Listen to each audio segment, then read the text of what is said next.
Good morning, everyone. This is the clerk with a courtesy announcement that this meeting is now being streamed live on the internet.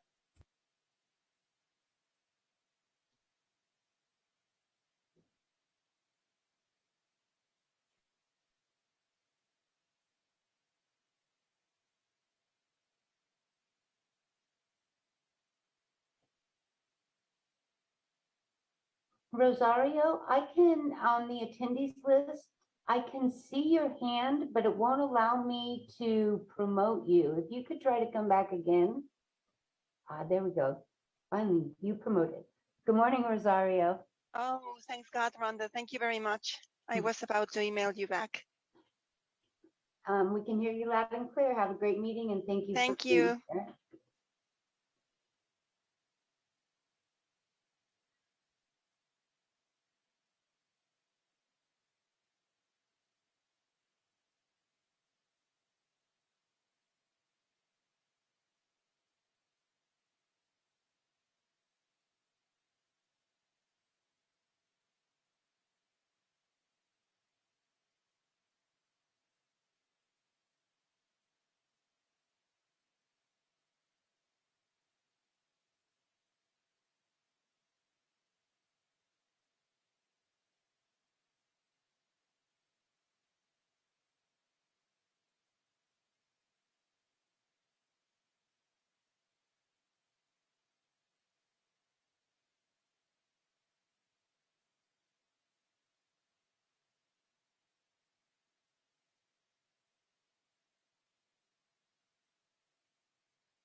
Good morning, Rochelle.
Good morning, President Wasserman. Good morning, Rhonda. How are you? Wonderful, thanks. Good. I hope you have a lovely meeting today. I know you will. Thank you. How can't we? It's a beautiful day. We can see blue skies again. Rainbow behind Supervisor Chavez. I know. It's awesome. Smiling faces all around. Good morning, Miguel. Good morning, Recording Rhonda. in progress. Have a great meeting. Thanks, you too.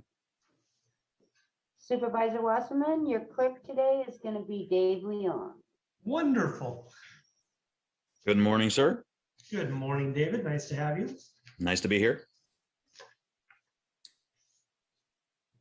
What do we have? We have 9:30. I see 1, 2, 3. Me is 4. You're all 5 here. You have Supervisor Smitty on your screen? I sure do. Well, then let's start it. David, roll call, please. Good morning, Supervisor Lee. Good morning, President. Supervisor Chavez, Here. Supervisor Simidian. Here. Vice President Ellenberg, I'm here. and President Wasserman. Here as well. Thank you Thank you. very You have a much. quorum. Thank you. Supervisor Lee, if you'll please lead us in the Pledge of Allegiance. Anyone able to stand, please do so. Morning. Good morning. I pledge allegiance to the flag of the United States of America and to the republic for which it stands, one nation, under God, indivisible, with liberty and justice for all. Thank you, Supervisor. Thank you. Especially applicable after our 9/11 weekend. Thank you very much. We now go to invocation, and that honor goes to me today. And I'm going to introduce Dr. Keith Crosby, who's been serving as lead pastor at Hillside Church since July of 2016. Keith's primary responsibilities include preaching weekly, equipping church members through various teaching ministries, and casting vision for the ministry of the church. He is passionate about preaching the whole counsel of God's word and reaching all people from all backgrounds with the gospel of Jesus Christ. Prior to coming to Hillside, he served as his pastoral ministry at several churches for nearly 20 years. He holds a BA in political science and earned his MDiv and DMin degrees from the Master's Seminary. Keith and his wife Terry have 2 daughters, Grace and Anna. Pastor Keith, Dr. Keith, take it away. The floor is yours. Oh, thank you for allowing me this privilege today. It's an honor to serve you all who serve this county in such a powerful way. And so for those of us who pray, let's bow our heads and I commit this meeting to prayer. Lord God, we blessed be your holy name. We thank you for the ability to serve others today as we employ the gifts and abilities and responsibilities you've afforded us. Lord, we humbly ask that you prepare the hearts and minds of everyone for today's business. And in so doing, Lord, please grant each and every person involved in this meeting an acute awareness of the authority that is on loan to them from you through their constituents, so that in humility and wisdom, they are able to think clearly about each issue and make the perfect decision. Please supply each person here insight and wisdom to sift through the complexities and intricacies of the challenges that they face today on today's docket. And bless them as they do your will, your way in every field of endeavor. And Lord, bless their families as well, who make a sacrifice to give them up to this service. Please keep them all safe in these troubled times in which we live. Protect them from dangers seen and unseen, known and unknown. And Lord, as they live out their time in this momentary life that is just a vapor, Lord, give them a very real sense of your presence and understanding of your purpose, and make yourself known to them as never before. We commit this time to you, and we pray these things in your name. Amen. Amen. Thank you, Dr. Crosby, for taking your time to be with us today and for your kind words. It's a privilege. Thank you. Thank you. Stay well. With that, we'll move on to item number 4, which is announcing adjournments in memoriam. And we have Vice President Ellenberg speaking in regards to Phil Hammond. Vice President. Thank you very much, President Wasserman. Philip Lewis Phil, or Philly Lou Hammer, was a giant of a man with a giant heart, a giant commitment to family and to the law, and a giant commitment to his favorite local baseball team, which you can probably guess was not the A's. He gave giant hugs and left a giant hole in his family and our community with his passing on August 28th, 2021. Phil was born on July 31st, 1935 in San Jose to Phil and Evelyn Hammer, the third of 4 children. Phil attended schools in San Jose Unified School District, Trace Elementary, Hoover Middle, and Lincoln High School. He remained devoted to Lincoln High School for his entire life as a mentor to students, a founding member of the Lincoln Foundation, and the biggest booster you ever met. In fact, Phil's memorial service last Sunday took place at Lincoln High School. A lifelong advocate of public education, even beyond his alma mater, Phil would later serve as a San Jose Unified School District Board of Trustees member. Not the only activist in his family committed to public education, Phil celebrated the life of his older brother, local social justice activist Henry Hammer, who died prematurely at age 41 when Henry S. Hammer Elementary School, now Hammer Montessori at Galarza, was dedicated on May 1st, 1966, and remains the only public Montessori school in Santa Clara County. Phil liked to boast that his bar mitzvah was the first one celebrated at Temple Emmanuel on University Avenue, just a few blocks away from his childhood home on Morse Street.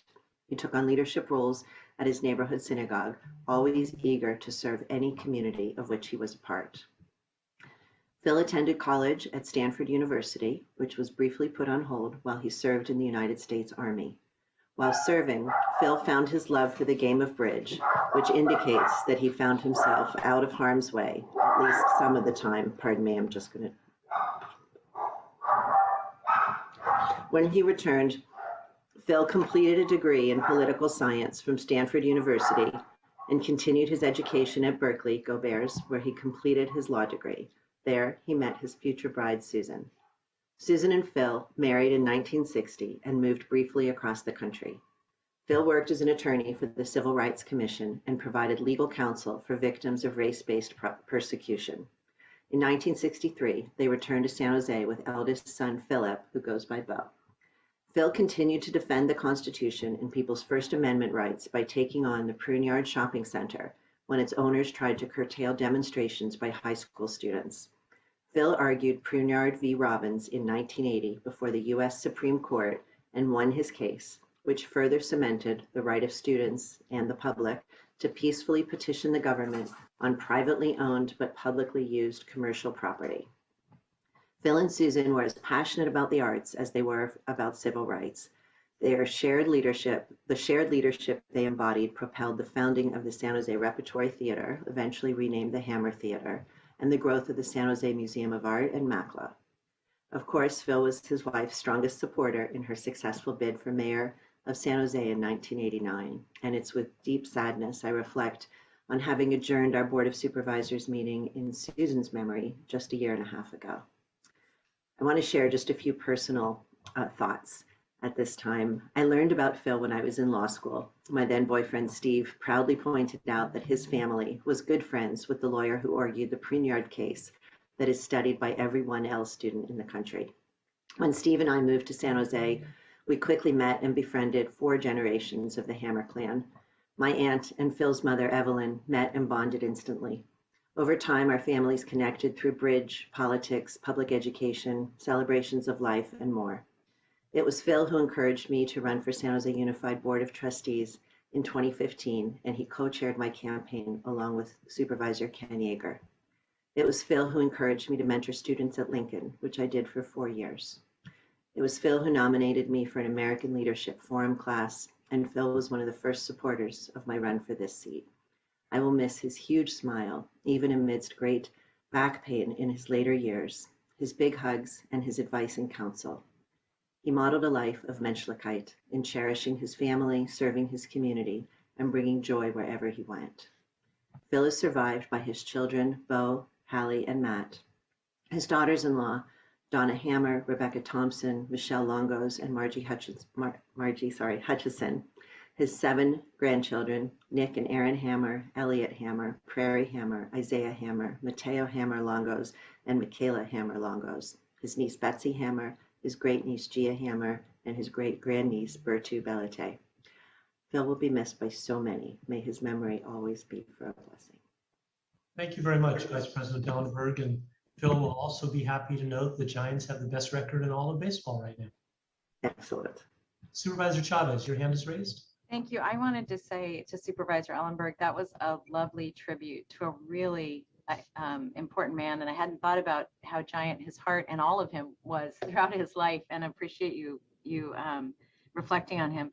You know, I wanted to add just one reflection about him. As when he became involved in anything, he was always trying to figure out how to bring people together, how to get people who maybe didn't come into the room seeing the world from exactly the same place, but had a shared passion for solving problems, particularly as it related to young people. And I'm really grateful to the legacy that Phil left because he was such an incredible role model and so generous. Like there's a hallmark of leaders who are just willing to sit with people, educate them, nurture them as the way he did you, Supervisor Ellenberg, and really introduced you to other people that could really change the world. And he was always so positive, even when his back was in pain, even when things weren't going right in the world. He just was so steadfast in this really positive way of pursuing change. He wasn't Pollyanna about it at all, and he could be very fierce, but he just didn't give up on people working together. And so anyway, thank you for acknowledging him. And I want to share my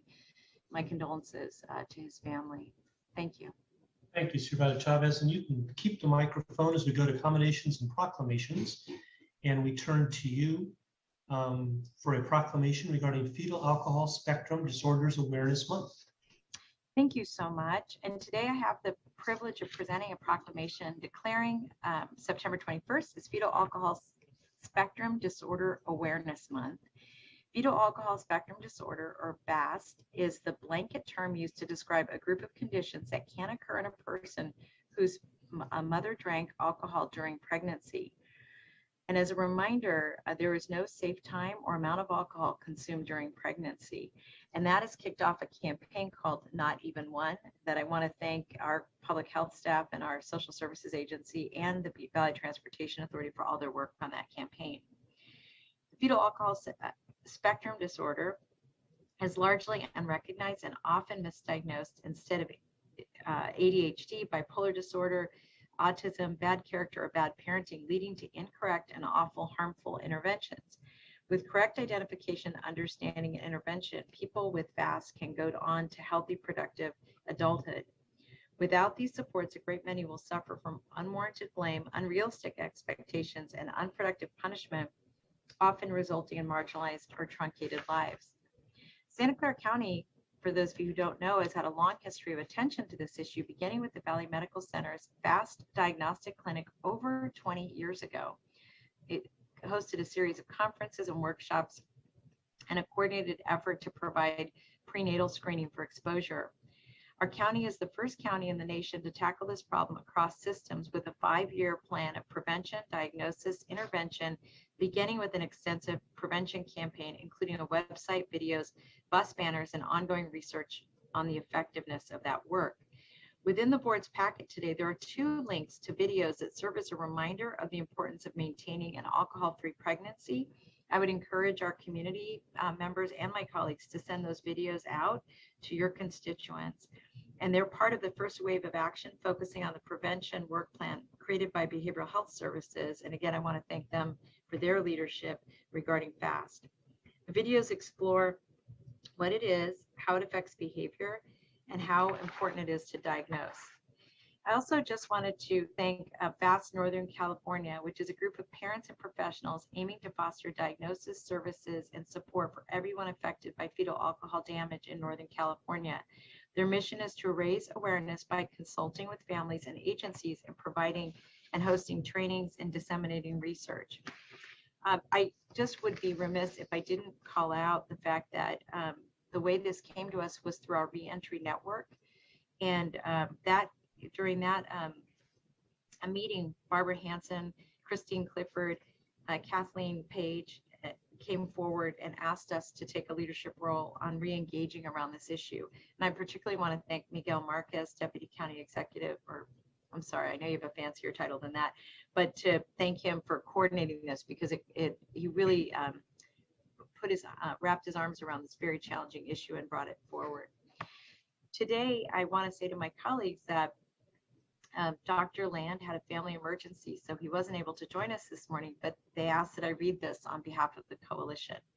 To the Board of Supervisors, we extend our deepest appreciation for your pioneering action regarding FAST. This proclamation is just the most recent of these, as you've committed significant county resources to moving this issue from its destructive place in the shadows into the light where it can be met with courage and wisdom. Santa Clara County will reduce future generations with FAST and help those already impacted to live happy, healthy lives to their fullest potential.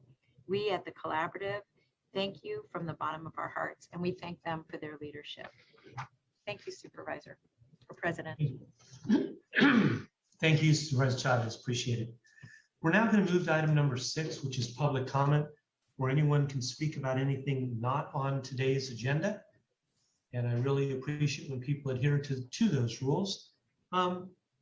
David, I see 4 people, 5 people now. Let's give it another 10 seconds to see who else registers to vote by raising their electronic hand. I see we're We're at 10 so far. yeah. Let's give it another couple of minutes. Excuse me, couple of seconds.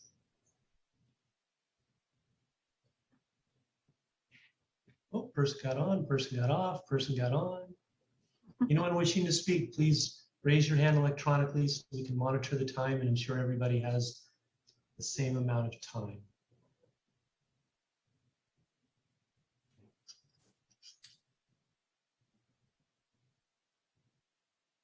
Okay, it looks like we're holding at 12, Dave. Mhm. So with that, let's give the first, whoop. Do I have 18? No, it's 13. It's 13 now. Okay, let's give the first 13 people 2 minutes. And then if we end up with more people afterwards, let's go to the 1 minute. Okay. Our first speaker is Miranda Barker. I'm unmuting you. Please accept the unmute. You will have 2 minutes to speak. The timer will start when you begin speaking. Hi, can you hear me? Yes. Hi, my name is Miranda. I work for Momentum for Health. I've been here for 3 years and I'm with SEIU 521. The County Behavioral Health Department has started sending more adult clients to not only Momentum, but also Gardner, and has told us to just reduce the amount of time we spend with each client. In one of the richest counties in the United States, we are now rationing mental health care, and it's highly impacting our clients. We're asking that you guys take a look at this, and also just some ways that it's affecting our clients, while I still have a couple of seconds, is that they're getting less care. So they have, you know, like when they're not in one of our residential programs, they're only being seen like sometimes once a month due to caseloads. And when they are being seen, it's basically a really quick check-in. And they're just saying, hi, are you alive? And then hanging up because we don't have time to do the services we used to, which would be taking them to appointments and other things and making sure that they're actually doing all right. I don't need the rest of my 30 seconds. Thank you. Thank you. The next speaker is Linda Edwards. I'm unmuting you. Please accept the unmute. You will have 2 minutes to speak. The timer will start when you begin speaking. Good morning. My name is Linda Edwards, and I'm a Santa Clara County resident for over 55 years and a Santa Clara County employee for over 2 years. I live and vote in District 3, and I vote in every election. Your recent vaccine mandates for all county employees have had a very negative impact on the mental and physical health of county employees and their families. As essential workers and disaster service workers, we've been here to help during this pandemic from the very beginning.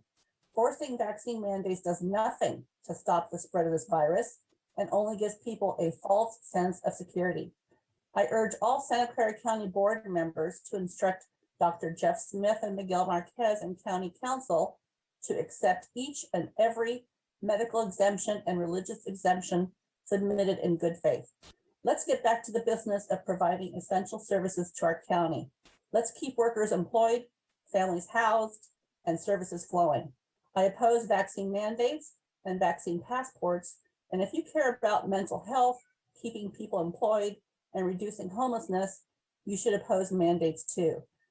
Thank you very much. The next speaker is Mel. I'm unmuting you. Please accept the unmute. You will have 2 minutes to speak. The timer will start when you begin speaking. Good morning, supervisors. I just wanted to second what Linda Edwards just said. I agree completely with everything she said. And I want to commend Supervisor Ellenberg for stressing the need for Dr. Cody to tell the public what the end game is at the last meeting. COVID is here to stay, and we cannot indoor and outdoor mask our children forever, especially with the physical, social, and psychological harm it causes. It's unjust that Dr. Cody allows indoor dining, but our kids can't breathe freely indoors or outdoors at school. I encourage you, Board of Supervisors, to continue to ask Dr. Cody what the end game is. Children in Europe under 12 do not mask at school indoors or outdoors. My kid has run around several days during PE in 90-degree weather in the past couple of weeks. This is wrong. We are at 80% vaccination and rates of COVID are low in Santa Clara County. Doctors at reputable institutions like Johns Hopkins, Stanford, and UCSF have written in the Atlantic, the New York Times, and the Wall Street Journal, and have recommended that we do cost-benefit analysis and consider the detrimental effects of masks on children.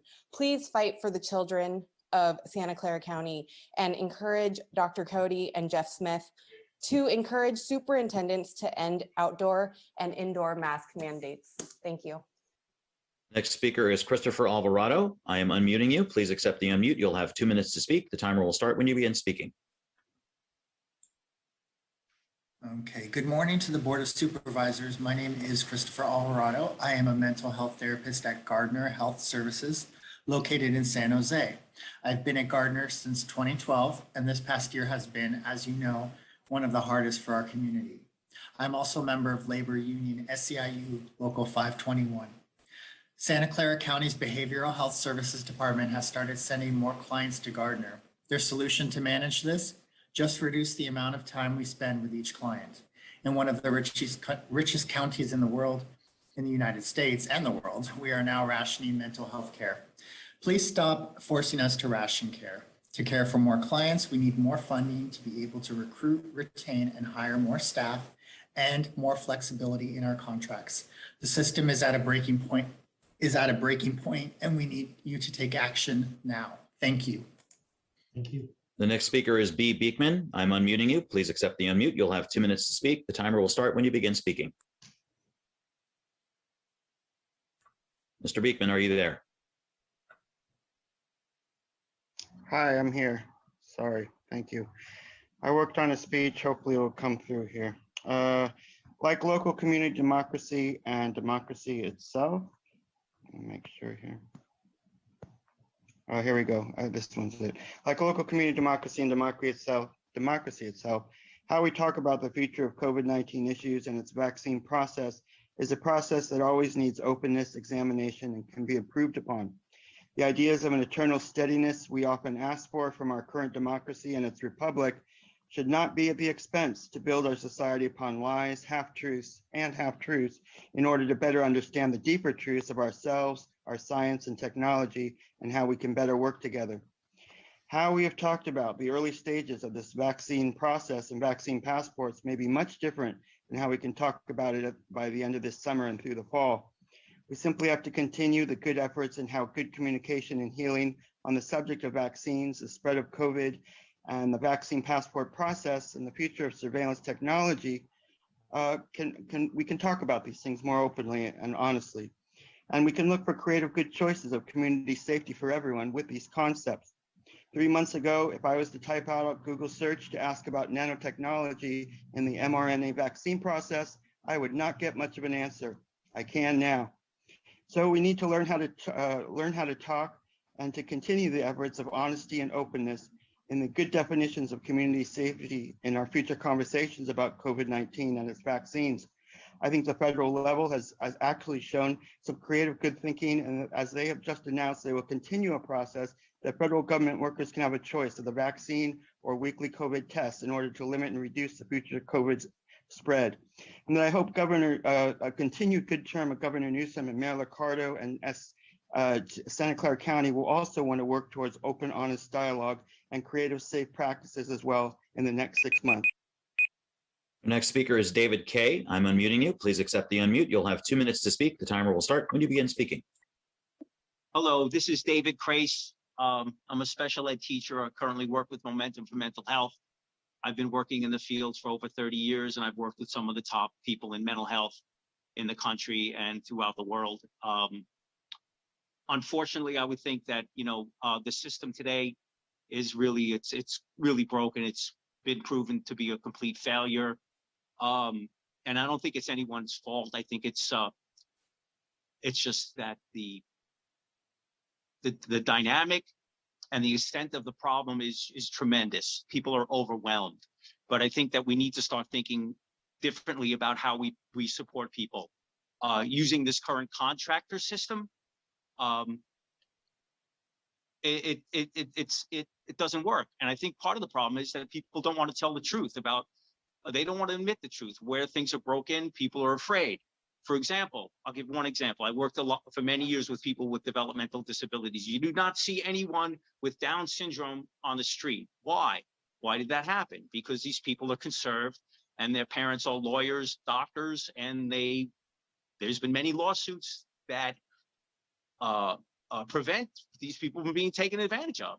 We have people where their psychiatric disability is so intense that their cognitive abilities are finished. So these people become just victims of a system where they have no choice. Least organized, most victimized. And the people that we try to help, they just become victims of a system that is completely broken. So it would be nice if somebody, I have no problem sitting down with anyone and showing them where the money's going and how to reallocate funds to actually help people. And thank you for taking the time to listen to us today. And please keep up the good work. Everybody be safe and have a great day. Thank you for letting me speak. Thank you. Our next speaker is Andre Oliveira. I am unmuting you. Please accept the unmute. You'll have 2 minutes to speak. The timer will start when you begin speaking. Hi, good morning, everyone. My name is Andre Oliveira. I'm the Chief Steward of SEIU 521 at O'Connor Hospital, and I'm here today in support of Victor Gonzalez. Victor has been with us since 2002, first as a janitor, and then moved to Central Supply, where today he's a materials specialist. When county bought our hospital, many of us had to do tests to keep our jobs, and some people did not pass their tests. Victor was one of them. He's been told that if he doesn't pass his test on the 27th of this month, that he will lose his job. It's unacceptable that the county tolerates this level of discrimination from management. Why wasn't he given 4 chances like in other departments? Why hasn't management stepped up and give support to his worker? With no support from management, he fears for his job. And now that I have a few more seconds to speak, I would like to say that I'm not even sure if he's here on this meeting. I asked him to be, but he told me he was not going to be able to, probably because he has too much work to do. That's the kind of person we're talking about. He should be here pleading for his job, but no, he's out there working during COVID. So, if you guys can, please take a look at it. Thank you so much. Have a great day, everyone. Our next speaker is Catherine Stakely. I am unmuting you. Please accept the unmute. You'll have 2 minutes to speak. The timer will start when you begin speaking. Hello, my name is Catherine Stakely. I live in Sunnyvale in District 5, and I'm a member of Surge at Sacred Heart and the Care First Jail Last Coalition. At this month's Public Safety and Justice Committee meeting, the EMC and Burns Institute shared preliminary findings from the county's community engagement. Their input sessions, focus groups, and surveys show that we, the community, overwhelmingly do not want a new jail. It's time to radically reimagine the justice system as a whole, address the root causes of incarceration, and increase non-carceral, community-based alternatives. Thanks for your time. Our next speaker is Byron Yu. I am unmuting you. Please accept the unmute. You'll have 2 minutes to speak. The timer will start when you begin speaking. Good morning. My name is Byron. I'm a caseworker over at Momentum and steward at SEIU 521. We are having a mental health crisis in this county where even mental health urgent care is requiring providers to schedule appointments ahead of time for urgent support like medication bridging because of the doctor and staffing shortage. Our community is not even equipped to deal with crises. Instead of increasing funding to meet the need, the county has decided to defund the system by overwhelming it further, increasing caseloads, and telling them to simply provide less time and service with each person, also known as dosage. Consider how you would feel if this was your family member in serious need of help with severe mental illness. Further burdening the system is like forcing a struggling family to take on more children, tell them to spend less time with each child, and expect a healthy family to grow out of this environment. It's not sustainable, it's irresponsible, and only plants seeds for further struggle for the clients we are meant to rehabilitate, their families, and the entire community. Funding absolutely needs to be increased and made more flexible, or the suffering of our most vulnerable will only worsen. Thank you for your time. The next speaker is Kelly Demertzis. I am unmuting you. Please accept the unmute. You'll have 2 minutes to speak. The timer will start when you begin speaking. Thank you so much. Good morning, Board of Supervisors. I am Kelly Demertzis. I'm a mental health therapist at Gardner. I have been in this role for over 4 years. I work in a dual diagnosis program supporting youth with both mental health and substance use challenges. I'm part of SCIU 521. Our issue is that the County Behavioral Health Department has started sending more clients to Gardner's program and has told us to reduce the time we spend with each client. In one of the richest counties in the United States, we are now rationing mental health care. My clients have been struggling with significant suicidal ideation and significant substance use issues, which have greatly increased during the pandemic. With mental health services and prevention support that we employees at Gardner are highly trained and educated to provide, we can support our clients in becoming healthy, happy individuals and contributing members to our communities. We want our communities to thrive with the people we serve, who have absolutely all the potential in the world, but we cannot provide quality healthcare, mental health care, when we are limited with funding and time. Please stop forcing us to ration care. If you're going to send us more clients, we need more funding to be able to recruit, retain, and hire more staff and more flexibility in our contracts. The system is at a breaking point and we need you to take action now. Please consider what we are asking of you today. Thank you so much for your time. The next speaker is Forgotten Constituent. I am unmuting you. Please accept the unmute. You'll have 2 minutes to speak. The timer will start when you begin speaking. Hi, good morning. I just wanted to ask a few questions and hopefully we can get some answers. Number one, when will you be returning to in-person meetings? I asked that the last time and I still haven't gotten an answer. Number two, when will the county begin to report on vaccine-related injuries or severe side effects? Number three, as a member of the silent majority, we are opposed to vaccine mandates or vaccine passports. Number four, please request that Dr. Sarah Cody begin to distribute information regarding treatment options for COVID, including ivermectin. Number five, please have the decency to show your faces while the public is speaking. Right now, I don't see anybody. I'm not sure if anybody's even listening. It would be nice to know. Also, just the most important part here is I think we've forgotten over time that we are a nation founded by God. So let me just read a little Bible scripture for you guys and the public. For God so loved the world that he gave his only begotten son, that whoever believes in him should not perish, but have everlasting life. For God did not send his son into the world to condemn the world, but that the world through him might be saved.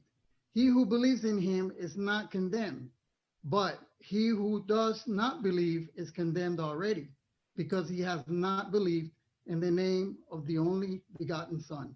And this is the condemnation, that the light has come into the world, and men love darkness rather than light, because their deeds were evil. For everyone practicing evil hates the light and does not come to the light, lest his deeds should be exposed. But he who does the truth comes to the light, that his deeds may be clearly seen, that they have. Next speaker is Deborah St. Julian. I am unmuting you. Please accept the unmute. You'll have 2 minutes to speak. The timer will start when you begin speaking. Okay, I'm Deborah St. Julian, and I'd like to thank you all for all your work.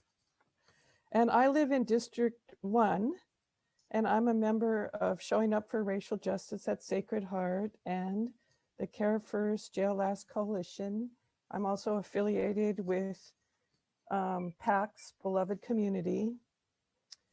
At this month's Public Safety and Justice Committee meeting, EMC and Burns Institute shared preliminary findings from the county's community engagement.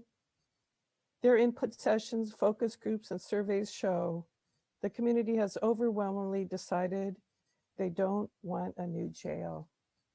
I'm finding it very interesting and heartrending to hear the momentum folks and the mental health folks share this morning too. And this overlaps with this. If we have a $3.9 million proposal for a new jail, community members are asking us to radically reimagine community health safety, and that includes mental health. And funds could be allocated away from incarceration and towards non-carceral community-based alternatives. So that's what I'm hoping for. I'm also just want to do a little addendum and say I'm a nurse practitioner. I recently retired. I've been in healthcare for over 30 years, taking care of women and pregnant women. And I am proud to be in Santa Clara County. I'm proud of Dr. Cody. I'm proud of everything you've done to protect us. And thank you very much for being just great. And COVID has been terrible as a healthcare provider, but thank you for all you've done. Thank you. Thank you. Next speaker is Lan Nguyen. I am unmuting you. Please accept the unmute. You'll have 2 minutes to speak. The timer will start when you begin speaking. Hi, my name is Lan Nguyen, and I work at O'Connor Hospital. After O'Connor was acquired, the Board of Supervisors created unclassified positions to give staff more time to pass the HR test to keep their jobs. Months later, I've had to inform you in public comments that none of these staff were moved into the unclassified positions as promised. 2 employees were terminated the prior weekend, and their manager was scrambling to save their jobs. That was in 2019. Well, today I'm back because there's a problem. All these staff were moved out of the unclassified positions except for one. There's only one person left at O'Connor Hospital that needs a permanent position to move into. His name is Victor from Central Supply. He didn't receive the help that others have gotten from their managers. When asked why was he treated differently, the HR director said, because there were more people in other departments. Victor was told that he would lose his job to someone else if he didn't pass this test. He's already stressing out for 2.5 years, not knowing if he's going to have a job or not. And then to put that on him, no one is willing to help him with this. All we ask is that he be given the same help as others have had. Please follow through with your original promise to us, and please make sure that no workers will lose their jobs because of the acquisition. Thank you. Thank you. Next speaker is Missy Smith. I am unmuting you. Please accept the unmute. You'll have 2 minutes to speak. The timer will start when you begin speaking. Yes, thank you. I've been a resident for over 20 years in Santa Clara County, and I'm a parent of a teen. And I'm just would like to help people realize, I think everybody realizes the impact it is in having teens. And I learned that our local police are taking calls, house calls every day for mental health situations and teens about to commit suicide. I really want to stress these mandates is going to create more for the vaccine. It's going to create more segregation and discrimination, therefore create more mental health issues with our kids, especially teens mostly. I'd also want to request in-person board meetings. I also want to please request that Dr. Sarah Cody show up at the debate with Simone Gold or someone in her place from the board this coming Sunday at Calvary Church, San Jose. We would like to hear her speak and debate against Dr. Simone Gold. I'd really like to hear how she could answer to Simone Gold. I'd also like to take a moment of silence for all the students who committed suicide because of the mental health issues that our county and school boards have committed by enforcing reckless rules and regulations implemented by the 2021 school year. I'd also like to take a moment of silence after that for kids who will end up committing suicide the school year 2021-2022 because of your reckless and ego-centered leadership and lack thereof.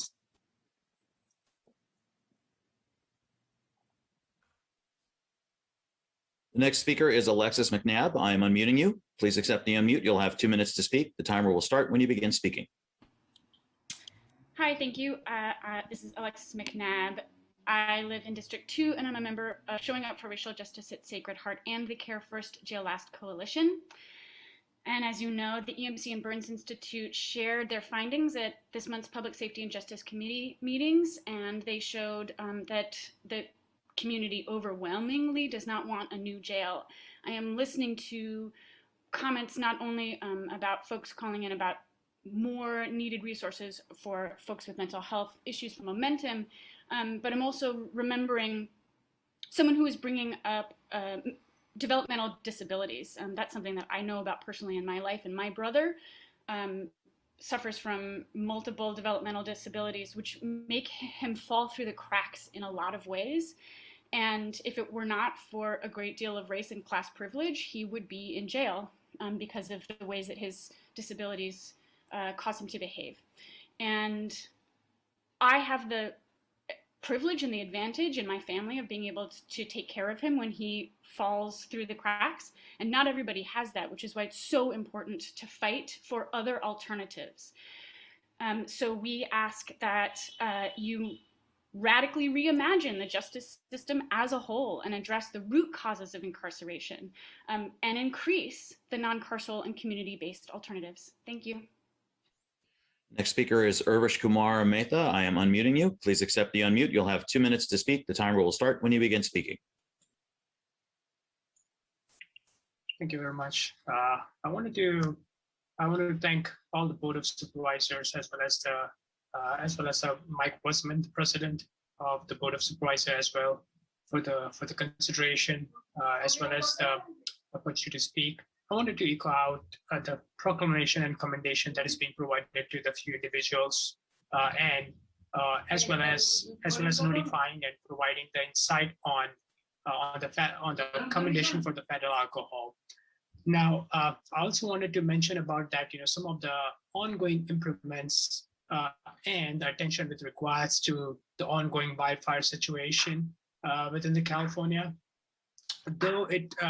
Though the last year has been, especially the 2020 has been the year where the most of the lightning complexes were impacted around the county of Santa Clara. I think it is imperative that the fire chief marshals of the respective cities and as well as respective counties be informed of the situation, and as well as county be take the proactive action in order to provide the support for the wildfire season and be prepared as well. I also wanted to mention about having the American Indians community and the diaspora's presence within the county of Santa Clara and within the different cities, and also acknowledge the fact about that, how the Independence Day of August 15 and as well as the Republican Day of August 26 being celebrated within the county of Santa Clara and as well as all over the world. So hence, provide a request to consider the proclamation for the Indian American Society on celebrating the Independence Day. I also wanted to acknowledge the County of Santa Clara's commitment to COVID-19's providing the vaccination site and as well as increasing the capacity to provide the certificates for the vaccination provided. And Next speaker is Mimi Sabo. I am unmuting you. Please accept the unmute. You'll have 2 minutes to speak. The timer will start when you begin speaking. Thank you so much. My name is Mimi Sabo. I am a retired middle school teacher and business professional. This is my first time at a Board of Supervisors meeting, and I welcome the opportunity to speak during the time for items that are not on the agenda. First of all, I am a recovered alcoholic, and I want to thank you so much for your acknowledgement of fetal alcohol syndrome recognition. I have one nephew who is the young adult who did suffer from fetal alcohol syndrome, but he is healthy today. And one of my infant nieces died as an infant as a result of fetal alcohol syndrome. So this is an important issue. Thank you again for your support. Number two, as a retired middle school teacher, I want to say that I support vaccine mandates and mask mandates in schools.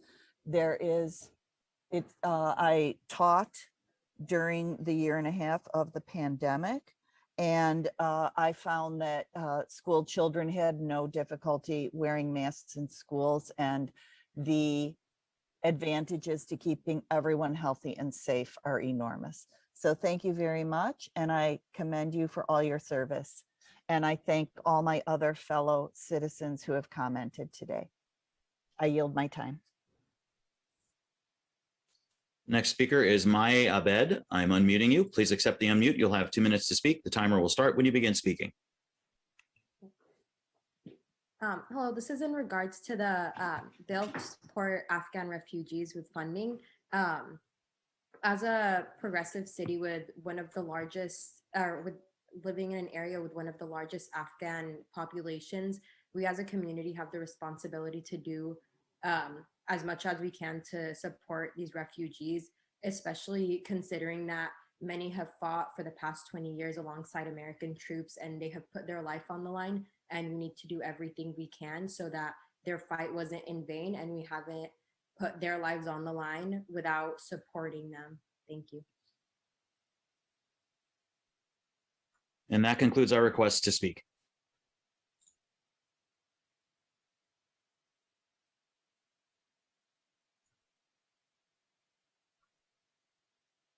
President Wasserman, you're muted, sir.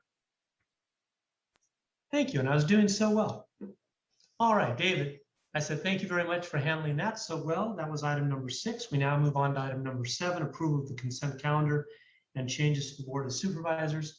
And I won't get into how long my fellow supervisors would have let me talk on mute. Thank you, David. All right, David, if you'll please read what we have thus far. Sure, here's what we have. We have an announcement of the invocator for item number 3. The invocation was provided by Keith Crosby, lead pastor of Hillside Church. We have a request from President Wasserman to add item numbers 12 and 13 to the consent calendar. Item number 12 is to direct administration, county council, and other relevant county departments, including the Facilities and Fleet Department, to collaborate with officials from the Santa Clara County Superior Court to agendize a public discussion at the October 5th, 2021 Board of Supervisors meeting regarding the status, staffing, and operations of the courthouses located in North and South County. Item number 13 is to approve a referral to administration to begin work immediately with West Valley Mission Community College District to explore affordable housing opportunities on its land. We have a request from the sheriff to hold item number 18 to September 28, 2021. Item number 18 is to consider recommendations from the Office of the Sheriff relating to the use of automated license plate readers in the town of Los Altos Hills. We have a request from President Wasserman to consider item numbers 19 and 20 concurrently. Item number 19 is to receive a report relating to the public release of a confidential memorandum relating to the claim of Andrew Hogan and audio-visual recordings of the Hogan incident. Item number 20 is to receive a report from the Office of Correction and Law Enforcement Monitoring relating to the Andrew Hogan incident while in custody on August 25th, 2018. We have a request from Supervisor Chavez to hold item number 22 to September 28th, 2021. Item number 22 is to receive a report relating to next steps for the countywide analysis of schools and post-secondary institutions compliance with Title IX, the Clara Act, and other relevant state and federal laws. We have a request from Supervisor Lee to add item number 25 to the consent calendar. Item number 25 is to receive a report relating to the Voluntary Vendor Cost Reduction Initiative. We have a request from Supervisor Chavez to hold item number 26 to September 28, 2021. Item number 26 is to receive a report from the Office of the County Executive relating to the Transition Age Youth Basic Income Pilot. We have a request from President Wasserman to add item number 27 to the consent calendar. Item number 27 is to consider recommendations relating to approval of a final subdivision map and land development agreement for a 10-lot subdivision located at 631 Cabrillo Avenue in Stanford University. We have a request from administration to hold item numbers 28 and 29 to September 28, 2021. Item number 28 is to receive a report from the Office of the County Executive and the Office of the District Attorney relating to support for Valley Transportation Authority employees and their family members. Item number 29 is to receive a report relating to communication on operational issues between the Chief of Correction and the Office of the Sheriff. We have a request from Supervisor Lee to hold item number 30 to September 28, 2021. Item number 30 is to receive a report relating to options for designing and implementing a firearm buyback program on an annual basis. We have a request from the Clerk of the Board to hold item number 33A to date uncertain. Item number 33A is to approve the minutes of the August 17th, 2021 regular meeting. And I also have an oral summary that needs to be read into the record. Yes. Pursuant to Government Code Section 54953, the following is an oral summary of the proposed salary adjustments that are required to be disclosed. NS-20.21.03 was approved on first reading on August 31st, 2021, but it will not be finally approved until it is approved for a second reading, which is agendized to occur at today's meeting. NS-20.21.03, item number 97, increases the salary of the assessor, district attorney, and sheriff by 4.3%. Under the First Amendment to the restated 401A Governmental Deferred Compensation Plan, item number 44, the County Council becomes eligible for a 401A employer contributions. And that concludes my list. Thank you, Dave. We appreciate that. I will start with Supervisor Lee.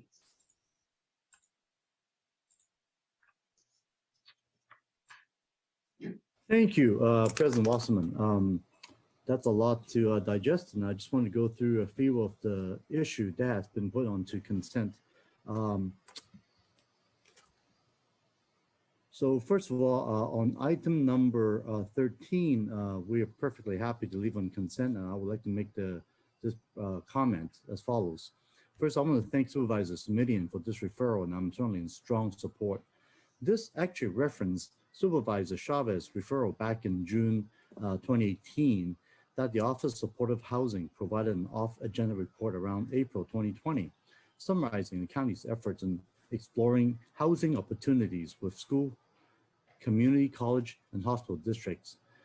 Given that a year and a half has now passed, I would like to formally request that the administration also provide an update of off-agenda report on how this has been working and progressing with all of the school districts, community colleges, and hospital districts since April 2020.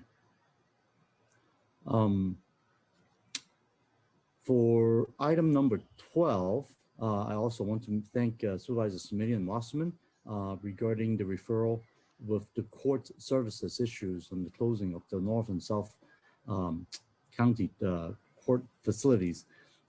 We have the same concerns, and yesterday we actually were able to meet with Judge Zahner, Judge Geffen, and Judge McGowan on these very issues as well, and we certainly look forward to the discussion on October 5th at the Board of Supervisors meeting.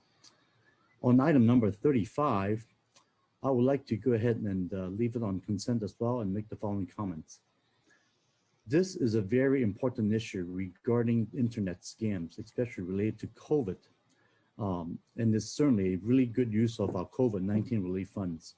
Given our aging adult population, these types of scams are rampant, and increasing the staff positions will certainly help protect against our vulnerable, elder abuse, and fraud.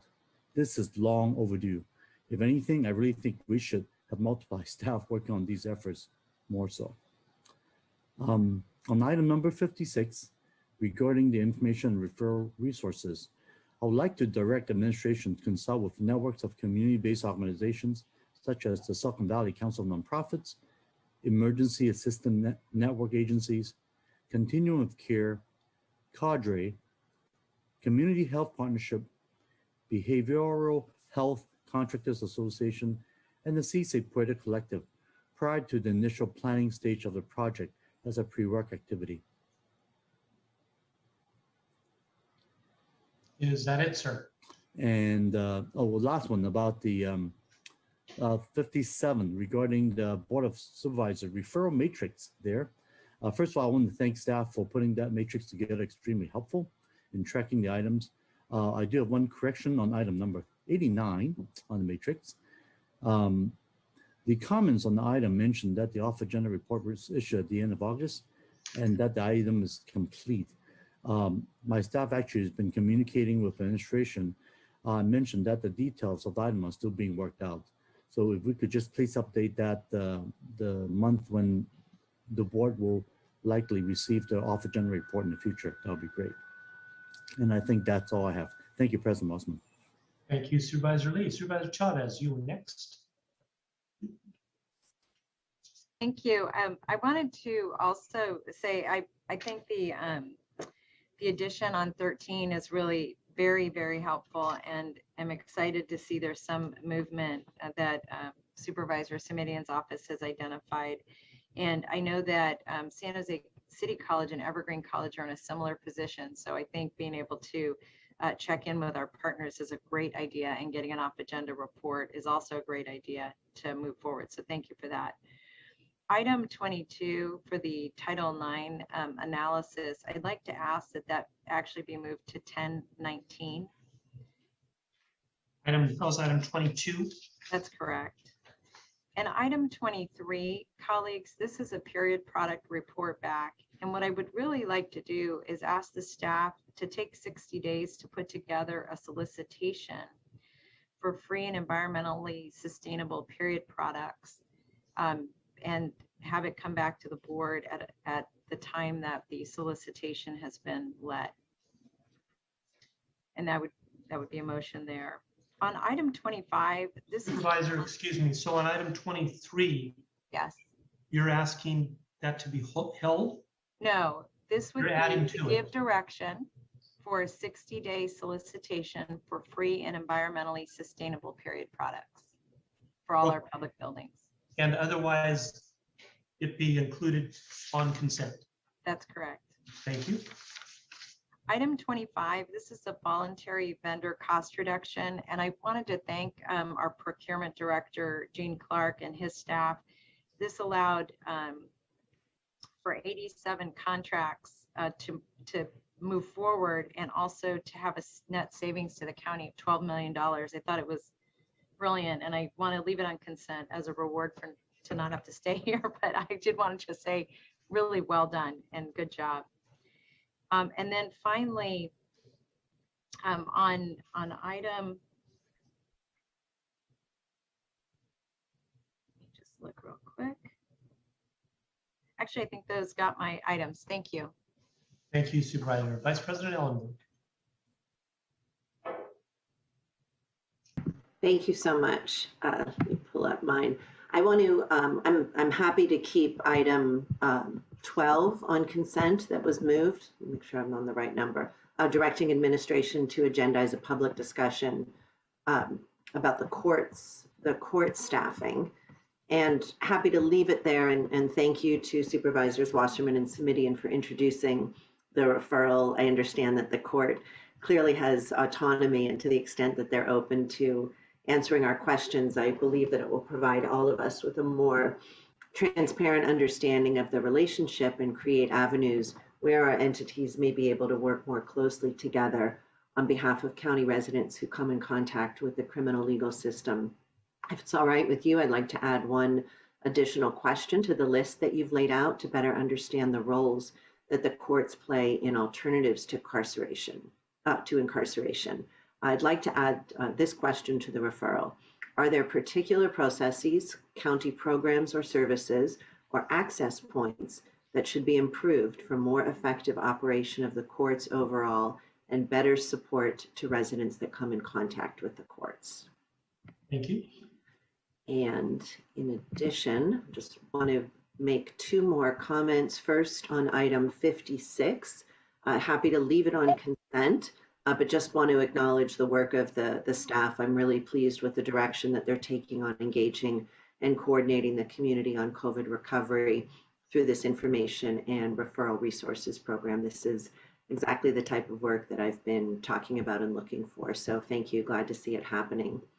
And on item 61, I'd like to request an off-agenda report on any data that we may have in our IT systems that can help inform the board's conversations on teleworking.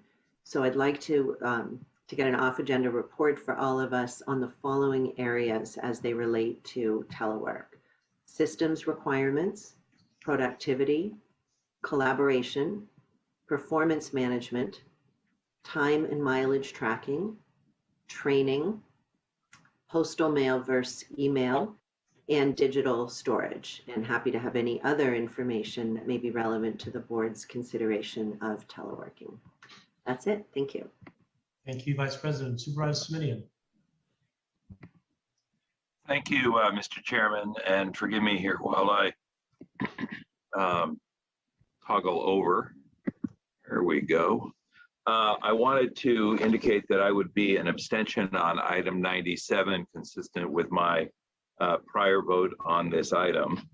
I also wanted to indicate on item number 12 that in having conversations about the status of the court's operations with county council, another issue emerged, and I'd like to add that question to the list, and I'll read it into the record, but then we'll get a hard copy to both the clerk and members of the board. What is the court's plan to timely accept civil filings and update its electronic docket? The county's experience suggests that understaffing and delays in processing are hampering efforts by civil litigants to get basic tasks, such as filing pleadings, accomplished on a timely basis. This is especially important when litigants seek immediate relief in exigent circumstances by moving for temporary restraining orders and/or preliminary injunctions. Without the ability to file papers, the ability to get immediate relief is severely curtailed, thereby prejudicing and harming litigants, including the county. So I'll ask that that be added. And then Supervisor Wasserman, if you're agreeable with that, I would also say happy to incorporate the question from Supervisor Ellenberg for the courts as well, but Supervisor Ellenberg with one caveat, please. I think Supervisor Wasserman and I are trying to focus on a very clear operations issue, and I think the issue you raised has the potential to engage the court in a much larger conversation about systems. And I number one, don't want to give short shrift to your issue, and I, number two, definitely don't want to lose the focus of our referral. So if you would like us to incorporate that question for a sort of a first look at the meeting, happy to do that. But I would ask your accommodation, please, in not having the conversation go off to a much larger one and then lose the ability to focus on the operations issues that I think are the basis for our referral. If that's agreeable with you, I'm certainly happy to incorporate your question in the conversation. It is absolutely, and I don't want to slow down the response on the logistics and the openings. So very happy to do it that way, to get the information you need first, and then to tee up this broader conversation with the courts. Thank you. Got it. Thank you. And then, as I mentioned, Supervisor Wasserman, abstention on item 97. And then 96. Hang on a second, sir. The abstention is on 97. Forgive me if I misspoke previously. Thank you. Nope, I might have wrote it down wrong. And then on item 27, which is a final subdivision map on the Stanford lands, let me just turn to County Council, if I may, through the chair with two quick questions just to confirm my understanding.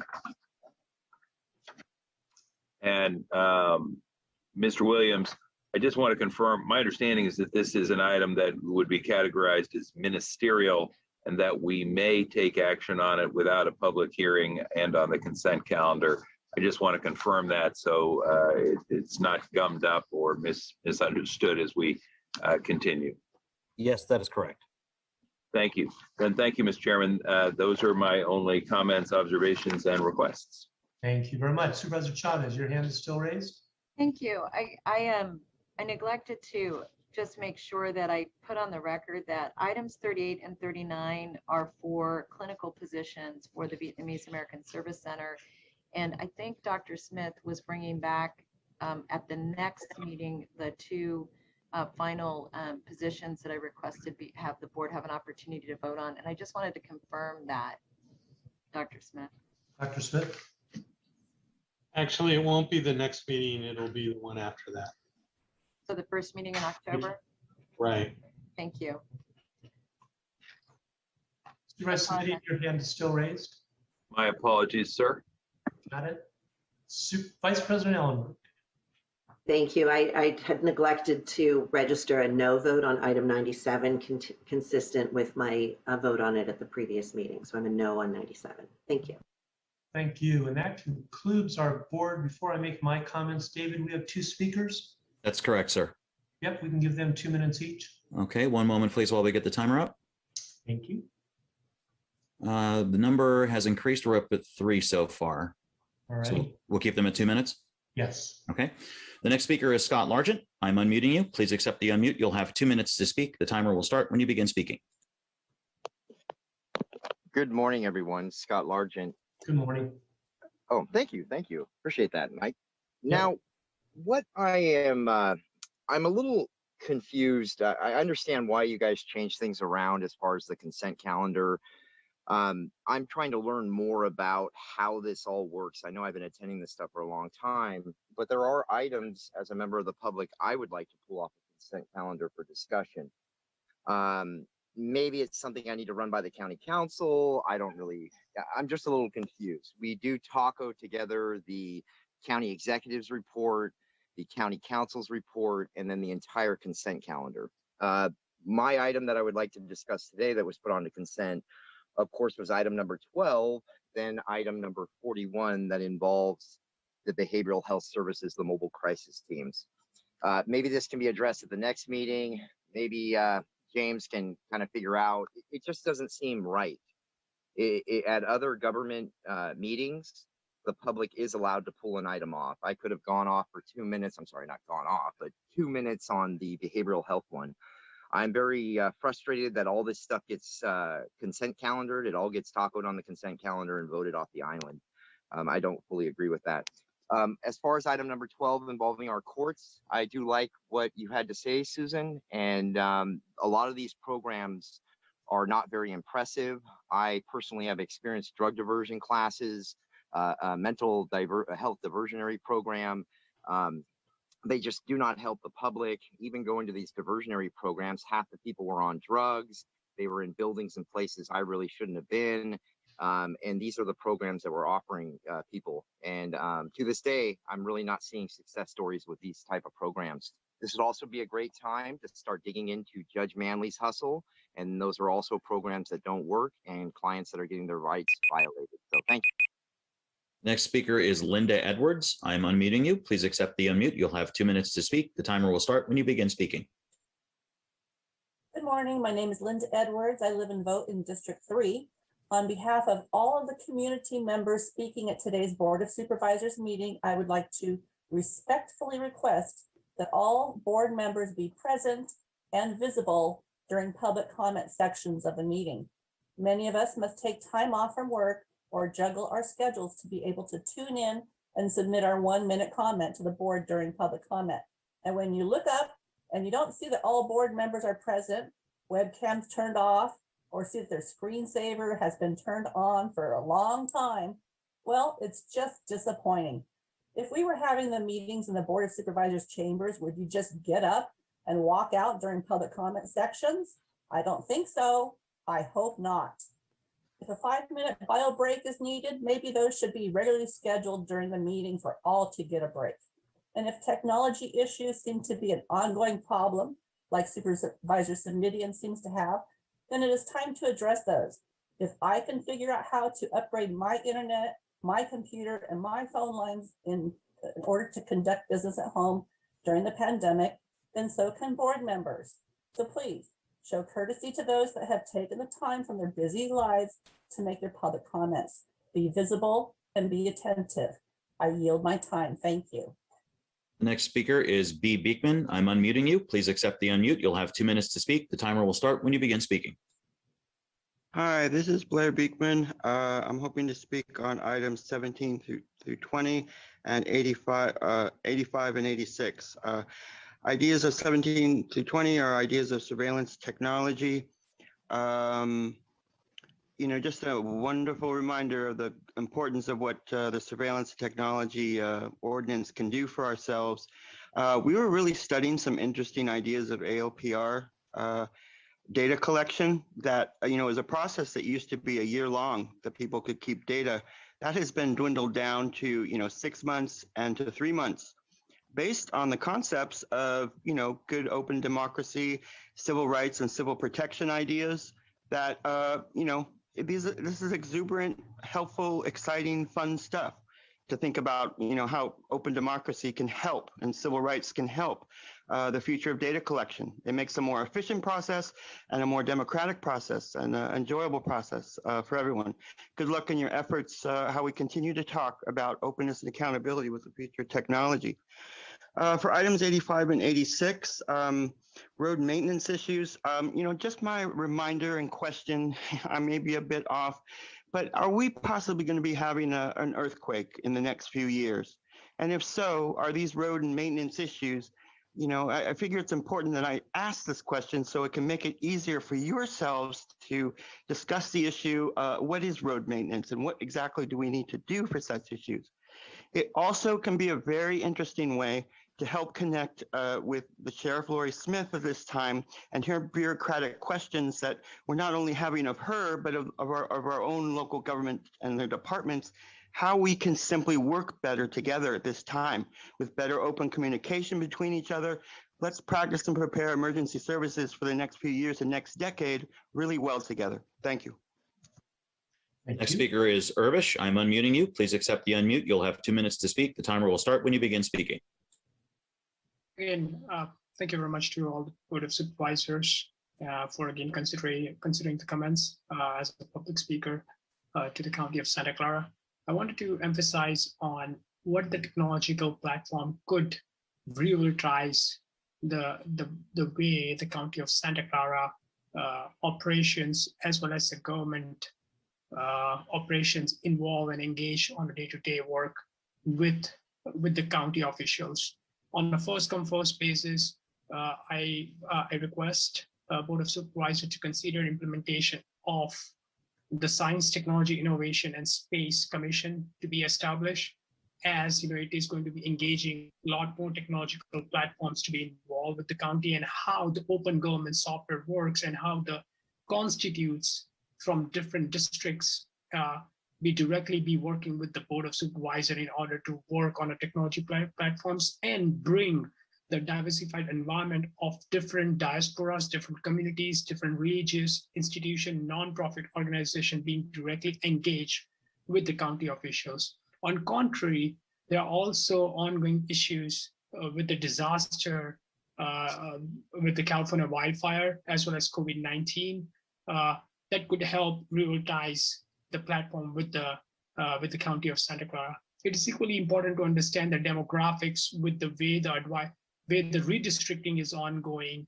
It is important that the constituent directly interacts with the method of technology with the County of Santa Clara in order to ensure that their voices are being heard, and also as well as the Board of Supervisors be aware of not just the county or local issues, as well as international issues, that how that changes the demographics of the constituents and as well as the different citizens living in the County of Santa Clara, as well as having engaged in the involvement with the. Next speaker is Forgotten Constituent. I'm unmuting you. Please accept the unmute. You'll have 2 minutes to speak. The timer will start when you begin speaking. Yes, I'm just looking at the agenda here, and there's Dr. Sarah Cody has a report here on Getting to Zero report, and it's outreach to youth so that they can essentially they're looking for youth input on how to how I guess teens can get professional experience and knowledge in the topics related to sexually transmitted diseases and HIV prevention and education. And it seems like there's a budget, in the amount of $383,000 for the next 23 months. I'm wondering, is it possible, I know that by abstinence, a lot of teenagers can, prevent sexually transmitted diseases and AIDS. That's a very easy way of getting to zero. So I'm wondering, is the county willing to fund programs that promote Christian values and abstinence so that our teenagers can keep themselves from acquiring sexually transmitted diseases? I mean, if you have money to fund this program, why has there been no programs that promote Christian values and abstinence for their youth? So I would like to get some answers on that in maybe a future meeting. Thank you very much. That concludes our request to speak. Thank you. I appreciate that. We've heard from the public. I've heard from the rest of our board. I am going to vote in favor of all the motions, additions, subtractions, amendments, and everything else that took place. I did have one question for Jean Clark regarding item number 25 that was put on consent. Jean, are you available? I sure am, sir. Thank you. Thank you. I appreciate that. First of all, congratulations, as you heard previously, on $12 million savings, the $9.5 million by the procurement department. When your idea came up, I thought, great idea. It worked out as a great idea. I understand going back to the old system now is what we're voting and approving on in just a moment. But Jean, my question to you was, why not offer all existing vendors, if they want to go 10% off what their price was? I mean, it's all voluntary. Why not continue your program? Worst case scenario, the vendor says, no, thank you, and we put it out to bid as we're proposing to do now. What's the downside of offering your continuation of your program? Yeah, great question, Supervisor. Thank you very much. Happy to help address that. I think one of the factors behind it would be around the competition itself. As long as we can ensure there's open, transparent, fair, objective processes, that's really the thrust of what we do ongoing, as everyone knows. So not ruling it out, but just, I think maybe steadying that a little bit more would be my recommendation. Generally, a kind of an out-of-the-box concept like this is to kind of go in and really help the county with budget opportunities where we could help, and as well as we know, help the vendors. Yes. It really was a win-win. Yes. So we can consider this. I'll put some thought around it. Obviously, county council should be involved in this. Thank you. But historically, yeah, it's a one-time thing, but we'll look at it. I understand that, and I look forward to your comments when you get back to us. Thank you. Thank you. All right, members, that does it for us. I need a motion to approve all that David and staff recorded and took down. I'm not going to repeat all of it. Supervisor. Thank you. So I've got a motion by Chavez, a second by Lee, and a hand raised. Supervisor Smitty. Thank you, Ms. Chair, and I know you want to get to the roll call, and I just wanted to assure folks who are exhorting us to be visible and attentive that we can be attentive even when we're not visible. This technology challenge is one that we've all wrestled with. I would just ask folks for a little forbearance. Supervisor Chavez may remember when she was board chair, she frequently exhorted to turn off my pictures so that we could make the technology work when there were bandwidth or unstable internet issues. And surprisingly enough, we continue to have those even on the 10th floor here in the county government building where it just cuts out on us. So we've all had to get used to on the board, listening, but not always seeing. And I miss that as well. I'm not even sure if members of the public realize when they're speaking, we have a big countdown clock in front of us instead of their face, rather impersonal it that way. But again, I want to assure folks that we can be attentive even if they can't see us because we have a Hollywood Square or a picture posted in the moment. Thank you. Thank you, and I know you all are attentive, incredibly.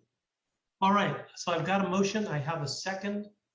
Roll call vote, please, Dave. Supervisor Lee. Aye. Supervisor Chavez. Yes. Supervisor Simidian. Aye. Vice President Ellenberg. Yes. President Wasserman. Yes. Thank you. Thank you. That passes 5-0.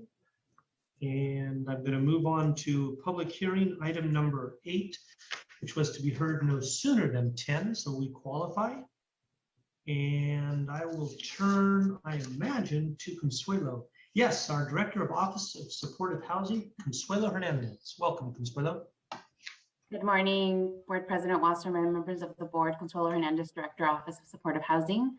This is our standard annual report to HUD, informing them of how we've utilized the funding, specifically around community development block grant, home partnership investment funds, and the one-time allocation of CDBG coronavirus relief funds. I did want to read into the record that there was an error in the legislative file and in the attachment.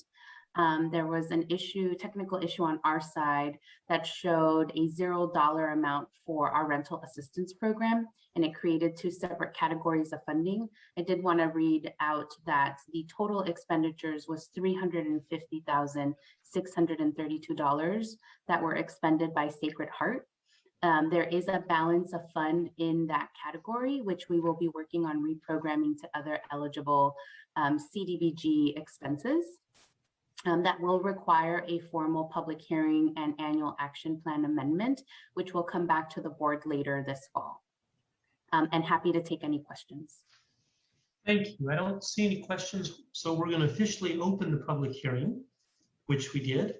And you speak, receive any testimony. David, I see we have one speaker. That's correct, sir. Thank you. Let's go 2 minutes. Okay, one moment, please.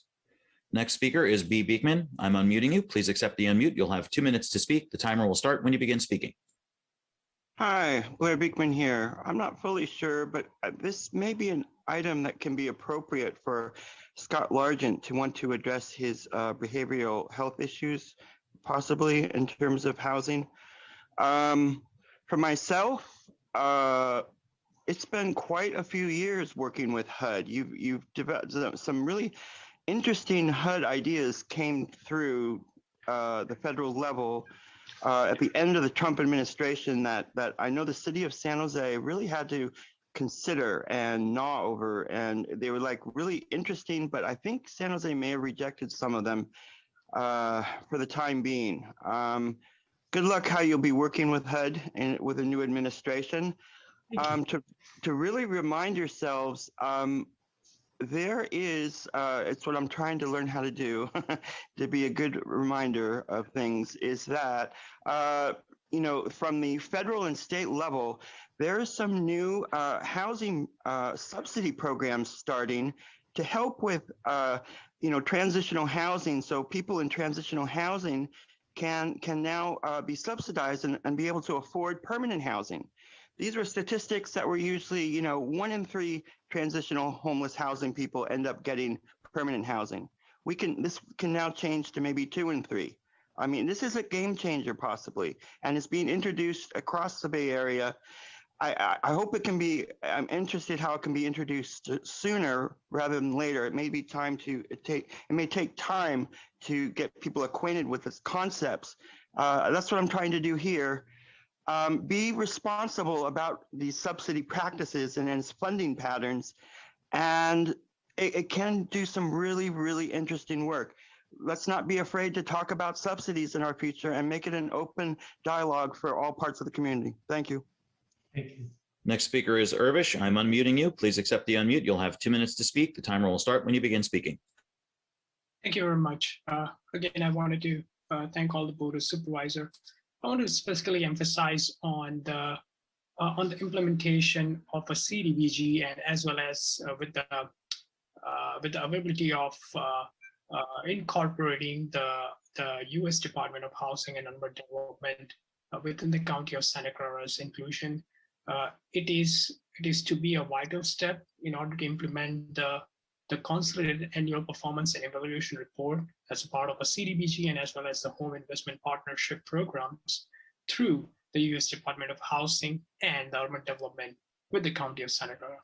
However, it is not to undermine the way the California State's Assembly and as well as the Senate bill, they are shaping up the California, especially the Senate Bill 9, Senate Bill 10, which would allow the zoning for the residency to subdivide and replace one house with the 2 duplex structures, and as well as also to ensure that any multi-unit development housing which requires a heavier traffic, more smoke and environmental impacts, that is to be aligned with the CEQA. However, with the way the Senate bill and the Assembly bills are being evolving, it is becoming more and more important to evaluate that how the CDBG granting programs will be benefiting the County of Santa Clara. It is important to invest along with the U.S. Housing Department and Urban Development. It is important to evaluate the financial needs for the development with the County of Santa Clara and provide the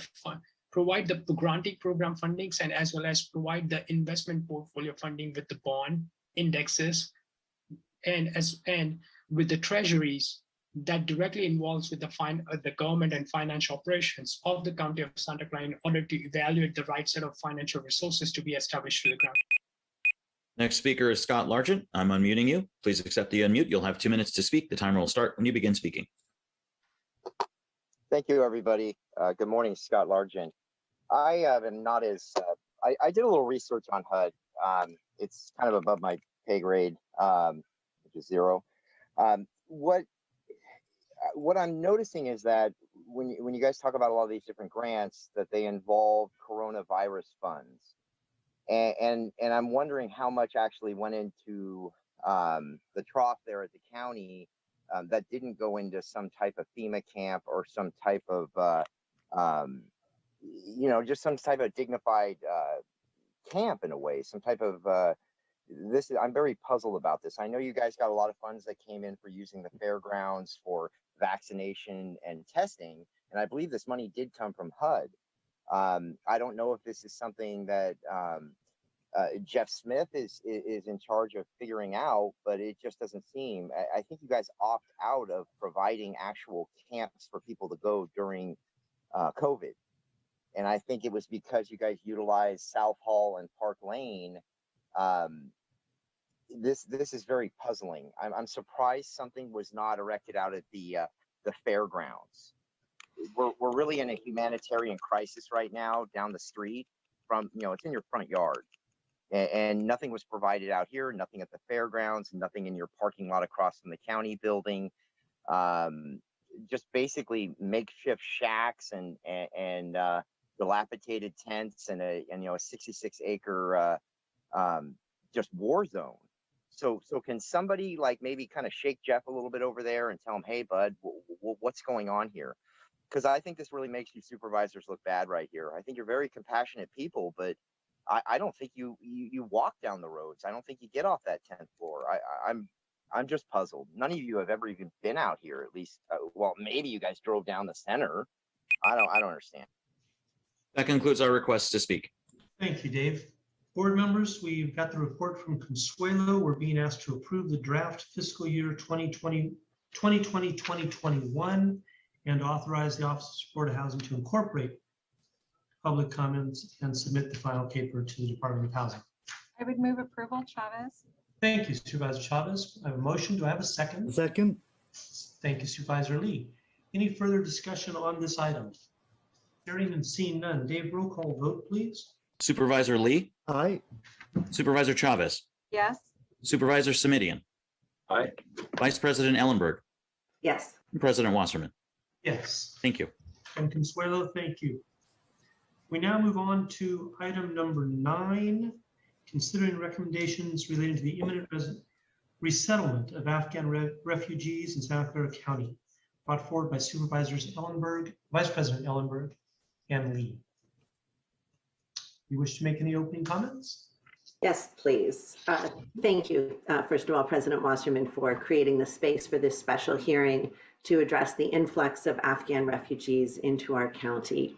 I'd like to begin the hearing by requesting a brief report from Jewish Family Services of Silicon Valley and the International Rescue Committee, the only 2 authorized refugee resettlement agencies in Santa Clara County.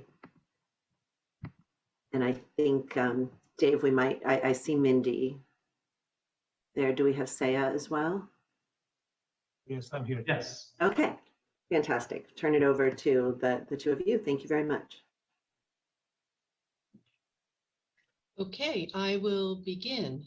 Good morning. I'm Mindy Berkowitz, Executive Director of Jewish Family Services of Silicon Valley. I just want to share this screen a little better. There we go. This is the best job I've ever had. I'm so happy to advocate today on behalf of our agency, along with International Rescue Committee, because my people were refugees too, and we understand the importance of this work. This is Since 1978, Jewish Family Services has empowered individuals and families facing life challenges by providing quality human services inspired by Jewish values. The Jewish values that inform our work include social responsibility, compassion, and respect for all members of our community. They permeate our they permeate our Aging with Dignity services, our programs for adults and families, and of course, our refugee resettlement and acculturation services. This summer, the U.S. stepped up its emergency evacuations of Afghan refugees, particularly those holding special immigrant visas. Since 9/11 20 years ago, these refugees risked their lives to help American soldiers, and now it's our moral obligation to help them flee from violence and persecution. Over the next 12 months, JFS and IRC expect to be resettling over 500 refugees compared to 55 last year, nearly 10 times what we had been doing. Of these 500, we expect that at least 300 will be people on special immigrant visas, as well as other refugees from Afghanistan.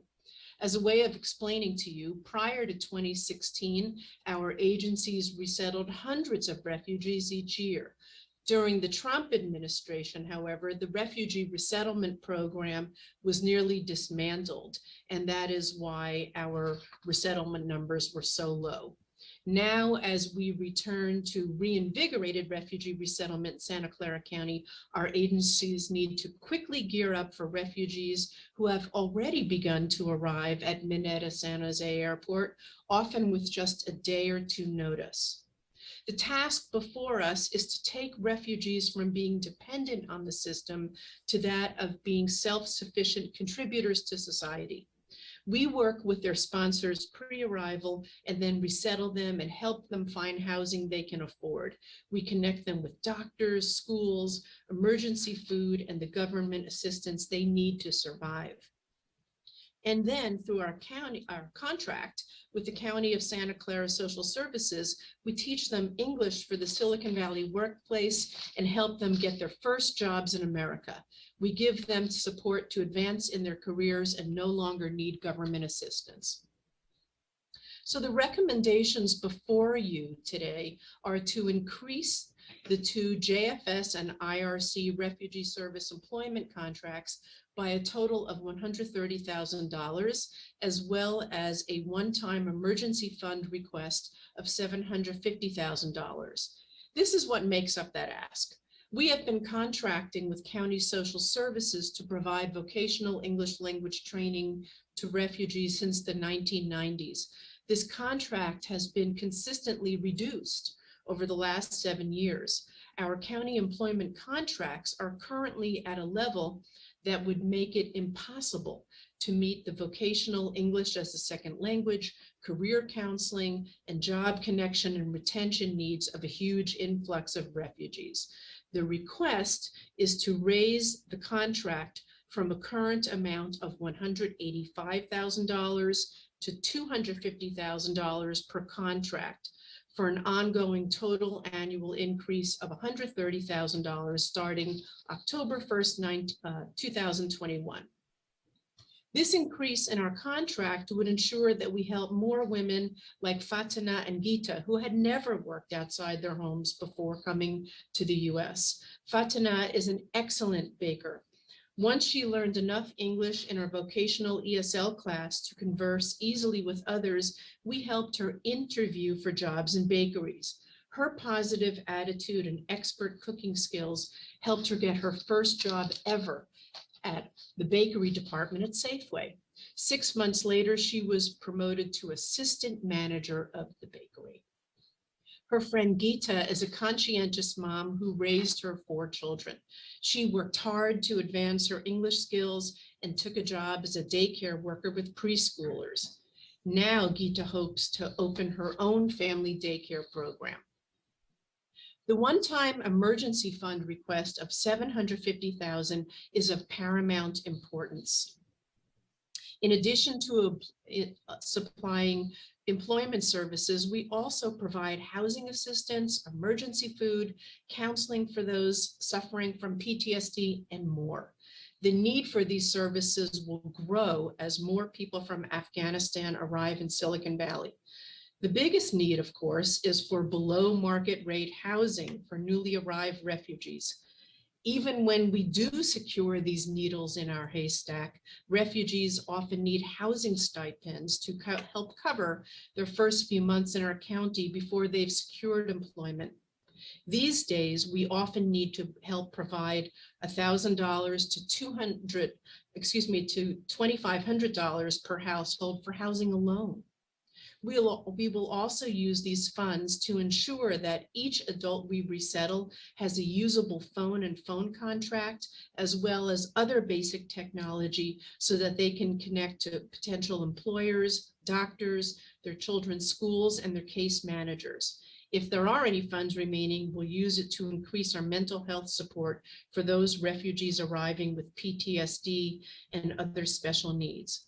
I know that $750,000 sounds like a huge ask, but when you realize that it's going to be divided from at least 200 households, it's not excessive.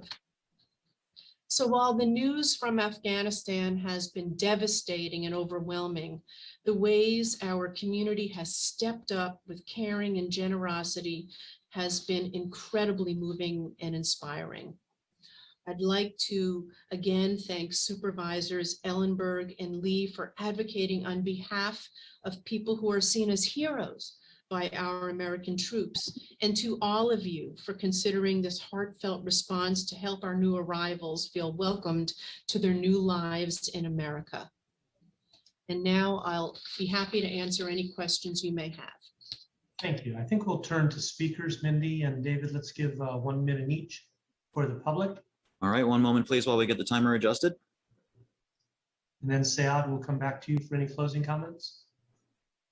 The next speaker is B. Beekman. I'm unmuting you. You'll have 1 minute to speak. Please go ahead. Hi, thank you. Blair Beekman here. I do a lot of work and often live in the area of Fremont, South Alameda County. There is an interesting Afghan population here from, I guess, the 80s. Late 80s, that I think can give yourself some help and direction for your issues you were working on at this time. We've gone through a lot with these different communities since the era of 9/11, and that these are good people, and it can be a safe process to introduce new people to this society. Good luck in your efforts in how we do this, and just our good future. It's a multicultural good future. Thank you. Thank you. Next speaker is Urvish. I'm unmuting you. You'll have 1 minute to speak. Please go ahead. Thank you very much. Again, I wanted to thank you, all the Board of Supervisors. I wanted to emphasize on Afghan repatriation. As Afghanistan as a country, and the number of people that's been evacuated and as well as saved and being brought to the United States of America under the SIV, the Special Immigration Visa, it is important to evaluate that how the existing Afghan community within the county of Santa Clara and the NGOs supporting the Afghans would be able to help out through the NGOs, as well as to understand that how the nonprofit organization can be engaged as a part of like Afghanistan repatriation movement within the county of Santa Clara. There are organizations, NGOs, which have already started working with the state of California governor's office in order to work through the situation, and as well as allocating the Afghans in different regions of the country. Next speaker is Scott Largent. I've unmuted you. You'll have 1 minute to speak. Please go ahead. Thank you, everyone. Scott Largent. I'm all for helping refugees, doing the best that we can do here. We currently already have a lot of refugees that are living out in our crash zone right now. A lot of them came from Central America, and we have done a horrible job to help these families. A woman out here had a baby in a trailer about a week ago. I'm just so shocked that we can't get on the ball out here. And we're going to take on more stuff right now. In our refugee camp down the street from your county building, we have domestic violence survivors, seniors, war veterans, especially combat war veterans, children, the mentally ill, and the disabled. And if you guys can't fix that current problem, how are you even going to help these refugees coming from Afghanistan? Why don't you fix what's already broken so then we can help these people? Okay, it's field trip time. It really is field trip time. A woman should not have had a baby in her trailer. You should all be ashamed about that. You drove past it every day. The next speaker is Aisha Wahab. I've unmuted you. You'll have 1 minute to speak. Please go ahead. Thank you, Supervisors Ellenberg and Lee, for introducing this timely and much needed referral. To the entire Board of Supervisors, I want to thank you for your past commitment to immigrant and refugee communities and honoring your continued commitment to being a sanctuary county. As an Afghan American and daughter of refugees, I'm grateful for your support of our troops and allies that have supported our nation in the pursuit of justice in Afghanistan. As an American, we must honor the promises we've made and keep our word. Your decision to increase funds will ensure that these families thrive when they arrive. I fully support the work that the Jewish Family Services and IRC do. They need to have the resources to continue the great work they do. Labor is looking to find ways to have these individuals placed in jobs. Governor Newsom has dedicated $16.7 million in funding for new arrivals, and CBOs all across the nation are working to make sure that we continue to be a beacon of diversity, hope, and community. I thank you in advance for your yes vote on this item. Next speaker is Robert Yabes. I am unmuting you. You will have 1 minute to speak. Please go ahead. Yes, good morning, President Wasserman and Board of Supervisors. My name is Robert Yabes. I'm the Program Director of the Immigration Legal Service, Catholic Charities, Santa Clara County. Catholic Charities supports the recommendation to increase funding designated for refugee resettlement services to Jewish Family Service of Silicon Valley and the International Rescue Committee. It's very important that these two local refugee resettlement agencies have fiscal resources to provide the necessary assistance to the Afghan refugee families. Catholic Charities' current services through our Refugee Foster Care Program, Immigration Legal Services, job training and placement programs, and food distribution services will be available as resources to help the Afghan families that these two local refugee resettlement agencies will be helping. I respectfully ask for your yes vote on the recommendation. Thank you. Next speaker is Diane Fisher. I have unmuted you. You will have 1 minute to speak. Please go ahead.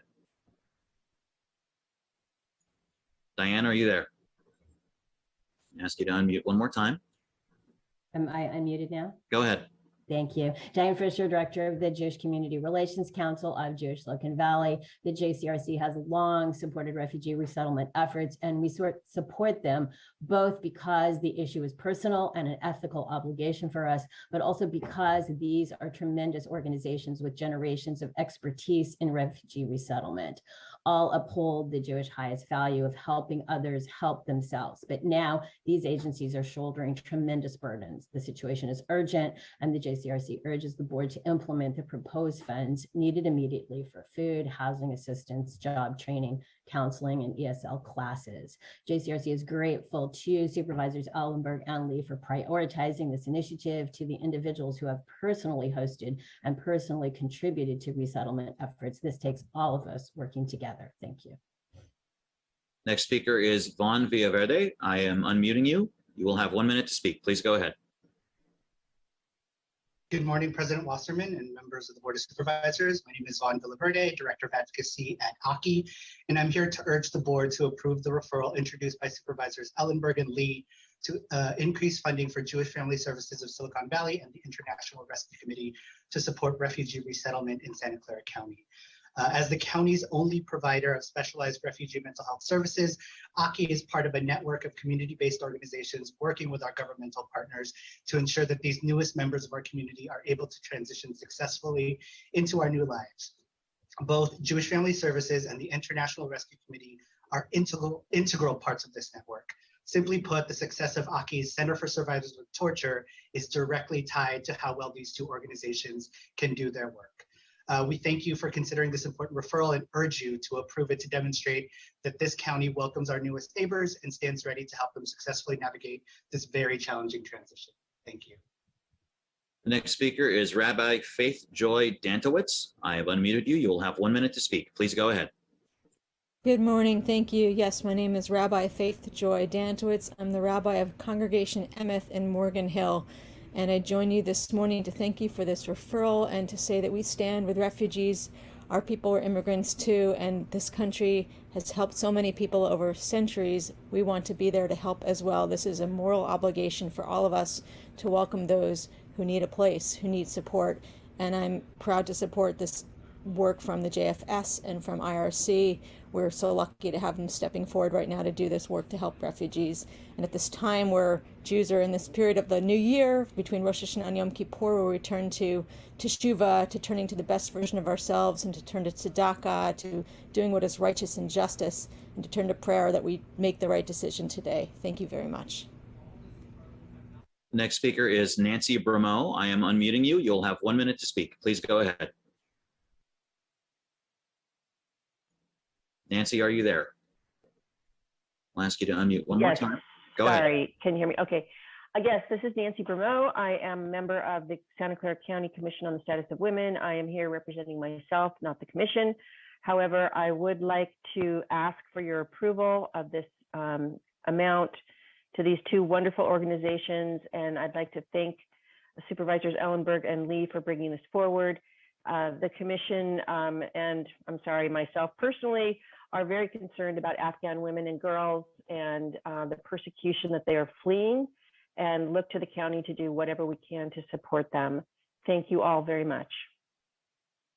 Next speaker is Samina Usman. I am unmuting you. You'll have 1 minute to speak. Please go ahead. Yes, hello, my name is Samina Usman. I'm the Senior Government Relations Coordinator for the Council on American Islamic Relations and an active volunteer with Support Life Foundation. I want to thank Supervisors Ellenberg and Lee for bringing this proposal, this funding proposal up for a vote. I urge the entire board to vote in favor of this. We need to support these Afghan refugees who have been, who have provided tremendous support and risked their lives in order to support us. And also at the same time, I want to recognize that we should also consider funding other organizations that have direct relationships, direct contact with the Afghan community. I think that we should consider looking into the Afghan Coalition, Support Life Foundation, Rahima Foundation. There's a number of local Muslim organizations that could be that could definitely impact the lives of these Afghan refugees. Next speaker is Missy Smith. I have unmuted you. You will have 1 minute to speak. Please go ahead. Yes, I'd like to oppose this. I don't believe these people have been vetted properly.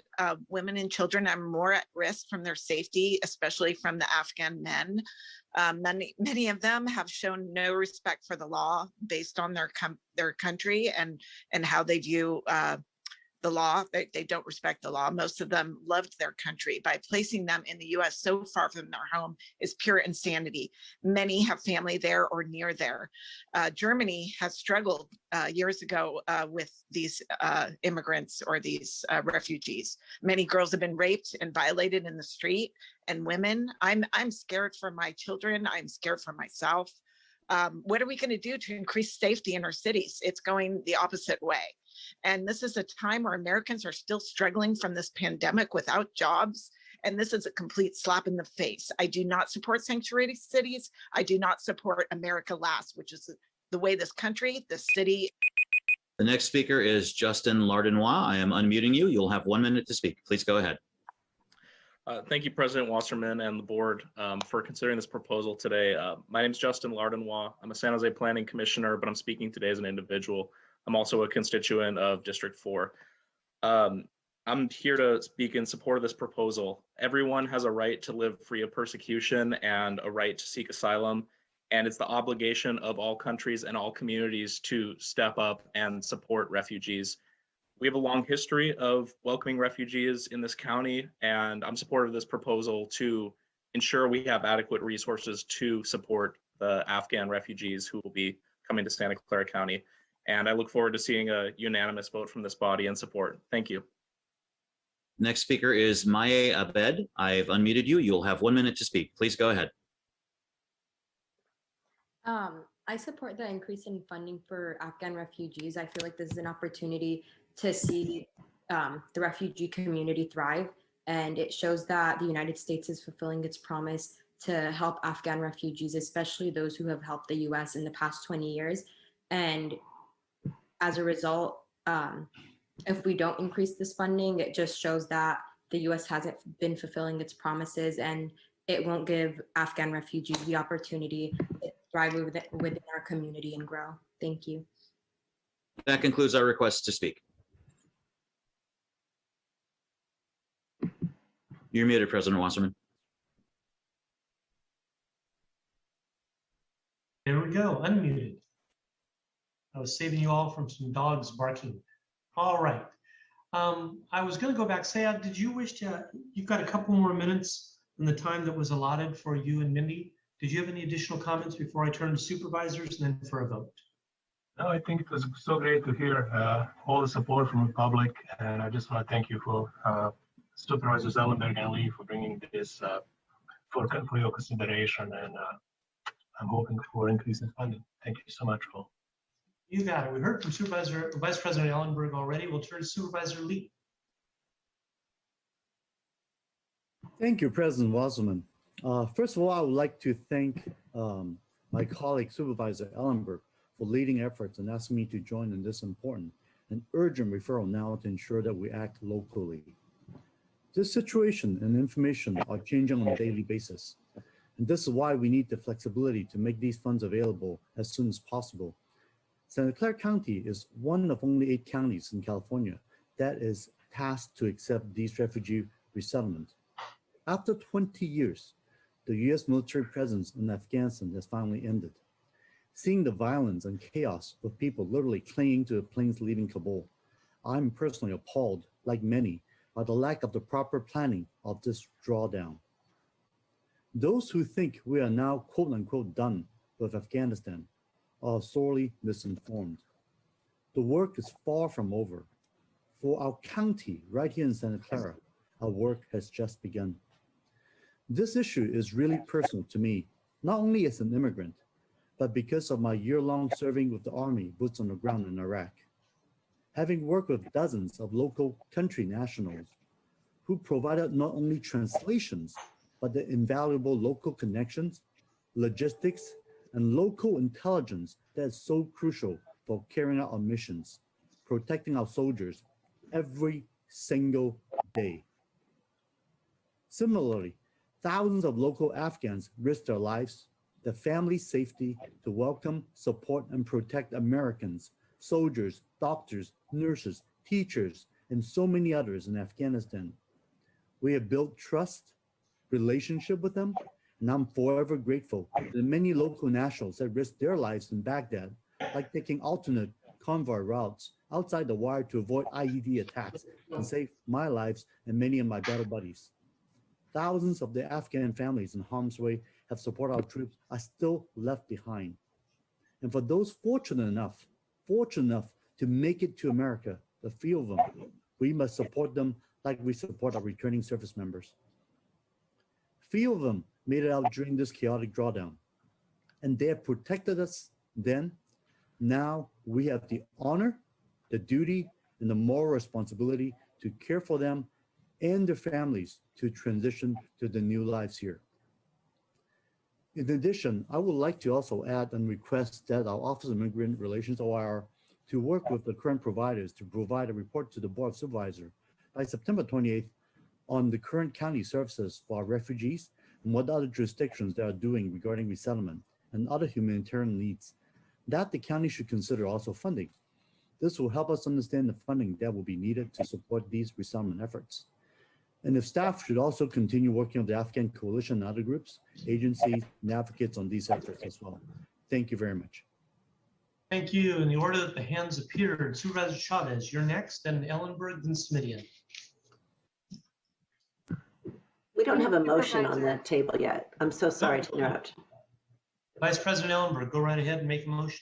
I'm so sorry. Is that all right, Supervisor Chavez, before you go? Thank you so much. I just wanted to very briefly also address some of the comments I appreciate the comments of support. Supervisor Lee noted that we are actually required through the relationships between the government and our resettlement agencies to resettle the Afghan refugees in our community. And the reason that the two organizations were selected is that they are the only two that do the resettlement services. I absolutely agree with Supervisor Lee and with Samina Usman's comment that we need to think more broadly about all of the organizations that provide support to refugees. This referral was really targeted specifically to the urgent needs of the resettlement. There are folks that are already coming in. IRC has already resettled, I think, close to 60 refugees, and JFS a slightly smaller number. So the urgency is really, really significant. I want to just ask a quick question of County Council before I make the motion. I learned through a CSAC presentation that the speed with which people were taken out of Afghanistan precluded the typical refugee status that is generally assigned in country. That wasn't able to be processed in many cases. So people that are coming into our county may hold different types of federal status. And I just want to make sure the language in the referral is broad enough to ensure that any resources that are allocated today may be used to resettle individuals and families coming from Afghanistan, whether or not they have the typical refugee or parolee status, but may fall under some other new federal status category. Does this work? I think as long as that's made clear in the motion, that should be fine. There are different status categories, but all the refugees will have some sort of admission status from the federal government. So there should be some official category that's designated.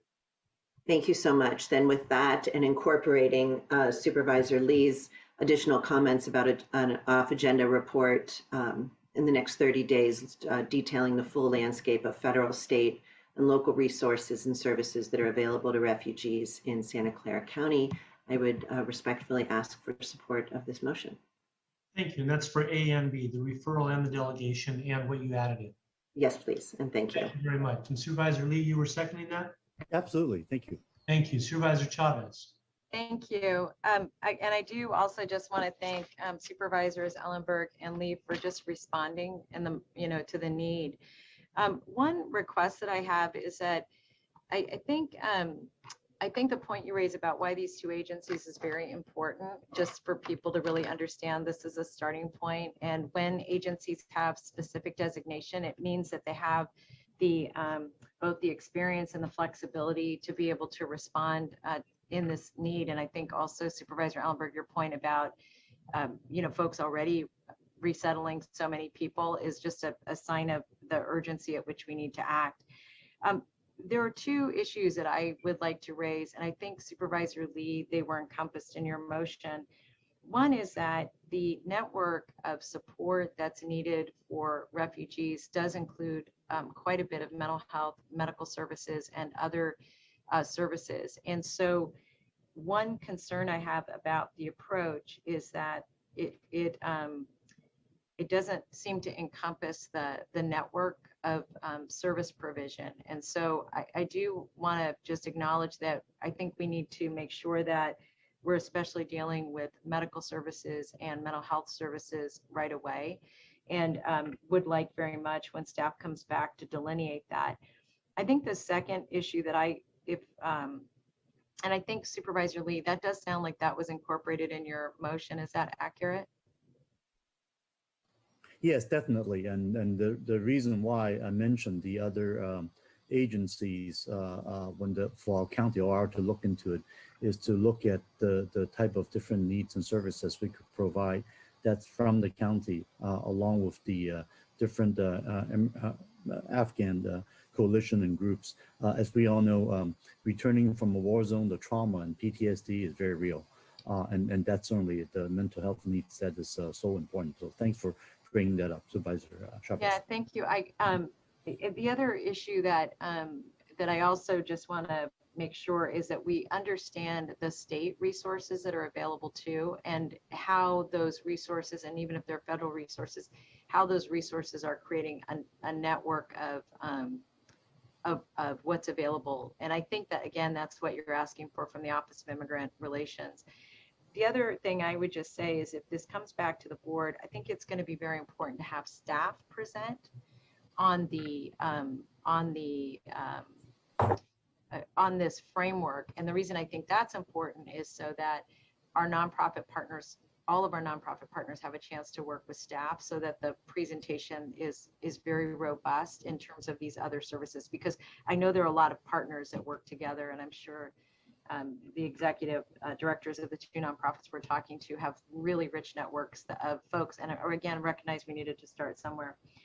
The last point that I wanted to raise, and really this is a question, I'm not sure if this may actually be a question for our staff, and that is that in the past, when there have been emergencies like this, where we've had challenges at, the Mexican border, or just with other challenges like this, I know that the county has stepped up really to work with community leaders who are prepared to assist with housing and other activities. And I just wondered, did that come out of the Office of OIR, or was that SSA? And is that already activated, the county's work?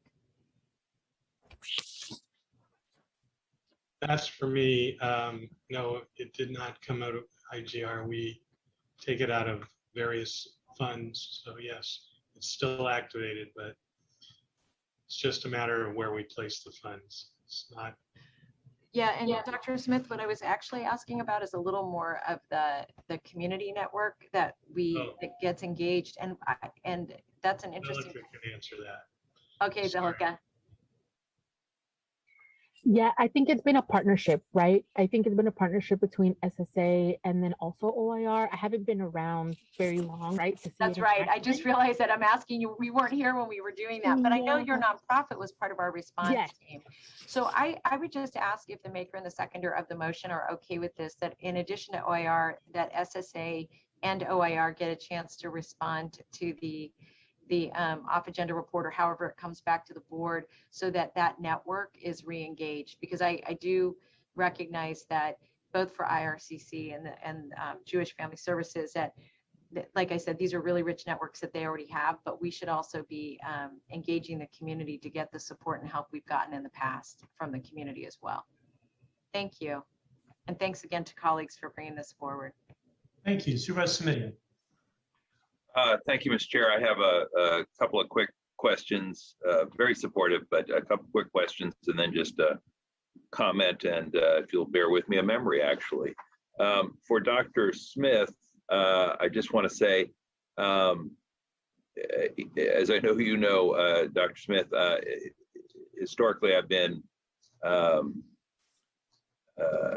anxious about a delegation of authority to the county executive. In this case, however, I think it is exactly the right approach. And the reason for that, and what I think is so fortuitous with respect to the referral, is the structure of the referral is designed to make sure we can be somewhat nimble and flexible to a situation that is emerging and changing on an almost day-to-day basis. So Dr. Smith, just as I understand it, the recommended action under B is gives you delegation of authority to spend up to that $750,000 if, and I would be surprised, frankly, but if it were less than that, that's a judgment call you would be able to make. If it were more than that, you would come back to us and indicate a need or a desire for additional funding. Do I have that right? That's my understanding of the item, yes. All right, well, I think, as I say, I think in this instance, a delegation of authority is the smart way to go if we want to keep the situation flexible. And as colleagues have indicated, there may be a lot of different local players who can play a part here. And I think this gives you the flexibility to work with them as well. I will just say I'm familiar with the work of both Jewish Family Services and IRC, the International Rescue Committee, and their special status. So again, I think the referral is well crafted in that regard. And on a personal note, and I doubt that either Supervisor Ellenberg or Lee had any reason to know, but literally more than 20 years ago when I was first on the board, the reference to the Bosnian refugee community struck a chord because I had the opportunity to work in Bosnia on 2 occasions doing election supervision work, and then work directly with IRC on the resettlement of Albanian and Kosovar refugees 20 plus years ago. And then through that relationship with IRC, ended up actually doing 2.5 to 3 weeks of refugee resettlement relief work in Albania and Kosovo on the ground. And so each of us brings our own history and experience to this, but having seen firsthand both abroad and here in our county the work of refugee relief and resettlement, I think the need for these services couldn't be clearer.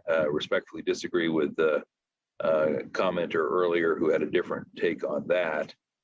And I am hoping that, as always, and as to channel Supervisor Wasserman a little bit here, that other federal, state, and local agencies do their part. But I think given the immensity of the challenge, as Supervisor Lee has suggested, each of us has a responsibility to do what we can, to do our share, and then maybe just a little bit more if we can. And that's the spirit in which I will be an aye vote. And I too thank my colleagues for moving quickly here. And again, I'm okay with the delegation of authority, an issue that I sometimes raise, but in this time was delighted to see. Thank you, Mr. Chair. Got it. Thank you very much. Dr. Smith, your hand is raised. Just a few process things. The board, as part of their motion, because of the urgency of the issue, should acknowledge that you're waiving policy 3.26 and 3.28. 3.26 policy against modifying contracts in the middle of the budget cycle, and 3.28 is a policy against referrals that have budgetary impacts. But if you just indicate your intention to waive those, it should be fine. The other Supervisors Ellenberg and Lee, you're okay with that? Yep, thank you. Go ahead, Dr. Smith. The other issue from a policy perspective is that the delegation doesn't preclude the need to come back with contracts. So you will see in the future both F-85s and contract language to accomplish the goals that you're trying to accomplish today. But thank you. I just don't want you to think that you're done with all your work today. Thank you. We never think we are. All right, we've got those in. Thank you very much for bringing those up. No other hands are raised. We've heard from the public. We've heard from our speakers. Thank you very much in advance for the work you're going to do. I'm wholly in support of all this as well. David, roll call vote, please. Supervisor Lee. Aye. Supervisor Chavez. Yes. Supervisor Simidian. Aye. Vice President Ellenberg. Yes. President Wasserman. Yes. Thank you. Thank you very much. That concludes item 9. 10 and 11, we're going to come back. David, and we're hearing 10 and 11 together, correct? We usually hear the COVID items together, sir. Okay. Supervisor Wasserman? Yes. I'm going to ask that item 11 be heard separately so it does not get lost. I asked for it to be agendized. The board was kind enough to agendize it. Ordinarily, I would understand the blending of the two items, but in this case, I specifically asked this item be agendized so it got heard and addressed as a separate item, and I'll ask that that be the case.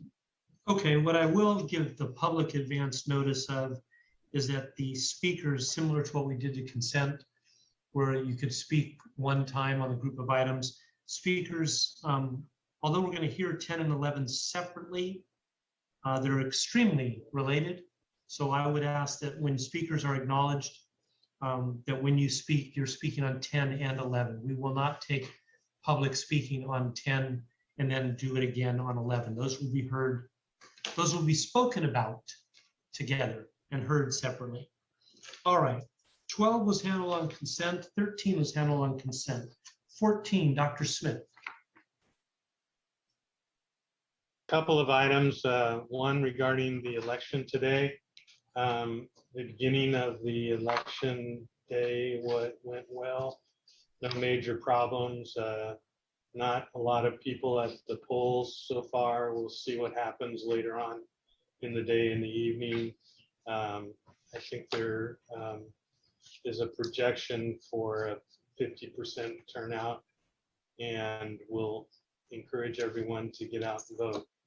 Second issue is that with regard to the COVID reports, we intend after this month to have only one report to the full board a month in public. We will also supplement that with off-agenda items as necessary, but because the reports are beginning to get a little repetitive in their content, we felt it would be better for the board to get one report a month.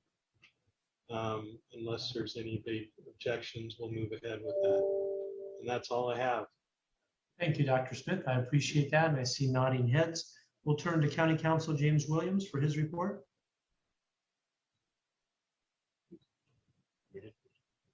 Yeah. James? At the September 13, 2021 closed session by unanimous vote with all members present, the board authorized the county to file or join an amicus brief in Dobbs versus Jackson Women's Health Center, U.S. Supreme Court case number 19-1392, supporting the challenge to Mississippi's near total ban on abortion after 15 weeks of pregnancy, and similar cases such as the Texas statute implicating the validity of Roe v. Wade. And that concludes my report. Thank you, James. I appreciate that. We now move on to item number 16. Let me just flip my pages over here. I would normally turn to Supervisors Submitting on this one. And Miguel, we've got you standing by. Is that correct? Yes, that's correct. Thank you very much. Supervisor Simidian, did you have comments here to make? I've reviewed the various documents referenced in the recommended action and am prepared to move approval of the recommended action in item number 16. Thank you. I'll be happy to second that.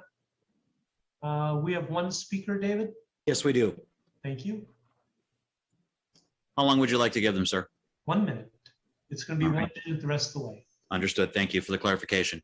Yep. 1 moment, please, while we get the timer up. Next speaker is B. Beekman. I have unmuted you. You have 1 minute to speak. Please go ahead. Hi, this is Blair Beekman. I've already kind of given my main points about how great how good the surveillance and technology ordinance can be for ourselves and into our future. It can help a lot, and just to thank you for its good efforts and how it will be helping the next few items. And thank you to all of us for our efforts. I think it can do some really important, amazing things for our future. Thank you. Next speaker is Urbish. I have unmuted you. You have 1 minute to speak. Please go ahead. Thank you very much to all the Board of Supervisors. I wanted to specifically mention about the surveillance. Excuse me, system. Urbish, if you could please hold for a minute. We'll hold your time right here at 51 seconds. Thank you, Dave. Whoever has that background noise, would you please mute yourself? I think that might be Urbish, Mr. President. Okay. Urbish, you either need to mute yourself or won't be able to speak anymore. We can't hear both. Yeah, if it's Sure. you, it's not going to work, Urbish, unless you can. Yeah, I've muted him. That was he had something on in the background, sir. Thank you. Do we have any other speakers, David? No, he was the last one. Okay. We'll have to end that one there. Okay, that concludes our request to speak. Thank you. Thank you. We got a motion by Simidian, a second by Wasserman. Any further comment on this item? Seeing none, a roll call vote, please, Dave. Supervisor Lee. Aye. Supervisor Chavez. Yes. Supervisor Semidion, Aye. Vice President Ellenberg, Sorry, I'm just a little bit confused. This is just on 16? Yes, it is. 17. Okay, I'm a yes on that one. Thank you. and President Wasserman. Yes, Thank you. thank you.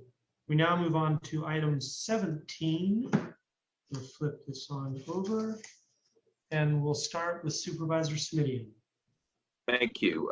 Supervisor, this is a somewhat lengthier item with 9 moving pieces or parts, 17A through I, and I am prepared to move approval of the recommended action.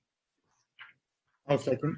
Thank you very much. Motion by Semidian, second by Lee. One member from the public looking to speak. Dave. Okay, one moment, please. Next speaker is Irvish. I have unmuted you. You have 1 minute to speak. Please go ahead. And thank you very much to all the Board of Supervisors. Reconveying the comment on the agenda item number 17, I wanted to specifically mention about the surveillance system. Well, when any ordinance that is being established or being updated with in Adjournment with the technology and as well as any technological system that is being implemented, it's important to understand the design, the aesthetics, how the surveillance system compliance, and as well as the auditing that works in conjunction with the counties and governments ordinances that is being provided as part of a governance system to be installed.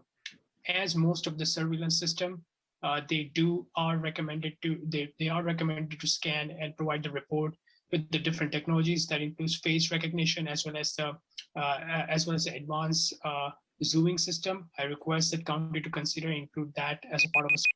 Next speaker is Forgotten Constituent. I have unmuted you. You have 1 minute to speak. Please go ahead.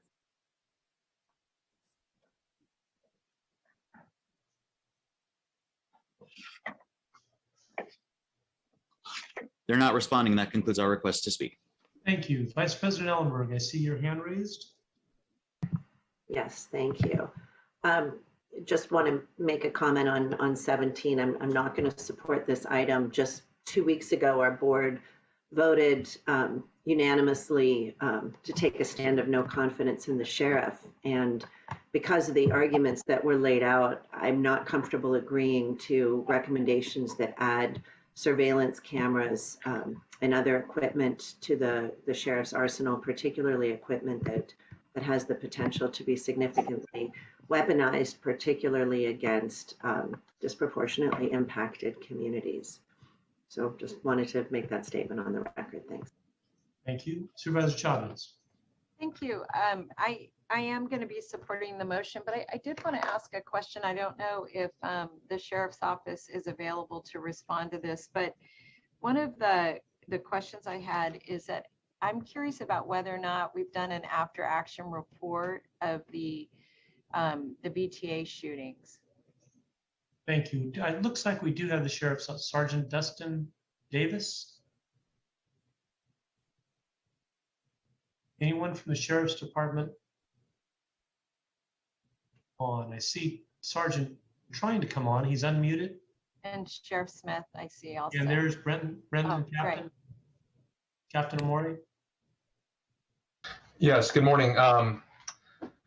We are in the process of getting a after action report completed. We are looking at vendors to help us have a professional product outside of our office. We do have a brief overview that's available PowerPoint, but again, we're looking to produce something in a higher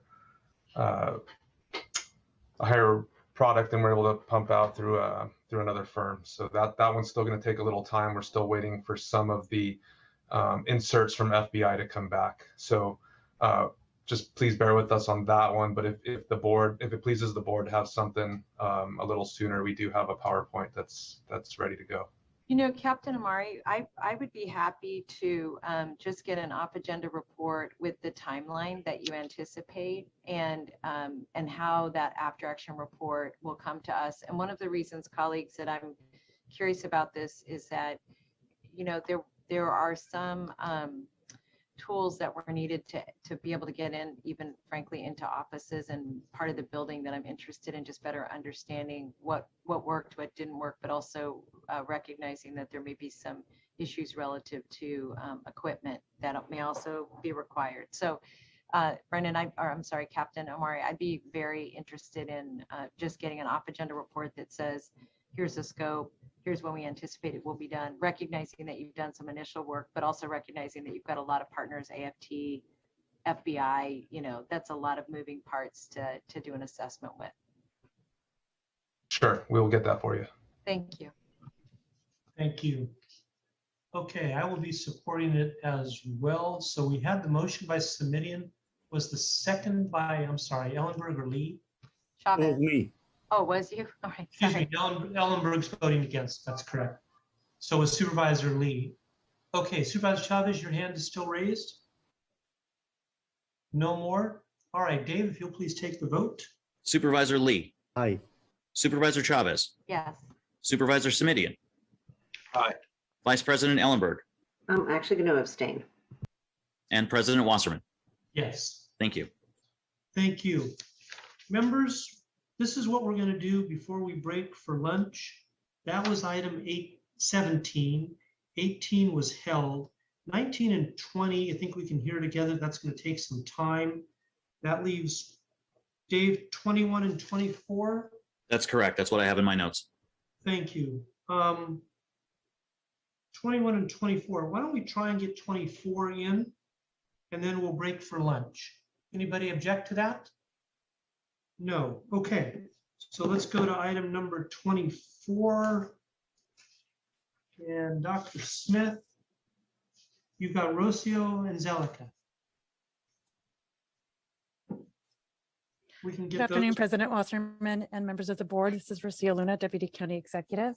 Hi, Rocio. Joining me today, good afternoon, to answer any questions on this item is Celica Rodriguez-Deems, Manager of the Office of Immigrant Relations. She'd be happy to review with you today's recommendation. Thank you. Thank you both for being here. I'm looking for any supervisors for any questions. No questions there, and we have no public speakers. Sorry, President Wasserman, my bad. My hands is off slow today. All right, go right ahead, Supervisor Lee. Great. Thank you very much for item 21. This is 24, I think I said. You say 24? I'm sorry. Yeah, we're going to do 24, then 21, and then break for lunch. Okay. Oh, sorry about that. So my bad. So I put my hands back down. Thank you. Okay, you got it. So item 24, we have two members of the public now, Dave. Okay, we'll pull the timer up. Thank you. Next speaker is Tino. I have unmuted you. You will have 1 minute to speak. Please go ahead. Yes, I'm confused about what just took place with item number 17. I apologize. I came in late to the meeting and I came in after the public comment. I heard Susan Ellenberg say that she abstained. So I'm curious what the outcome of that vote actually was. Sure, it's 401. No, I'm just saying, did it pass? Did it not? Yes, it passed. Why did it pass? Because it was 2-2 and she abstained? Okay, we don't go back on the question and answer thing here, but it was 4 in approval, 0 against, and 1 abstained, so it passed. 0 against and 1. Okay, so you guys put us in a surveillance state. We lost the connection with that one. The next speaker is B. Beekman. I've unmuted you. You have 1 minute to speak. Please go ahead. Hi, if I think what this item is trying to address, I wanted to add on to the thoughts of, welcoming the Afghanistani refugees at this time. A few comments were made, public comments at that time about, issues of jobs and safety. It's my feeling that part of the ways that we build our economy in this country is to welcome in a migrant community, an immigrant community. And it's not everything, but it's an important part of how we build our economy in this country. Hopefully that can help answer some questions and make a process of dialogue easier for all of us. Thank you. Next speaker is Forgotten Constituent. I have unmuted you. You have 1 minute to speak. Please go ahead. Thank you. And we're on item 24, everybody. Yes, this is regarding item 16 and 17. We're on item 24 now. I've muted that participant, sir. Do you want me to unmute them again and let them speak? Yes, thank you. Okay. Okay, I've asked you to unmute. Please go ahead. Yeah, I just, even though I missed the vote and the public comment there, and I know you guys passed it, I just, I'm a little concerned that you're including pharmacies as part of the properties where you're going to be surveilling. And that's, people go there with medical reasons, and you have to deal with HIPAA violations. People's private medical reasons for going to a pharmacy are going to be violated there. So I don't understand why you guys include pharmacies. So I think you guys need to revise that part. And I think it also might have to do with the fact that people get vaccinated in those areas, and that's an illegal kind of protest for you to go there and tell people, maybe not to get vaccinated. Is that why you're including pharmacies in the bill? Those are my questions. That concludes our request to speak. Thank you. Now we are on item 24. It's receive a report. No vote is necessary. Any other comments? Okay, we'll consider 24 received. We're now going to do item 21. Then we will break for lunch. And Dave and I will tell you what order or what we've got coming when we come back from lunch. So on item 21, behavioral health. Is Sherry with us? Hi, I'm President Wasserman. Good morning, President Wasserman, Board of Supervisors, Sherry Terrell, a Director with Behavioral Health Services Department. You have our report on behavioral health services for students at K-12 schools, along with a companion PowerPoint presentation that was shared as part of an oral report on August 31st. So we are open to answering any questions you might have today. Thank you very much. I see we've got one speaker. So Dave, if it's okay with you, Supervisors Lee and Ellenberg, I see your hands raised, but we'll hear from the public first and come back to you. Yep, you're okay with that. Thank you. Dave, our speaker. Next speaker is B. Beekman. I've unmuted you. You have 1 minute to speak. Please go ahead. Hi, Blair Beekman here. Good luck with the issues of how to address, behavioral health for young people in this time of COVID. To try to make a broad stretch here to the surveillance items that were just approved, there's issues coming up about cameras and monitors for the future of automatic buses that it's meant to kind of be, monitoring the people within the buses. That is a question. Young people will be on those buses. Old people will be on those buses. I hope that we have a good surveillance policy, starting for that whole process, and can be accountable, and something I think young people really need to look into as what can help define our better open, accountable practices for our future. It's kind of our only hope. Thank you. That concludes our request to speak. Thank you. I will start with Supervisor Simitian. Thank you, Mr. Chair. And let me just ask, Mr. Rao, I continue to be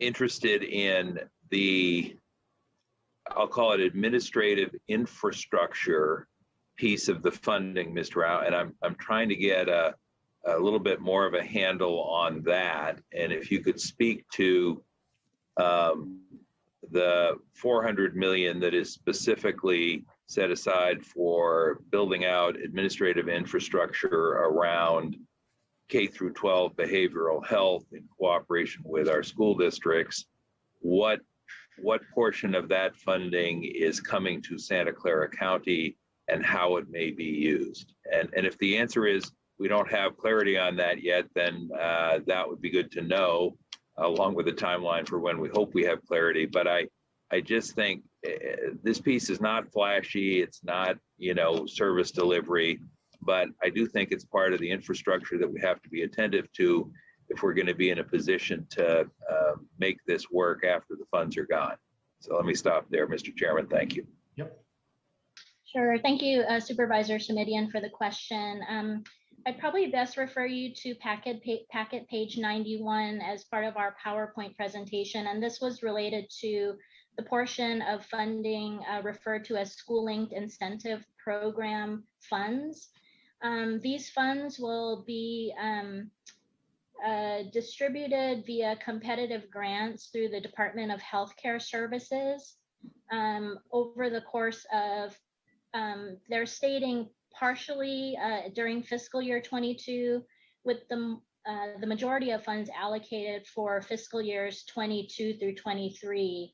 And these funds are intended to build partnerships, capacity, and infrastructure supporting ongoing school-linked behavioral health services for children and youth 25 years of age and younger, to expand access to licensed and behavioral health professionals, counselors, peer support specialists, et cetera, and to build a statewide community-based organization provider network for behavioral health prevention and treatment services, as well as to enhance coordination and partnerships with respect to behavioral health prevention and treatment services for children and youth via data sharing opportunities.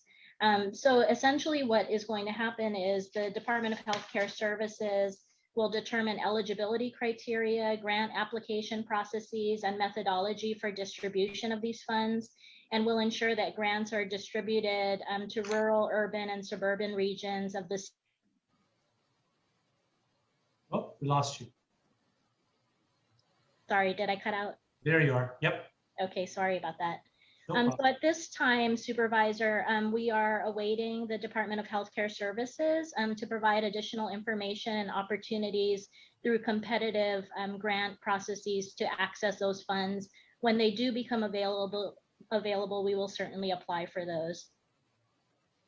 Thank you. I did see, through the chair, I did see that one last bullet point there at the bottom of page 90, page 91. It says that the funding will be administered through competitive grants. Does that mean, Mr. Rao, that we do not expect any just flat out allocation, that the entirety of the funds is a function of competitive grants? Supervisor, I believe that's TBD. In certain portions of these funds, we have learned that the Department of Healthcare Services at times will allocate a specific dollar amount to counties. And do we have any sense for what a best guess is on timeline for greater clarity? I'm anxious, frankly, that we not miss the opportunity to access these funds. Again, I know it's not flashy stuff, but it's the organizational and financial infrastructure we need to have in place that could conceivably benefit us for years to come. We do know that a portion will be allocated this fiscal year. We have not received a timeline on when those will be procured, but we will certainly keep the board updated, and we'll actively pursue those funds when they do become available. That's the best I can share at this point in time. All right, then, Mr. Chairman, I'll say thank you for today, but Mr. Rao, I think you can count on me asking every month at the Health and Hospital Committee when it's time for the behavioral health report, what's the status of that program, and more particularly, what's the status of our effort to access those funds? Okay. Yes, and Supervisor, I will certainly provide a monthly update during Health and Hospital Committee and the committee of that status. Great, thanks a million. Thank you, Mr. Chair.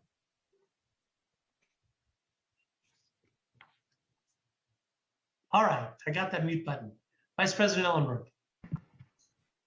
Thank you so much. Thank you, Sherry, and your team. I really appreciate the full accounting of the work to date and the referrals in this area and the planning on next steps. In addition to Supervisor Semidian's more specific requests on the capacity grants, I'd like to see a more detailed timeline, work plan, and roster of participants expected for work to address the need to braid funding and address gaps overall as outlined in the next steps in this report.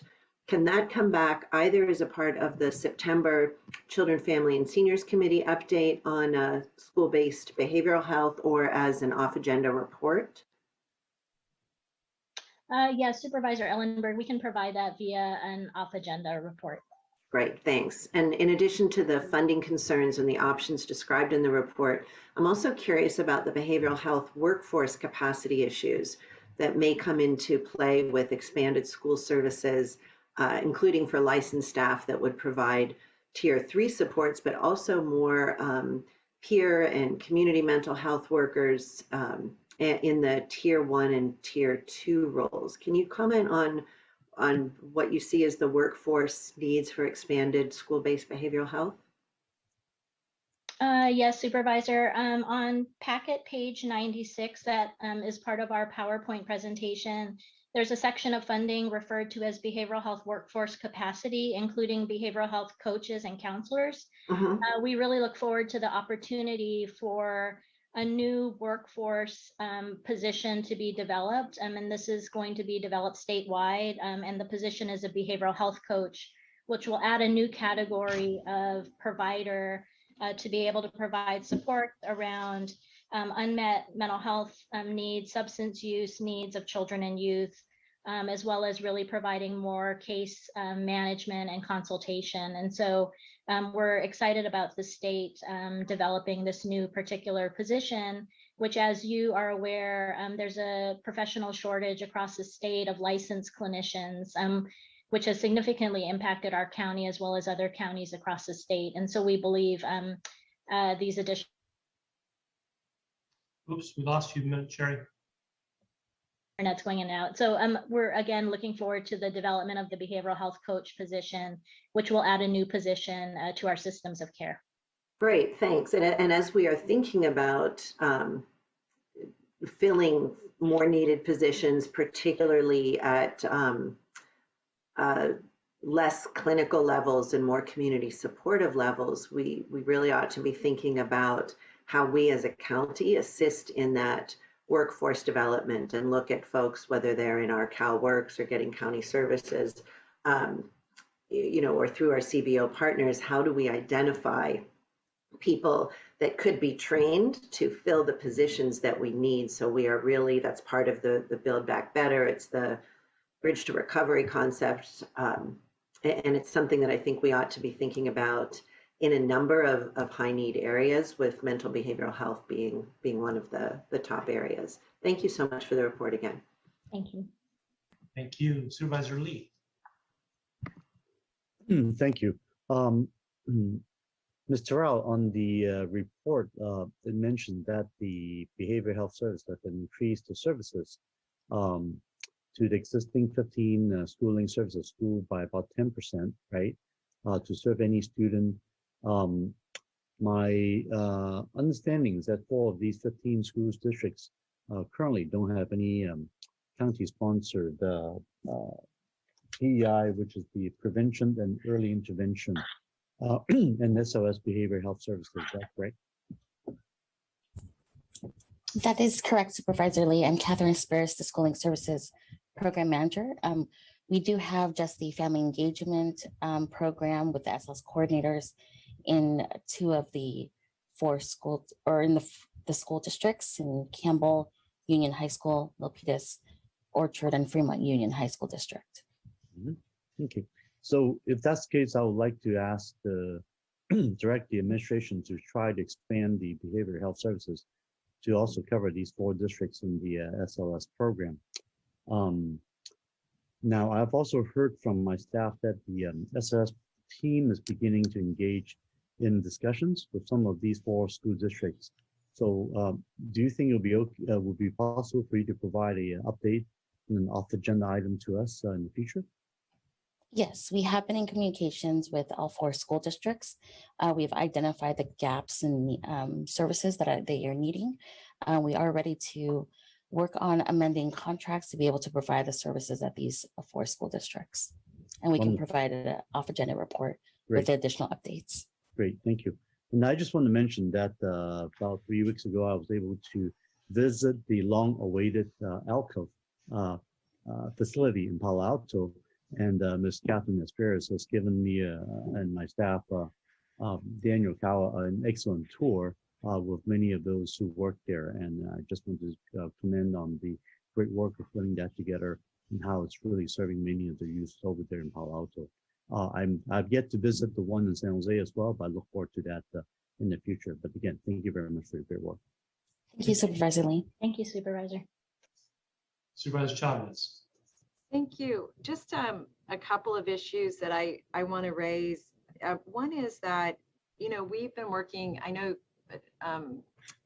Sherry, under your leadership and your predecessor's leadership to really try to integrate the mental health services with the drug and alcohol services, even from a clinical perspective internally. And I saw it referenced in the report, but I'm wondering, what does that actually look like for youth mental health services? And is that different than the way we approach those integrated services for adults? Great. I'm actually going to have Zelia Friacosta, our executive over children, youth, and families, discuss our integrated approach to behavioral health services. Thanks, Zelia. Thank you. Thank you. Good afternoon, Supervisor Chavez and supervisors. Yes, we have been working really hard on making sure that we have coverage for substance use treatment services as well as substance use prevention services. And I think it was included in the report that between the substance use prevention services and substance use treatment services, we are in over 90 schools providing those services.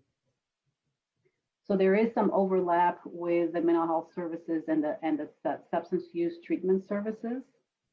We're not completely fully integrated in the sense that we don't have, for example, a clinician or a provider who can do both. And that really has to do with a lot of the complicating factors around funding and other issues. But they are in the school districts and providing services at the school sites as well.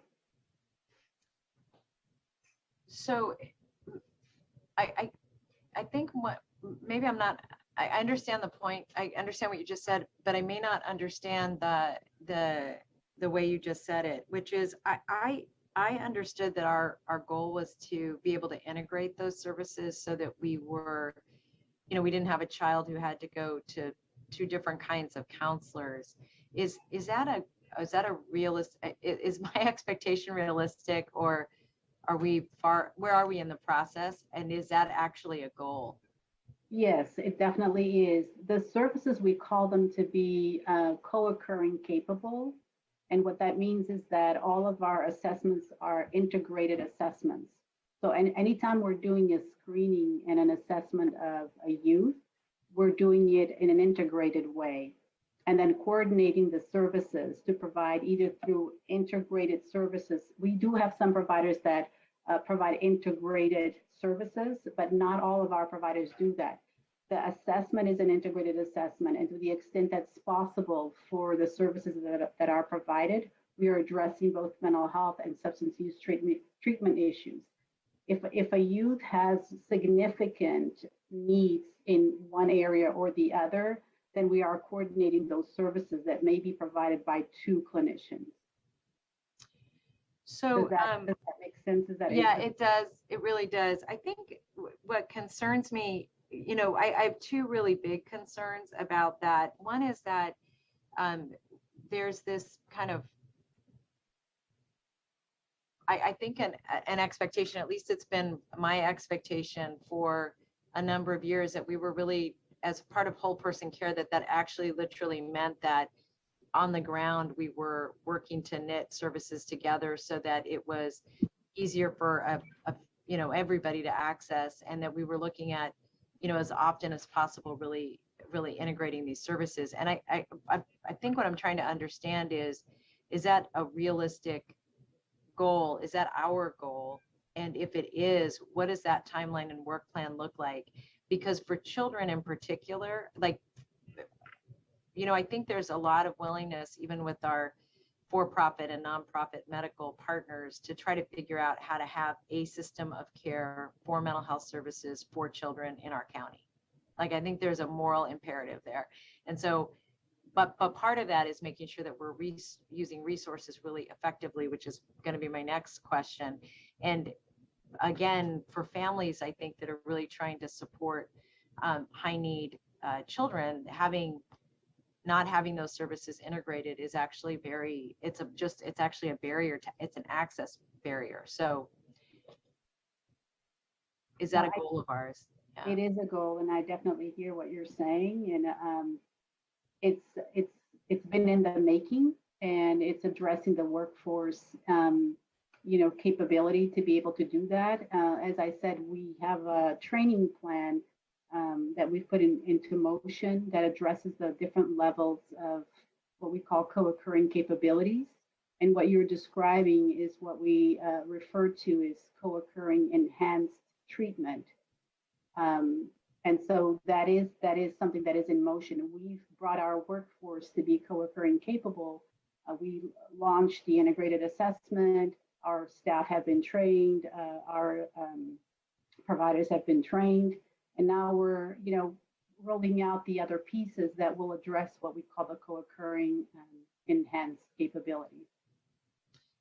So one other piece of data that I think would be really important to understand is what's the workforce delta in our region around, what kind of service provider delta do we have? So for example, how many clinicians are we short? How many, and because of that, or not because of that necessarily, but how many paraprofessionals, how many people do we need to get through this co-occurring, be able to have this integrated training? And I'm kind of pressing on it because feedback I've gotten is that we're not actually engaging in the training at a high enough level for us to meet these goals. And I don't know, Zelia, I'm really just kind of putting it out there, but I'd be really interested in getting the what we think we need over the next, what we need today and what we anticipate that need's going to be in 5-year increments. And I know it's a guess, but it would help me understand whether or not the workforce development strategies that are in place actually have the capacity to meet those needs. And then the second question I would have is who are our training partners that we anticipate are really going to be our primary partners? And if you could do that in an off agenda would be great. Unless you know the answer right now, Zelia, I don't know if you do. I believe that you will be receiving an off agenda fairly soon. Oh, great. The integration. So the training component should be addressed in there. Great. And then my last question, and I know on that we're going to need language capacity and cultural capacities, and I just want to make sure all of that is included. I know you all think about it naturally, but it's not necessarily reflected in all the written material we get. And so my last point, my last big point on this is that I am concerned that while we're trying to, and I've said this to Sherry and I'll say this to my colleagues, that we have a jar of peanut butter and that we're spreading it very thinly across the county. And what I want to make sure of is that the highest needs areas continue to be prioritized, like where we have a delta of services or access or insurance. Because in this instance, I recognize that some low-income families actually have greater access because they're Medi-Cal eligible to some of our services than maybe a child whose insurance just doesn't cover enough mental health services. So this equity issue can be sliced in a whole bunch of different ways, but I'm very interested in understanding the resources we have available, how those resources are being prioritized, and what the implications of that are long-term. And one concern, and I'll just say this here, is that I think this sustainability issue is one that concurrent to all of the planning and the planning and implementation work we're doing, that sustainability issue is a very real one. And that's why I appreciate Supervisor Simidian asking of the pie, how much of that pie comes to us. And then the other is where we do or don't need the pie because we're able to build Medi-Cal or other things.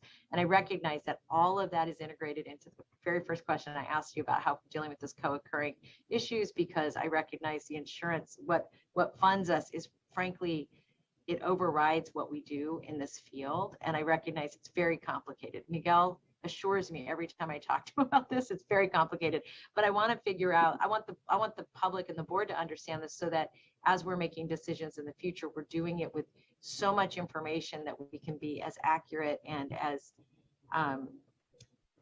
disciplined about that as possible. Thank you. Thank you.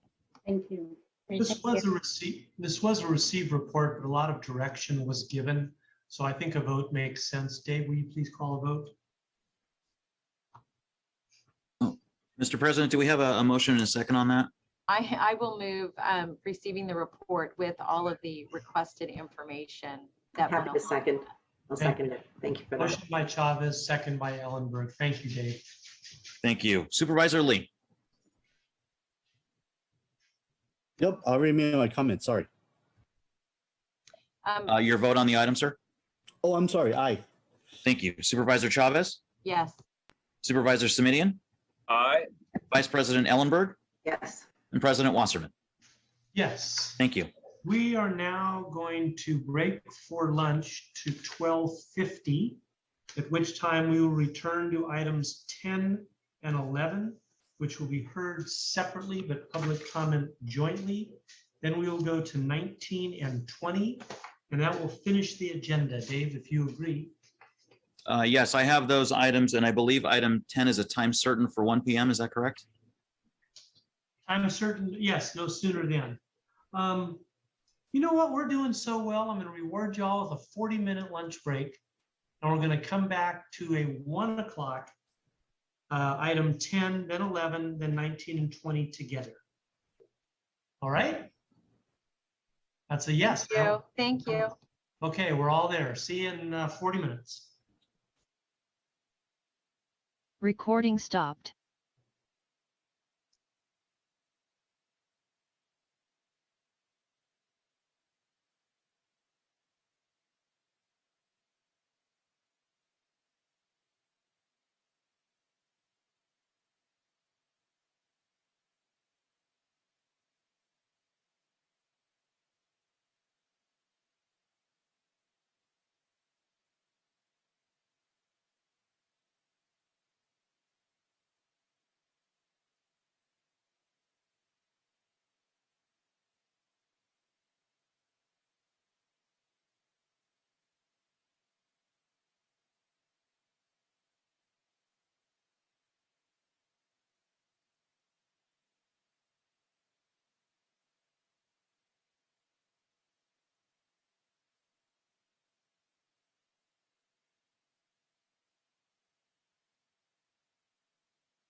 Rhonda, can you hear me? We're doing a little voice test. Dr. Cody, is that you? Yes. Hi, Rhonda might have stepped away, but we can hear you. It looks like you're highlighted under Dr. Smith's window. Yes, I'm going to be, I decided instead of signing in as a panelist, I'll just speak under Dr. Smith's. And she should be highlighted. She's our public health official. Dr. Smith and I are one and the same for today. Hey, Doc, haven't seen you in a while. Recording in progress. All right, all right.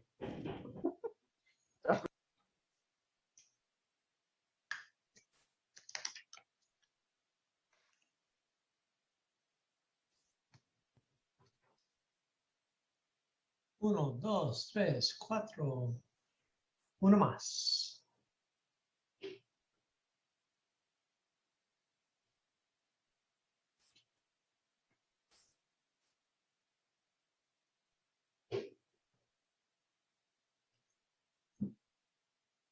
Tell you, Cindy, I'm working on a construction project and we have the guys here and no wood. What, because of COVID?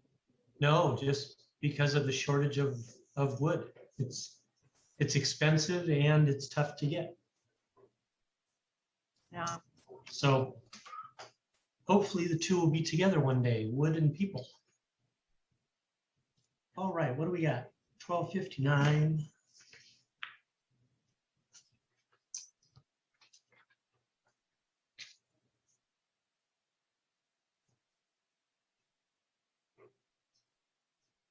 Do.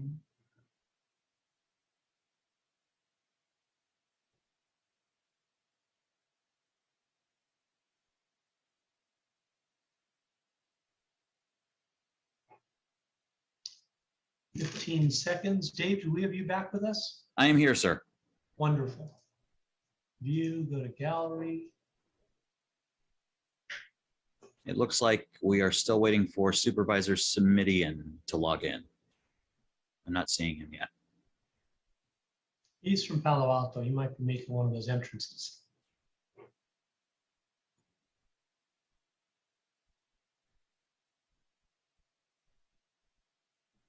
I've seen that like in debutante things.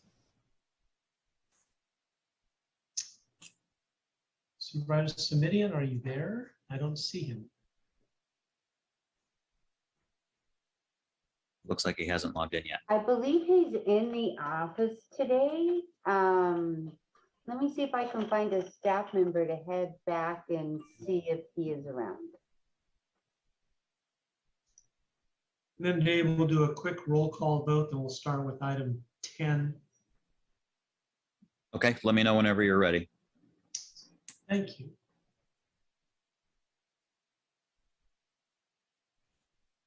Nancy's on her way back to see if he's in his office. Thanks, Rhonda. And Supervisor Simidian has returned. Wonderful. Roll call vote, please, Dave. Good afternoon, Supervisor Lee. Lee here. Supervisor Chavez. Here. Supervisor Simidian. Here. Vice President Ellenberg. I'm here. And President Wasserman. A key. Thank you. A quorum is present. Thank you. Let's go to item number 10, which is to receive a report from the Public Health Officer and Administration relating to the current status of COVID-19. And again, for anybody wishing to speak on these items, 10 and 11, they'll be held separately, but in between 10 and 11, I'll take public comment. So go ahead and register to vote if you wish. Dr. Cody, you're supposed to be there. I see your PowerPoint. And are you with us? Good afternoon, supervisors. This is Dr. Cody. I'm just speaking under Dr. Smith's tile, but I'll start off the presentation before handing it over to my colleagues, Ahmad Kamal and Brian Darrow. So just to start out with where we are in the local epidemiology, on the first slide, we'll go back just a little bit. There's the epidemic curve since the beginning of when we were tracking the pandemic. I will note that the issue with the lab reporting from Kaiser is just about resolved. We're still getting some cases from early August to fill in the picture, but we are pretty confident now that cases are declining. So you can see here that our 7-day average case rate, which is that rolling orange line, it actually peaked around mid-August and has been slowly drifting down since. And we have other surveillance systems, such as our wastewater surveillance, that shows the same trend. So we are confident of this trend. Awesome. The next slide shows our the 7-day rolling average case rates by vaccination status. And just to orient you, I want to first draw your attention to the green line, which is the case rate overall. So you can see that our case rate is slowly coming down to now 13.1. And then look at that top aqua line. That's the case rate among unvaccinated cases who are 12 plus. So eligible to be vaccinated, not yet vaccinated, and a much, much higher case rate. And then if you take a look at the orange line, that's the case rate among kids younger than 12. So they're also not vaccinated because they're not yet eligible, but you can see that that case rate is much lower. And then finally, the lowest is in purple, which is the case rate among those who are vaccinated. So you can see, as we saw last time, that it rose, but the rise was really blunted, and it is also coming down. The next slide shows deaths in our county. We saw a small bump during the current surge, but not very substantial, and certainly nothing like we saw during the winter surge, and far fewer than the previous surges before a vaccine was available. The next slide shows where we are with variants. And remember, we're not able to classify every single case as to what the variant is, but among those that are sequenced is pretty much all Delta all the time at this point. That's what we're seeing here in the county, the state, and across the country. It is the dominant variant, and it's outcompeted all of the others. And the next slide, just a quick update on vaccination. So we are continuing to make progress. Of course, it is slow, but it is progress. And we are now at 82.6% of the eligible population fully vaccinated, and 87.8% with at least one dose. Another metric not on this slide, but if we look at the whole population, everyone, whether they're eligible or not, we are at nearly 71% fully vaccinated, which is quite extraordinary. The next slide shows that the number of residents getting their first dose has been pretty flat, and now it's starting to drop off just a little bit. So the blue line there is kind of that middle line, shows a 7-day rolling average of first doses, and it's just begun to dip a little bit. But as I said earlier, we still are making progress. There still are people that have not been vaccinated that want to be vaccinated, and are stepping up for their first dose. And the next and last slide in my section shows again that retail pharmacies have been the main vaccine provider in our county since last May and continue to be. And we'll talk a little bit more about that in the next item when we talk about boosters. And now I'll pass the presentation over to Dr. Kamal for an update on testing and hospitalizations. Thank you, Dr. Cody, and good afternoon, supervisors. So our testing rate continues to remain high, well above the 1.5 tests per 100,000 people suggested as a benchmark by the state. Good news is the positivity rate, shown in the red line here, has come down quite nicely, down to just above 2%. Next slide. Along with that, we continue to have adequate capacity with same-day testing available at multiple sites, and our turnaround time, fortunately, has remained excellent, 1.3 days. So despite the high demand, we are meeting it quite well. Next slide. This slide shows who is doing the testing. As you can see in that red line, the county health system has been the major provider of testing, not only for its own patients, but for the entire county. We see the turquoise and the purple line representing Stanford and Kaiser, which also had somewhat of an increase, and then Palo Alto Medical Foundation and others are down below. Next slide. In terms of hospital update, we have very good news here too. Our hospitalizations have not only flattened, but are starting to come down quite nicely. Our pediatric hospitalizations have remained low. However, we still continue to have staffing challenges.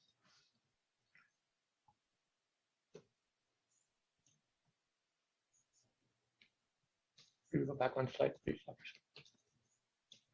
So this shows the number of COVID hospitalizations coming down to 210. And in fact, since this slide was prepared as of this morning, we have had a further decrease down to 171 total patients with COVID in the hospital. Next slide. ICU census has also gone down. Once again, it was 61 when the slide was prepared, and this morning is down to 49. And with that, our availability has improved as well. It has almost doubled from 38 to 68 available beds. So all in all, our hospitalization metrics are all moving in the right direction. And with that, I will pass it over to Brian Darrow. Good afternoon. So just a quick outreach update.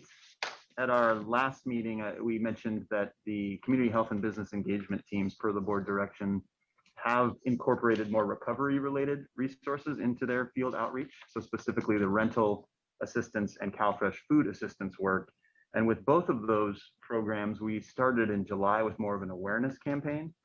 But since August 21st, we've been doing a little bit more kind of active work. So on the rent relief side, that's been taking down contact information for any households we encounter who are interested in the program, and then providing that information with our application assistance teams, who then call folks back within 48 hours so that the household can be directly connected. The numbers on this slide are just a little bit dated, though. We now have provided that warm handoff to more than 800 households. A majority of those households speak in English, a language other than English, so preferred language other than English. We actually have 16 different preferred languages represented. So the work, that work is really reflecting the diversity of our county.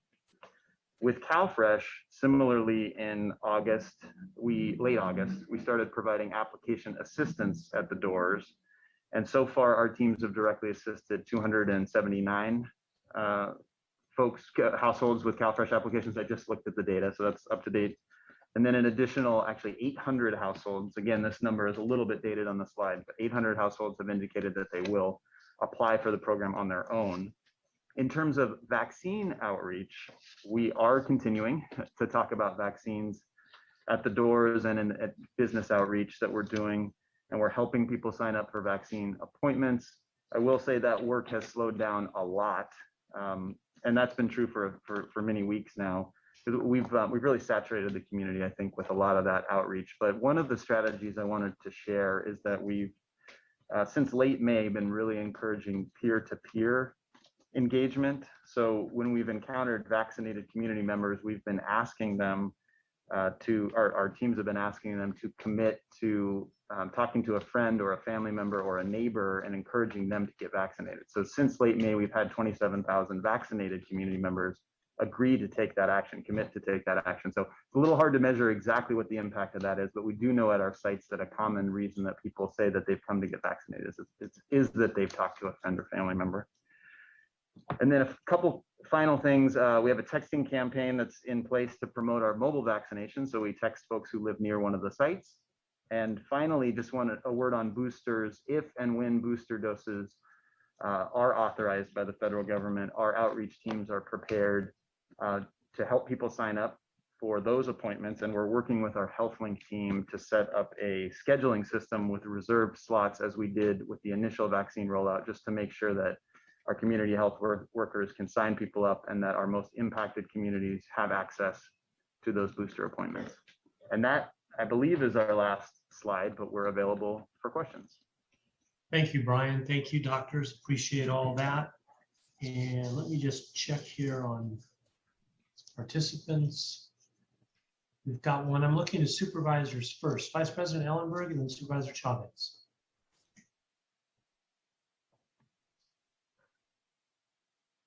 I'm not mute again. Supervisor Ellenberg's mute. I was muted, thanks. I just wanted to ask some questions specifically about how to respond to parents and school board members. My office continues to receive questions from parents who are scrambling with how to react and if, where, when to get testing, if they receive an exposure notice from their child's school, and from school board members with questions about how to better coordinate school testing and notification procedures. It's my understanding that public health has been conducting a survey of the policies and practices in place across our school districts in the county. And Dr. Cody, could you speak a little bit about what you know to date about how schools are managing cases, testing, and family notifications, and also when a full report of the district survey findings will be shared with the board? Thank you, Supervisor Ellenberg. We are working with schools to understand how they're handling this because there's a variety of testing that's offered, and it can range from surveillance testing or routine testing to being able to test people who are symptomatic. Maybe it's just students, maybe it's just staff, or some combination. And we'd be happy to get the details of that information to the board, perhaps in an off agenda. As you probably know, the state has resources to support schools that we were quite enthusiastic about, but those resources have been stretched rather thin. So they're not uniformly and comprehensively available to every school that needs them. And so I would say, just in summary, that at this point, it's a bit of a patchwork, but schools and public health are working on making it more smooth. So we can get details to you in an off agenda. Okay, and particularly what I'm interested to hear more about is where parents are being sent for testing, and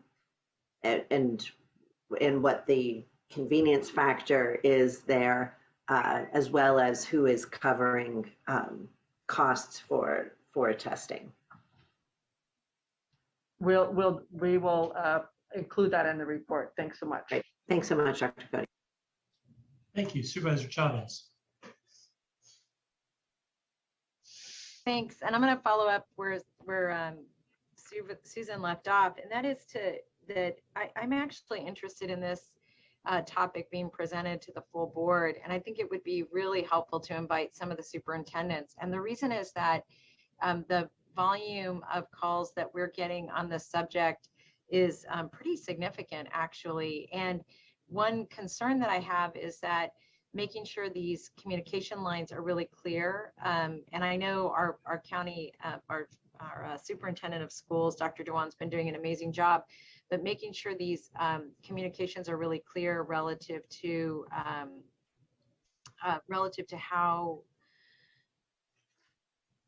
we're going to be dealing with the shots for children is something that I've now become a little bit more concerned about, and including even the process. I think originally you all had talked to us a little about this being something we were really going to do through pediatrics offices, but now we're looking potentially at mass vac sites. And frankly, I'm having a hard time understanding the logistics, which is frankly another question that I asked to have presented to us, is really the logistics of each of the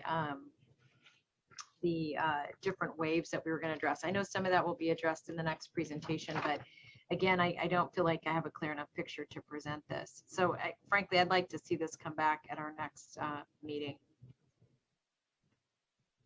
All righty. Thank you. And then I wanted to ask a little bit about some of the implications people having COVID. And one question that I have is that I know that long COVID is a real thing. I've actually talked to a number of people who've had COVID who still have some really, some pretty significant symptoms after having COVID. Most of these cases, I would say they were pretty sick. And I'm wondering if what I've heard a rumor that that there's a specialty clinic that our county is working on with Stanford. I'm aware that, I don't know the details. I know from just a quick web search that Stanford Healthcare has a clinic for patients with long COVID. But that's really all I can say. I think this is a concern. Lots is not understood about long COVID. There's a lot of work going on to better understand it. Because among other things, we need to plan and understand what the impact is, how many people will need to be taken care of with this condition. So perhaps this is, Dr. Smith, I know this goes under kind of the broader umbrella of health. It's both public health, but also Supervisor Simidian was waiting.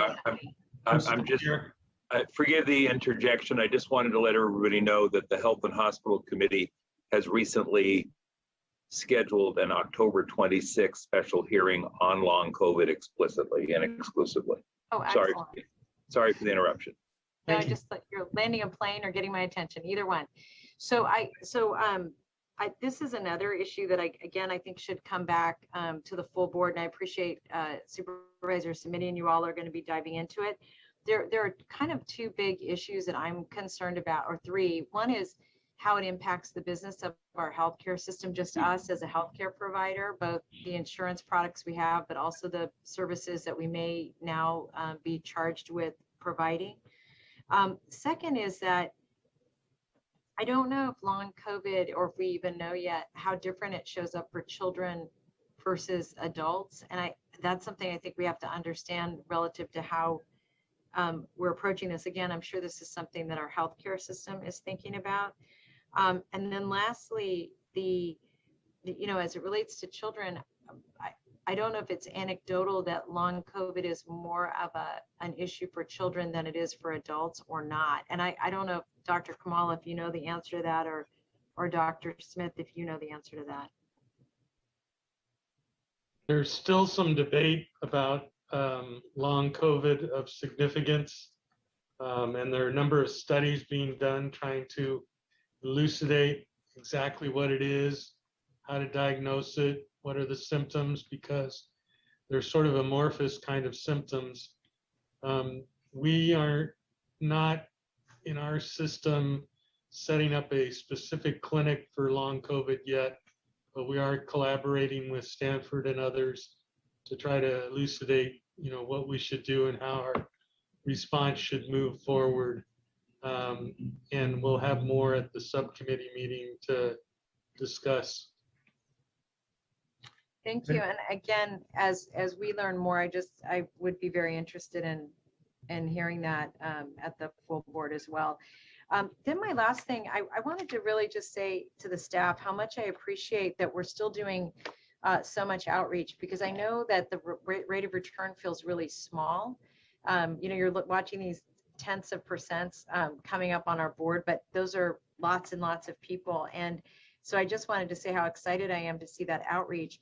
One issue that I'm concerned about is that both as we look at the emerging needs that we're going to have, I'm really interested in better understanding from our staff what we've learned about vaccinating the 12 to 18-year-olds that may or may not be applicable to the 5 to 11-year-olds. And what I mean by that is, are we able to, for example, as we're vaccinating on campuses, are we still able to vaccinate like our kids coming with their parents? Are the incentives still working? Are there new incentives we need to be thinking about? And then lastly, I've gotten this feedback that I'd be really interested in getting, Dr. Cody, your thoughts on this. I may have raised this at the last meeting, I'm not sure. But I have had a number of parents telling me as they're sending their children back to school that even though they're masked and they're educating them about washing their hands, that folks are getting really sick because everything at home was so Cloroxed, and now kids' immunities are down, and so they're getting sick and sicker at school. And I wonder if we're seeing any kind of trend there that you all are observing, and what kind of advice do we have for parents about addressing this? I've not heard of any trends like that, but what I do know is that certainly since the spring, we've seen more of various kinds of respiratory viruses. And I think that mostly reflects that children and many in the population are just engaged in more activity. So there's just more opportunity for a respiratory virus to spread, like respiratory syncytial virus. And not every interaction, of course, is with a mask on. So I think it has more to do with just the volume of interactions, and that some of them are without masks that might be contributing. I've not heard anything particular about cleaning or hand washing, which is more spread through fomites rather than through the air, which wouldn't be for these respiratory viruses. Oh, interesting. Well, that's very, very helpful. Thank you. Thanks all. Thank you, Supervisor Lee, and then Supervisor Simonian. Thank you, President Wasserman. First of all, thanks so much for the great report, Dr. Kamal and Dr. Cody, and very good to see the numbers getting to be close to 88% of our first shot, and over 82% fully vaccinated. Certainly, those are the really good news. Of course, we are still waiting for the FDA to come up with the EUA approval for the 5 to 11 years old, but at this point, we certainly have there's no ability to know when that would come through. Am I correct? That's correct. We don't have a date. We don't have a date, right? Could be next month, could be January. Is really based on how long FDA will take to get the safety data to be proven that that is safe for our younger kids. And of course, schools are restarted. The good news I've heard is that from when I have an elementary school fifth grader, and it's been really nice to hear that all the children has been extremely following through the instructions from the teachers. They're all wearing masks. So I have a huge concern that younger kids might not be wearing it, but it seems like at least our school kids are able to do that. Of the difficulty of all that. One, of course, now, as we said, we are starting to run out more and more Greek alphabets. So the latest one I guess I've learned now is this mu variant. Is there any information you could provide us? Because I know Delta is clearly the dominant one right now in the county. Have we seen any of the mu in the county, and what do we know about so far? We have had reports of mu in the county for the last several months, and that's true in our county and in several other counties in the state. For whatever reason, it hasn't seemed to take hold like Delta has. So Delta again is out-competing all the other variants at this point, and over 95% of the circulating virus is Delta. Right, exactly. But as far as we know, we have no evidence to show that there's yet a variant that is not preventable by the vaccines they're using currently, right? That's correct. So far, what we know, the vaccine is very protective against all the different variants. And as you know, the challenge with Delta is that it's 2 times more transmissible than the Wuhan variant, the initial one that we were managing in, for much of 2020. And so that's really the key. Lots and lots more. Each person with an infection will spread to more people. So that's the challenge that we have. And that's why all the layers of prevention that we have are still so important. Vaccination, masking, testing, ventilation, and distancing. Right, exactly. On the data, there was one thing I did ask previously. I'm not sure if this is something that's available I just want to mention is that the we have the case rates of those who are vaccinated versus not vaccinated. I don't know if we have any data regarding ICU admissions or patients in ICU and those who unfortunately die from COVID. If that data would be available, it would be interesting to see the percentage of those who are seriously ill and dying that are not vaccinated versus vaccinated. If that would be provided to us, I would really appreciate that. Yeah, we'll work on getting that. Great. Yeah, thank you very much. And then the other thing I did ask about previous too is to look at the possibility of maybe having some sites to, like at the airport, to provide vaccinations. And I know I saw like the other day in Burbank, I believe, already has something like that. So just want to check in to see, have we made any inquiry or progress on that issue at the San Jose International Airport?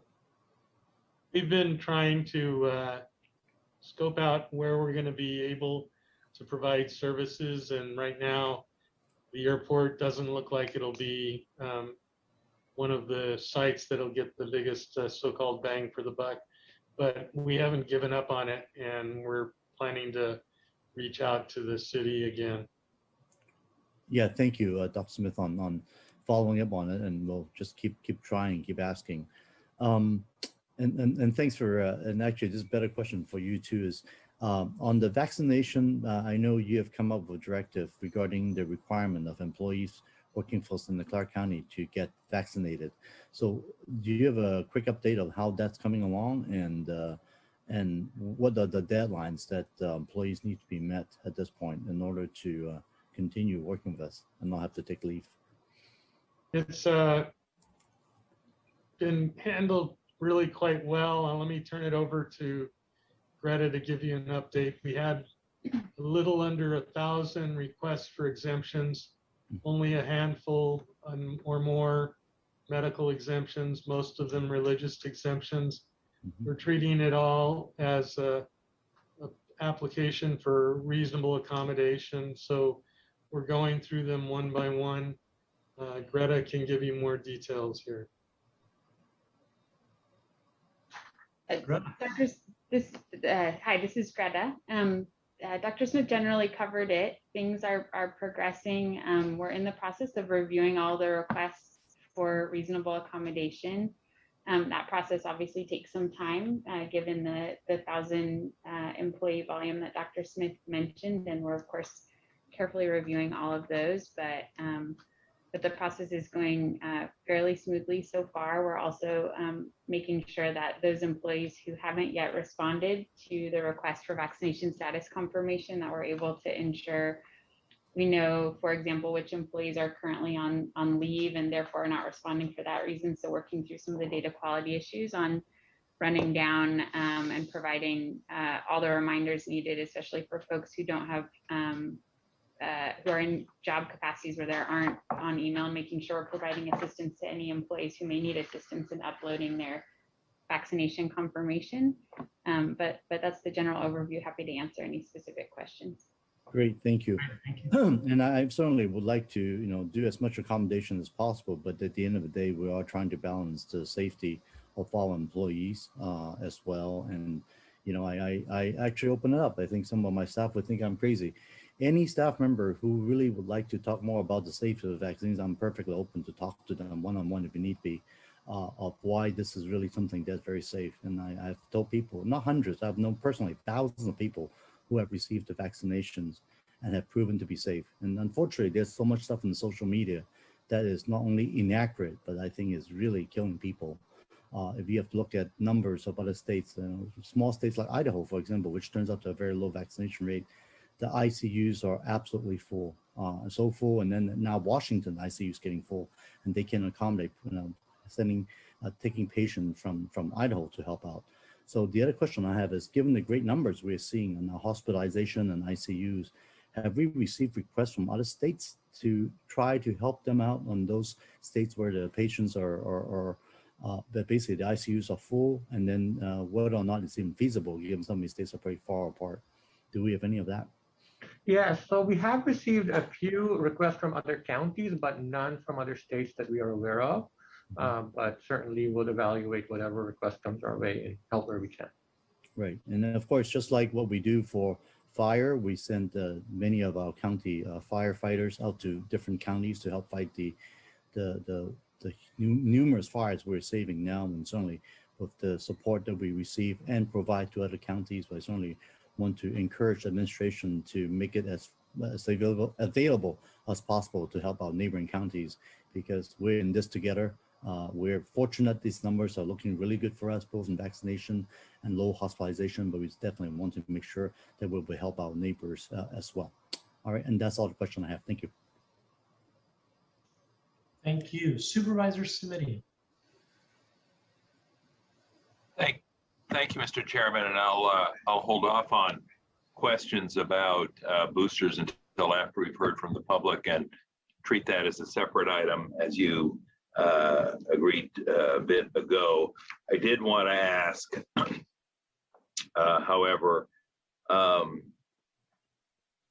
the long COVID issues that Supervisor Chavez raised, which are similar to the questions I've been asking myself and others. We are scheduled to have this special hearing on the 26th, and with a slightly different format, colleagues, in that we're hoping to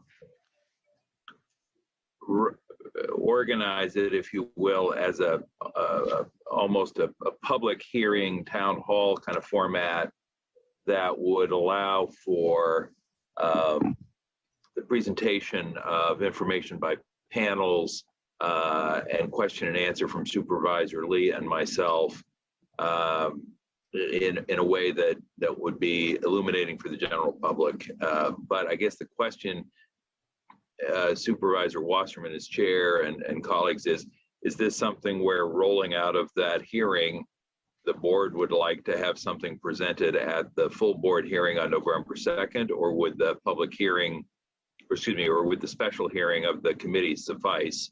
You know, by definition, our committee hearings only include 2 people, and there may be questions from others. So we don't need to sort that through today, Mr. Chair, but I'm certainly happy to take whatever direction the board would like to give about that process and the work product of the special hearing on the 26th. All righty, thank you.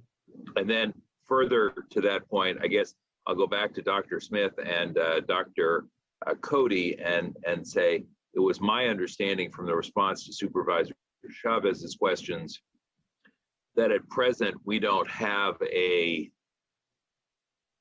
formal department or structure or clinic devoted in our VMC health and hospital system devoted to addressing these long COVID issues that Supervisor Chavez raised. Is that correct in terms of how things currently stand? Yes, that's correct in terms of how things currently stand. If we see a larger number of patients who are presenting, we'll consider setting up a specific clinic. But at this point, individual patients are being seen by individual physicians, obviously in consultation with each other to make sure they provide the best up-to-date care, and then consulting with Stanford on their research protocols. Got it. Let me just ask, you know, without making a commitment that can't necessarily be honored, but through the chair to our county council, is there any reason why we could not ask all 5 members of the board, as colleagues who are not on the committee, to share any questions they'd like us to raise, if possible, at the committee, when we'll have the benefit of panels that presumably will include both outside experts as well as our own knowledgeable and capable county staff. I'm just trying to make it as comprehensive as possible. And Mr. Williams, is there a vehicle that we can use to accommodate that? Sure. If the questions are put in writing and submitted in advance and posted, that should be fine. All right. Well, then I'll happily extend that invitation to colleagues. And again,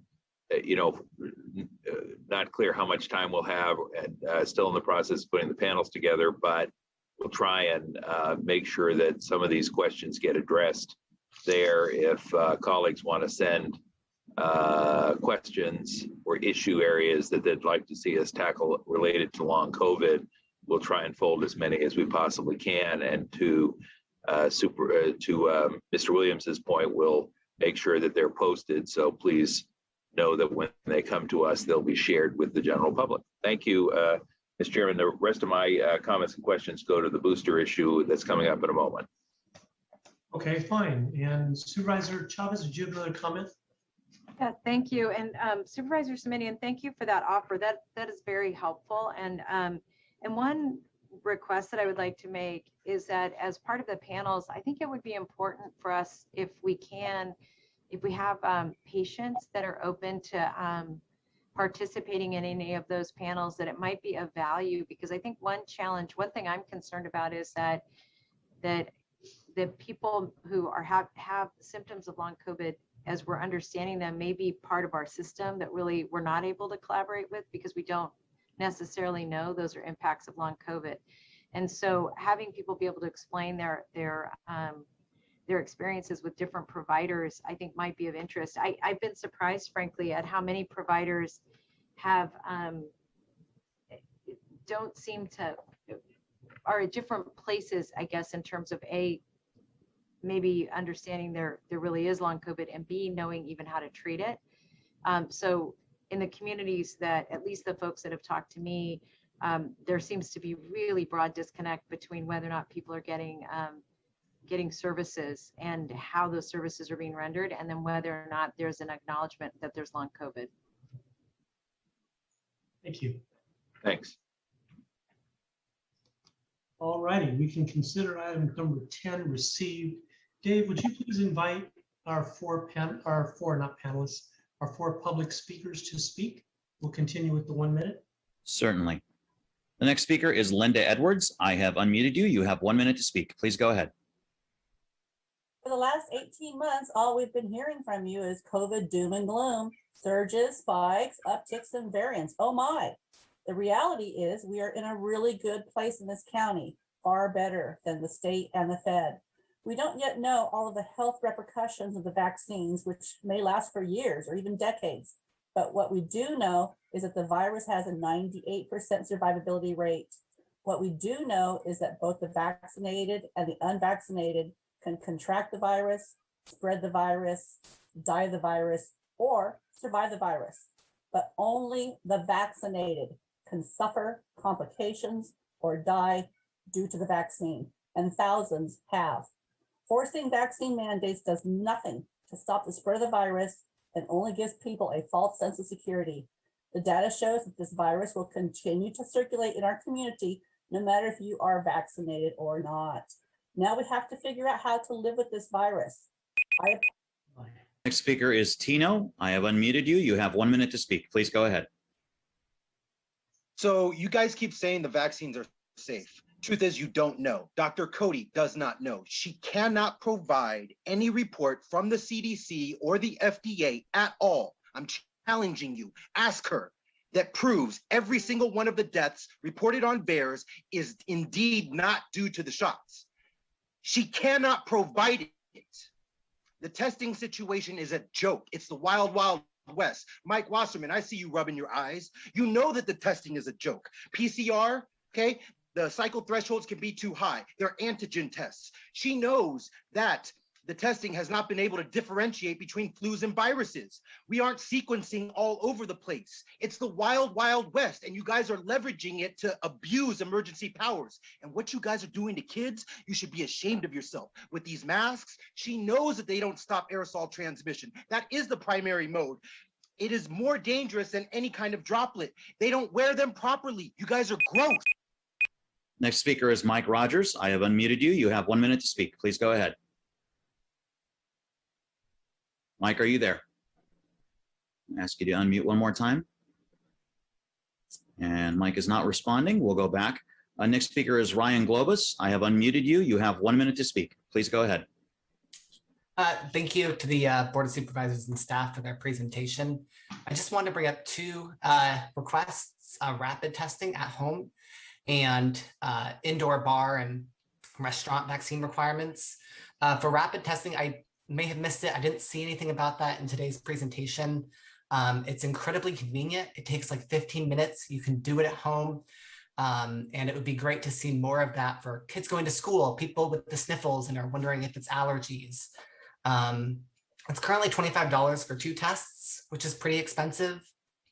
And, you know, you go into Walgreens or CVS and like half the stores are out of stock of them. So they're quite hard to get. It'd be great if the county could work with pharmacies and the manufacturers to get that more readily available and cheaper as well. And I have 10 seconds left, but it would be great if we could have vaccine requirements for bars and indoor dining, especially as we head towards the winter. Some bars in San Jose are already doing it. It's very easy. It's been fantastic. Thank you. The next speaker is Irvish. I've unmuted you. You have 1 minute to speak. Please go ahead. Thank you very much. Again, wanted to thank you all the Board of Supervisors with regards to the agenda item number 10 for the COVID-19. I also wanted to acknowledge the report that has been provided by Dr. Sarah Cody and make it publicly available with regards to the records. I think it is important to understand that how the vitals and the statistics is going to help the County of Santa Clara to evaluate that where the COVID-19 variant situation and as well as the COVID-19 vaccination report stands. However, it is equally important to provide the substantial certificate and the licensing to the citizens so that they be recognized that they are not just vaccinated, but they are the approved and the license certificate of the vaccination provided. Also important to include the citywide statistics of the number of citizens being vaccinated at this particular point by the public health officials. Thank you very much. Next speaker is Thomas H. I've unmuted you. You have 1 minute to speak. Please go ahead. Hi, my name is Dr. Thomas Hogan. You need to stop all COVID-related mandates and the mass vaccination campaign. The mass vaccination campaign will allow more contagious and potentially more dangerous virus variants to emerge. It is already clear that the current COVID vaccine is not effective in preventing infection and transmission. COVID is not a problem for most people, therefore need to focus the efforts only on the vulnerable population.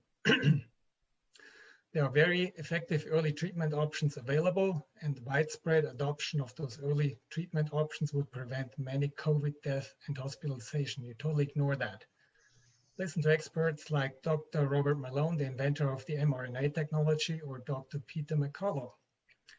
On the subject of early treatment for COVID, I would like to urge Dr. Sarah Cody to accept the invitation from Dr. Simone Goat on a public debate on Sunday, September 19th at Cavalry Chapel in San Jose. Next speaker is Rebecca H. I have unmuted you. You have 1 minute to speak. Please go ahead. Hello? Hello. Can you hear me? Yes. You need to stop all COVID mandates and the mass vaccination campaign.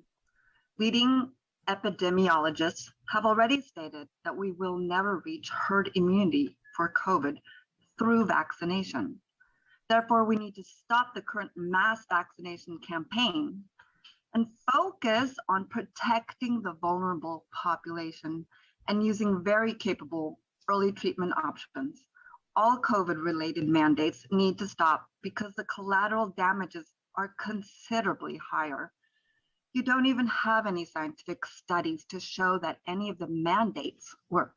Look at the work of Professor Ioannidis to get some insight into this subject. Thank you. We're going to try Mike Rogers one more time. I have unmuted you. You have 1 minute to speak. Please go ahead. Sorry, I couldn't respond earlier. I was driving and needed to pull over.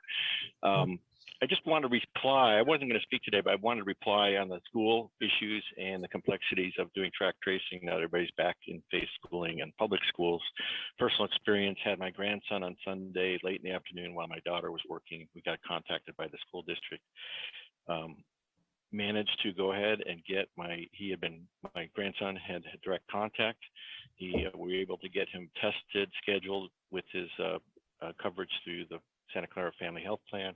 and test results on a PCR test in about 15 hours before school the next morning. Very efficient. Still works, kind of a pain in the butt, but it's very complex. I have many friends that are school board members from Allen Rock to Evergreen to the west side of the valley who continue to say that they feel like they need better guidance from the county. So I think this is an important topic. It is a challenge for school districts and for parents as we move back to in-person schooling. Next speaker is Scott Largent. I've unmuted you. You have 1 minute to speak. Please go ahead. Thank you. Good afternoon, everyone. Scott Largent. I'm hoping that maybe Dr. Cody would look into the fact that they're sandwiching so many people together in that crash zone out there as they sweep zone 1 into zone 2 and then sandwich everybody in 3. That's close to 500 or 600 people that really don't follow the mask rules, washing the same way, very vulnerable population right there. When they take out all the garbage cans and the porta-johns, they're going to be coming to the county building. And it just, I guess you guys just don't see what's going to be happening. I'm seeing it on a ground level right now. Maybe there's some way we could get involved and kind of check the city and say, look, this is, we're still in the middle of something right here. We're not out of the woods. It was a good report today, but if we had an outbreak like some of the other cities and counties did with the homeless community, this would be devastating. So Dr. Cody, if you could look into that, I'd really appreciate it. Thank you. That concludes our requests to speak. Thank you, Dave. With that, I will turn to my supervisors for any other comments. Otherwise, I've got one myself. Supervisor Simidian. Just ready when we get to boosters, if now is the time. And if you want to wrap up the other first, that's certainly understandable, Mr. Chair. I think there may be comments you and others have on the earlier item, the general report. Thank you. I've got, I do want to wrap up 10 before we go to 11. Vice President Ellenberg.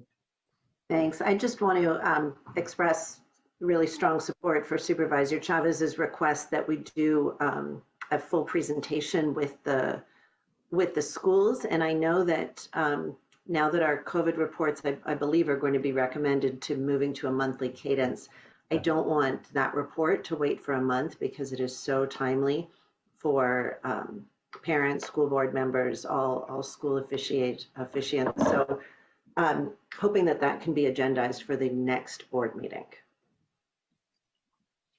Thank you for those comments. Do we need a formal, is there something I need to do formally for that? You've made the request, so then we'll look at the agenda. We've got half a dozen things from this meeting moved to next meeting. So we'll have to look at the overall agenda and what we can fill in. What is interesting to me is that the number of participants from this morning till now has dropped in half. It's just an observation that I'm making. The number of people interested in this meeting in the morning were double those that are here now. And I understand the concerns about the schools. I think using our platform, if you will, our board meeting, to help share the information is a helpful thing. I think it helps us as supervisors answer the questions that we get that come in from the public that just doesn't understand what rules are county, what rules are state, what rules are schools. So I think that's all very interesting. So yes, I will look for an opening to get it into the next meeting, Vice President Ellenberg, as you've requested. And yeah, we'll go from there. Thanks so much. You bet. And no other hands, so I'll just make a closing comment on this one myself. And as the public has the right to speak freely and openly as they wish, so do the supervisors. And I can tell you, I know many, many people that were horribly ill from COVID. And I know a few people that were hospitalized from COVID. And I heard about many, many, many over the last 18 months that were hospitalized.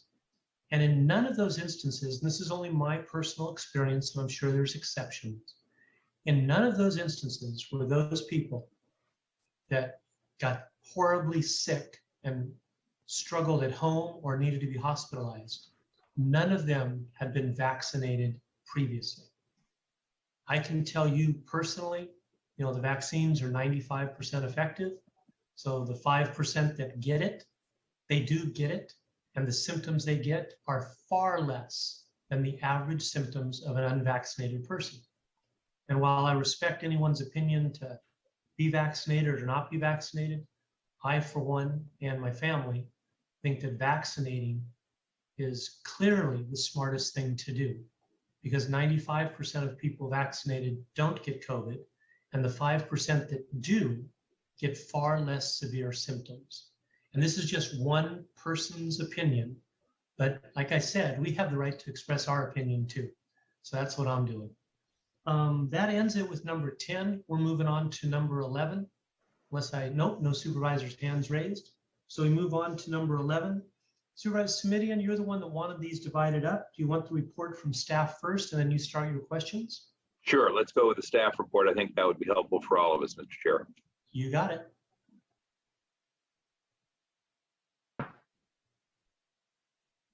Well, thank you and good afternoon again. I'm going to be speaking about the plan for booster doses by the county. Dr. Kumar. So we anticipate booster doses being given to everyone 8 months after completion of either Moderna or Pfizer vaccine series. The timeline for the federal approval is at this point unknown.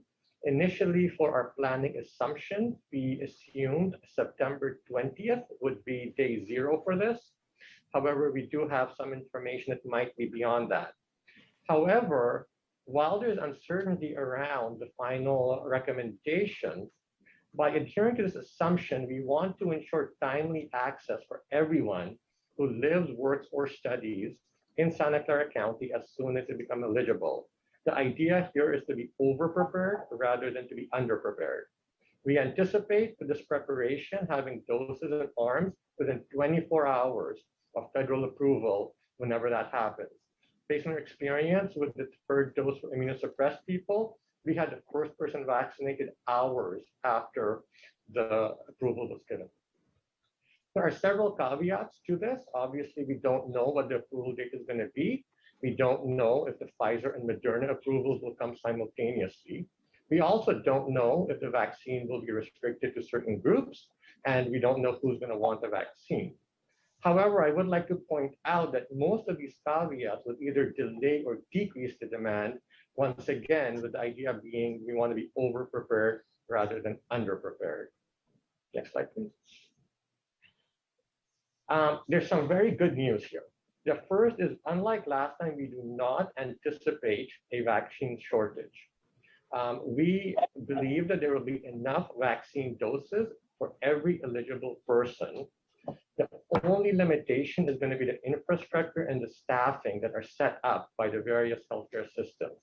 We have been in touch with every hospital and health system pharmacy and confirmed with them in detail the process of ordering vaccine, and have also expressed to them that any disruptions in their supply chains will be taken care of, and we will help with providing emergency supply to any system that needs it. Retail pharmacies have also had now increased capacity that did not exist during the initial vaccine rollout, and we have onboarded multiple smaller providers to supplement what the county and large health systems are going to be doing. Next slide. However, we do have challenges. The greatest challenge we are facing is staffing.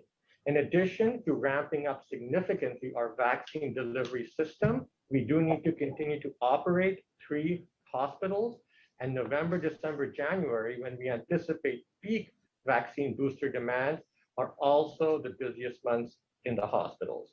However, this is not an excuse to not prepare. So as a result, we have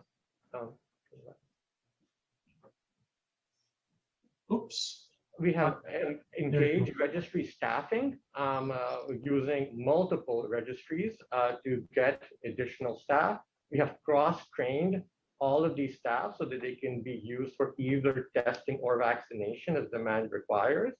We have redeployed staff from non-critical areas. We have used volunteers, and we have also maximized staffing efficiencies. For example, by using self-collection, by using other means that maximizes how much we can deliver. Another challenge is that we do not have all the sites available for mass vaccination that we did last time, given things have opened up and many operations have resumed.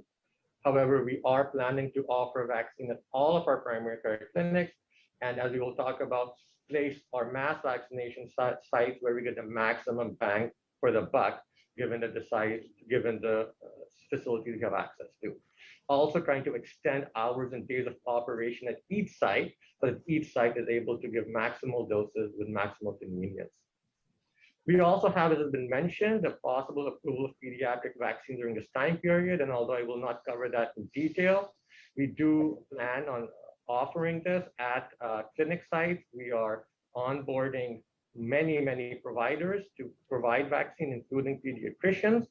And we will be especially, we will also, of course, be offering pediatric vaccines at our mass vax clinics, even though this will not be the only or even the main place where we anticipate children getting vaccinated. And finally, we do also plan for an ongoing need for first and second doses, and we'll be reserving capacity to really get the most vulnerable people and those people who still have not gotten their initial series. Next slide, please. So this is a summary of the county-run public vaccination sites. As you can see, they're located throughout the county. Once again, sites have been chosen based on availability and maximum impact. And we also plan on many of these sites having weekend and evening capacity, as well as drive-up capacity for people who are unable to get out of their cars. And we have a ramp-up plan for each one of these. All of these sites, I am happy to say, are operational as of today, with the exception of the San Martin site, which will be up and running on the 21st, following its use for the election. However, these mass vaccination sites represent only a portion of the program being set up by the county and the county health system. We are going to continue our mobile pop-ups, targeting especially high-risk communities that have been impacted most by the COVID pandemic. We are engaging with skilled nursing facilities to provide vaccines in the SNFs to those who do not have other ways to do it. We are continuing our in-home vaccination program to get the most vulnerable people vaccinated. Our shelters and encampments are being vaccinated through the Valley Health Homeless Program. We have a plan for vaccinating people in custody, and every single ambulatory clinic run by the county will be offering COVID vaccine. Next slide. So this slide here summarizes our anticipated supply and demand. Once again, these are estimates based on when people received their initial series of vaccine. As you can see, we anticipate a ramp up in demand occurring in November, December, and January especially. Once again, we are not talking specifically about pediatric vaccine, but are very well aware that the pediatric demand may occur during this time as well, which will require additional capacity that we are working on and which will be talked about in more detail at the next meeting.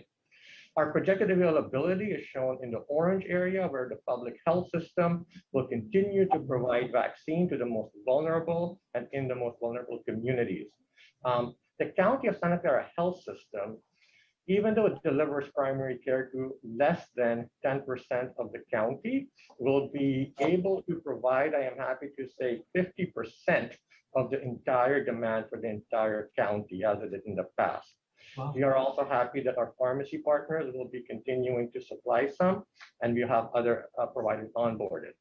On the far right, we can see that there still will be a gap despite this effort, particularly in November, December, and January, and we look forward to the other health systems also stepping up. So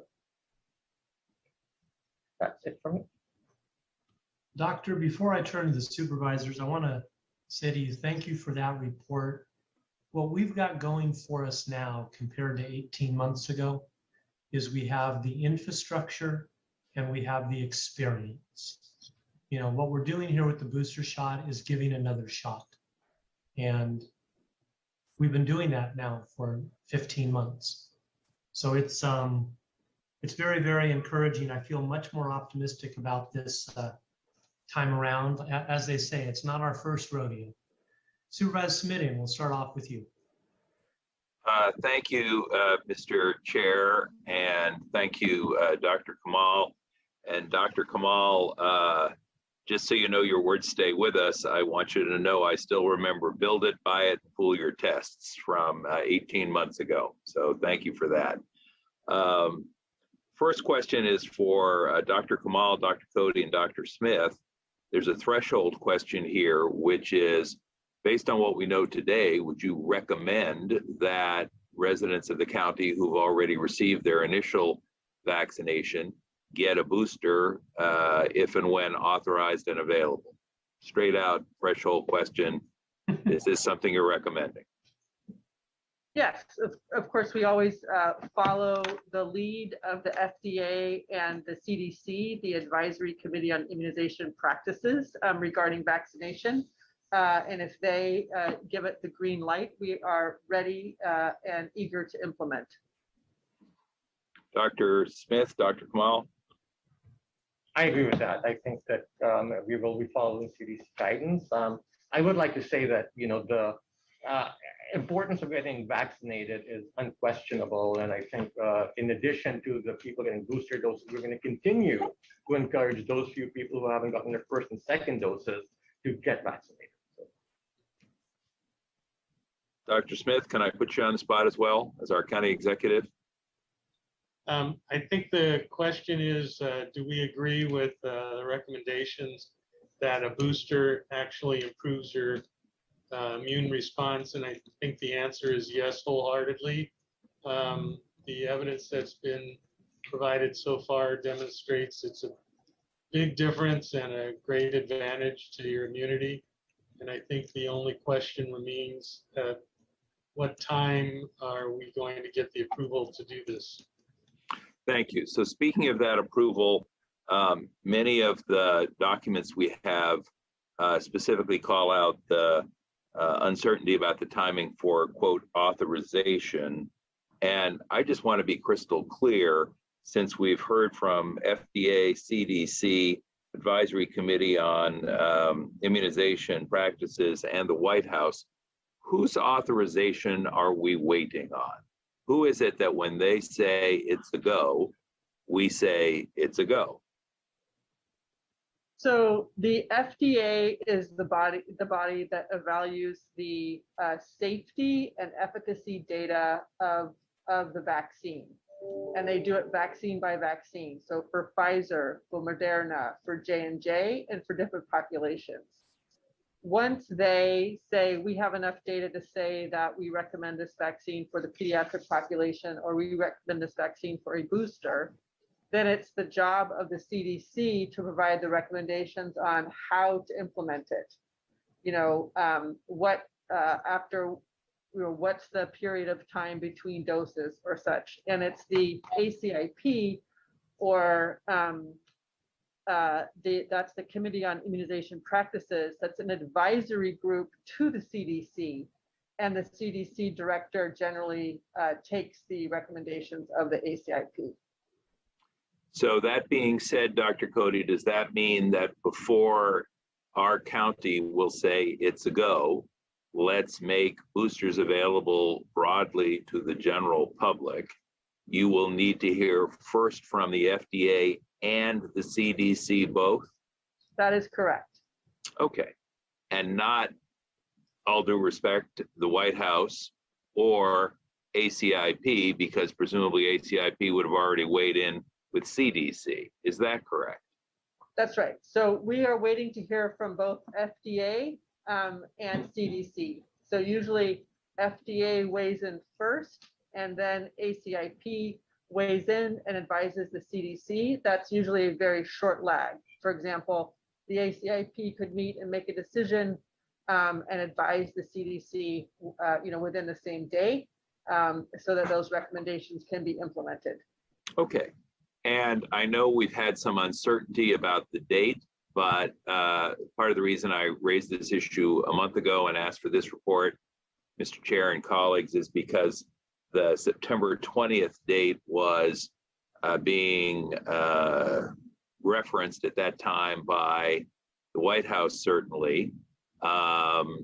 And the best information I have, and I know we all have different sources, is that the current expectation is that sometime during the week of the 20th, which is next week, not to put too fine a point on it, that there will in fact be authorization.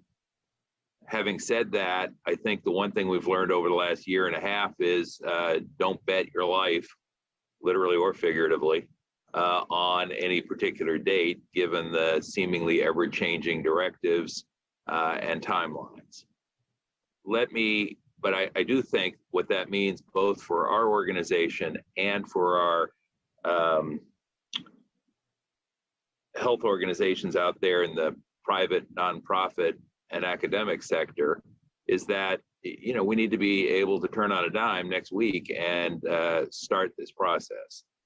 So let me say thank you again to our organization, the county, both the VMC, Health and Hospital Systems, and the Public Health Department for doing this prep work to get us ready to go at a moment's notice. The question I have based on Dr. Kamal's presentation and the letter from the county executive that we have with today's date on it about boosters is who and how, who's going to provide that other 50%, Dr. Kamal or Dr. Cody or Dr. Smith, and how do we expect to coordinate that? Because, you know, we struggle with the fact that, as Dr. Kamal says, we're the healthcare provider for perhaps 10% of the county, but, and he didn't say this, these are my words, but we are the public health organization for 100% of the county. And even if we're able to step it up and deliver boosters to perhaps half the county, that still leaves by definition, you know, another million folks who are going to need to get boosters from presumably their own healthcare providers. Is that the expectation, Dr. Kamal? Yes, that is correct. And I don't know if Joe Cafaro from the Hospital Council is available on the call.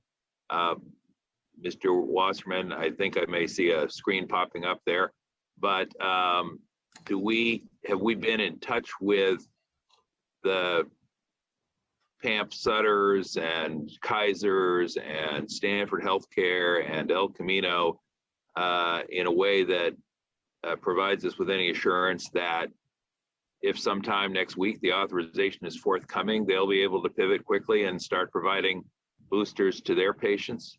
So let's hear from our doctor first, and then Joe is on.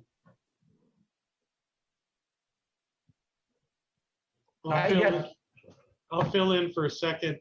Yes, we've been in contact with all of the major healthcare providers, and this time around with the retail pharmacies. Since there's not a shortage of vaccine, there should not be a problem with getting the vaccine. What we're understanding, however, is that there are staffing issues. So I'll leave it at that from our perspective. And Joe, do you have something to add? Welcome. Thank you. Well, good afternoon, and thank you, President Wasserman and the members of the Board of Supervisors for this opportunity to address you. I'm here on behalf of the Santa Clara hospitals, who are rightfully focused on continuing to address the latest surge in the COVID-19 pandemic. As it was stated before, yes, we are waiting for the timeline and future guidance around the 20th or a little bit after that on how to implement and who is able to get the booster. And yes, as it has been said, we have been both locally, statewide, and nationally have been experiencing disproportionate number of retirements and staffing shortages across all of our operations, which will be a major challenge. However, we're ready to step up. We're waiting again for guidance.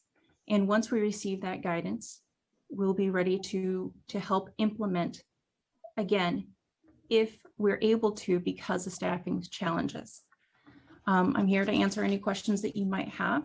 But before that, I just wanted to tell you that over the last 18 months, we have been coordinating on behalf, Hospital Council has been coordinating on behalf of the hospitals with public health, EMS, and the EOC. As the pandemic ebbed and flowed, we found ourselves in a third surge. The hospital stepped up and agreed to level load and created a framework around that.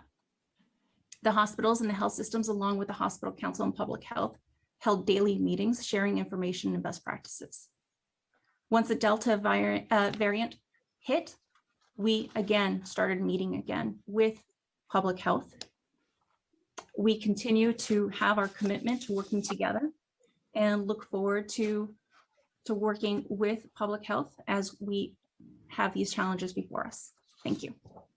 Thank you. Supervisor Smitty.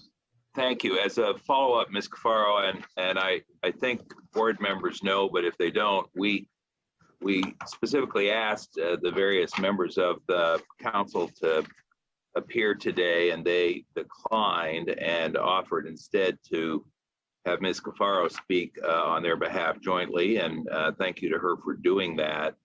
I guess the question I would ask, and because it's the question that our 2 million residents are going to be asking shortly, is this. And Ms. Cafaro, I'm putting you on the spot only because you're the only one who's here. So thank you for that, quite seriously. And if the answer is you don't know, then it may surprise you, but I'm going to take that as an answer. So here's my question. Assuming authorization has been forthcoming from the FDA and the CDC, if on October 1st, a patient picks up the phone or goes online at the Sutter/PAMP system, will they be able to schedule an appointment for a booster shot? I don't know, because it depends on who's eligible. It's not, because we don't know exactly who will be eligible at this point right now either. If they are eligible pursuant to FDA and CDC guidance, will a patient be able to go online on October the 1st or call and get a booster shot appointment at PAMP Sutter? We would have to talk to PAMP Sutter since they're not one of our members. But our hope is that, yes, they would. How about Kaiser?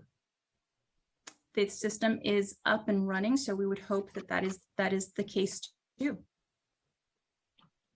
And rather than go through another half dozen of those queries, Mr. Chairman, let me turn to Dr. Smith and say, Dr. Smith, is this a question you all have been asking and getting answers to as you've worked, you and your team have worked with various healthcare providers in the county?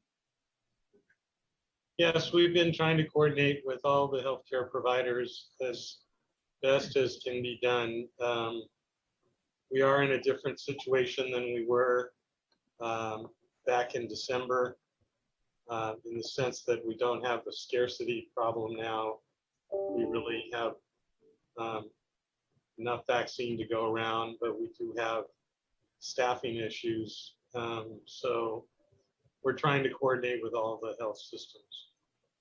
And now I'm going to put the pressure on you a little bit, Dr. Smith. Again, the question is it your understanding, based on your conversation with these providers, that if a authorized, qualified patient picks up the phone or goes online and approaches their healthcare provider, I've used the two largest players here, Kaiser and Sutter, is it your understanding that, let's say as of October the 1st, they would be able to schedule an appointment with their provider? I'm trying to figure out where that other 50% of the capacity is going to be addressed.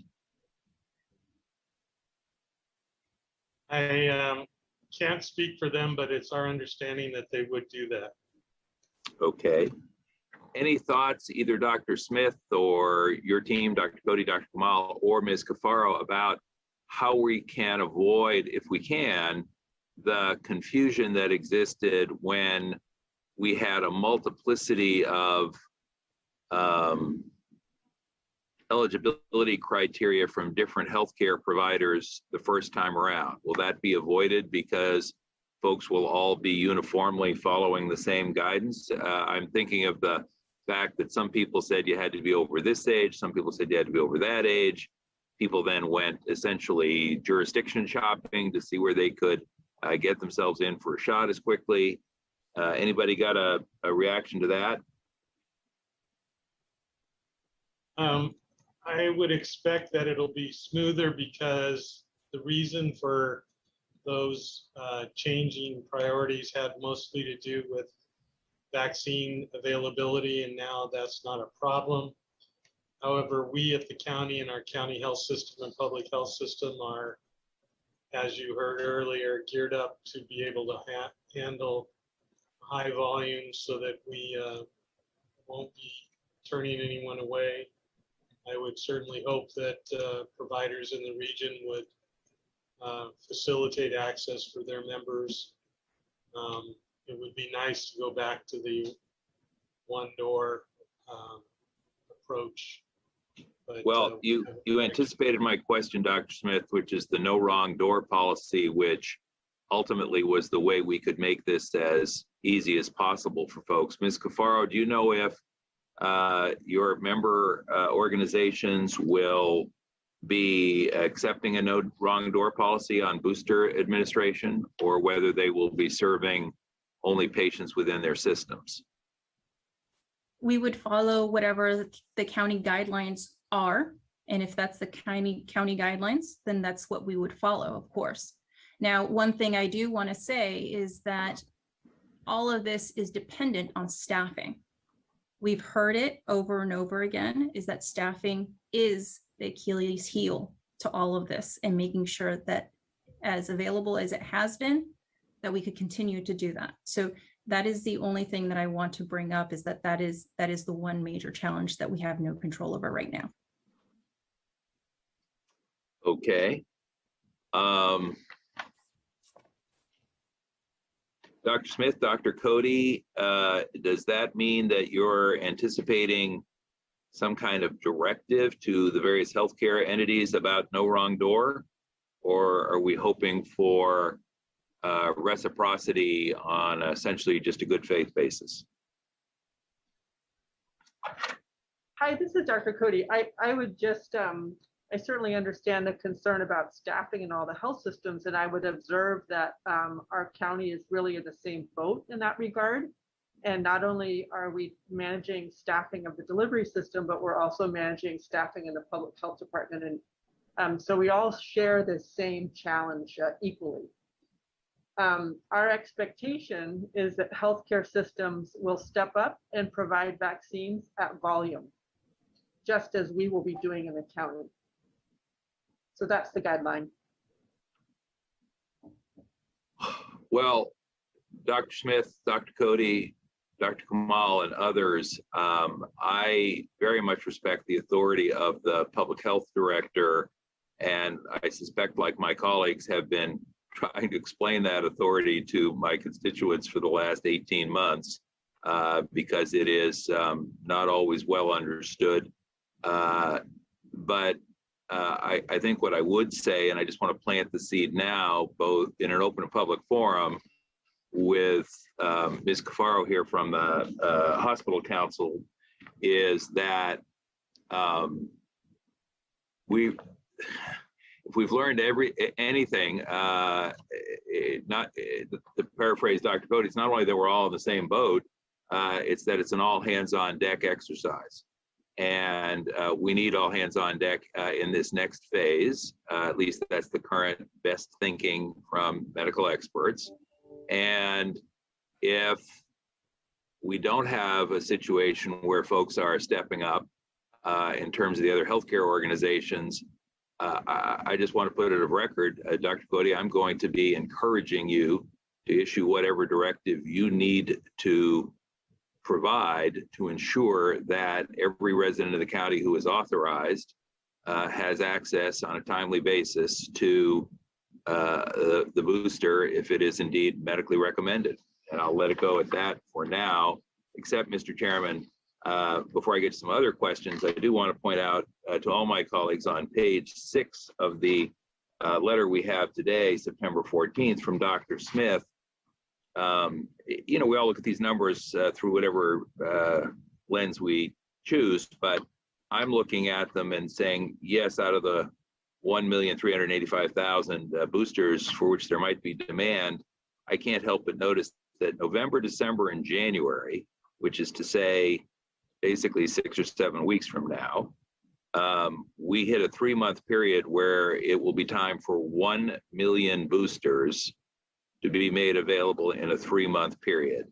And I see my colleague Supervisor Chavez nodding her head because we were trying to get the original vaccines out in that same kind of a 3-month clump when we finally had some availability. And sure enough, 8 months later, we're going to be looking at a surge in demand of pretty dramatic proportions.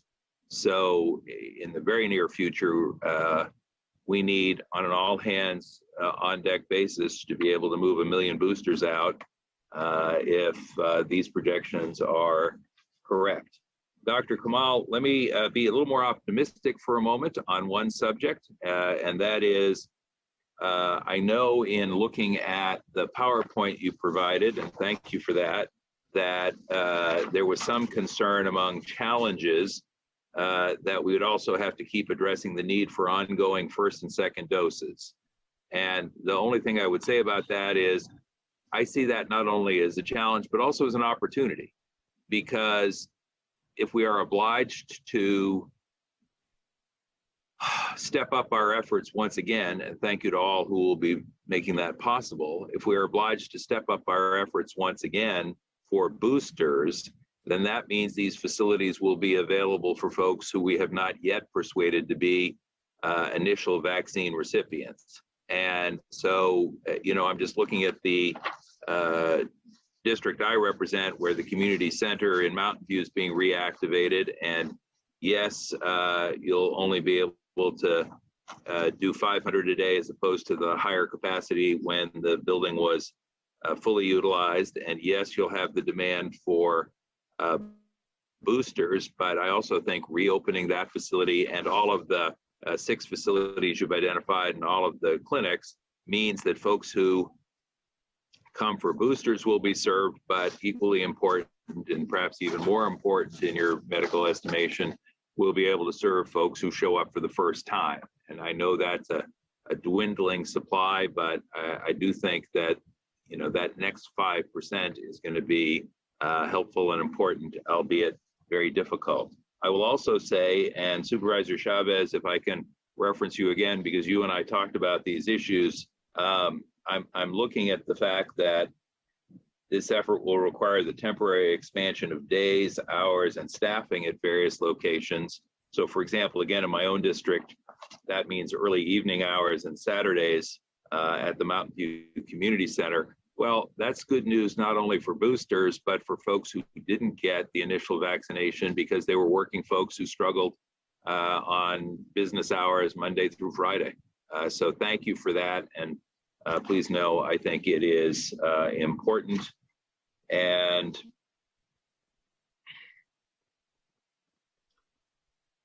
I guess a question for Dr. Cody or Dr. Smith or anyone else is, we struggled a little bit, more than a little bit, with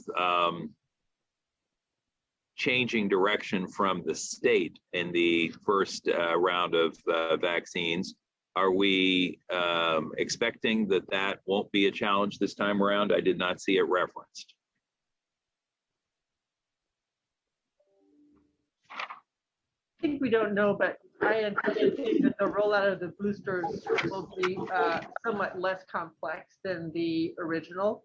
And I'm hoping that the implementation guidance from the ACIP is something fairly straightforward based on age or time since completion of series or something like that. So we don't know exactly what it will be, but I do think it will be less complex than the initial rollout. I should also mention that we definitely don't have the problem with the state being the distribution funnel for vaccine. Now vaccines available to all providers requesting it, so that we don't have a situation where we have a third-party administrator coming up with an algorithm for distribution of the vaccine. So that make it a lot easier. Thank you. That provides me with somewhat greater basis for optimism as well.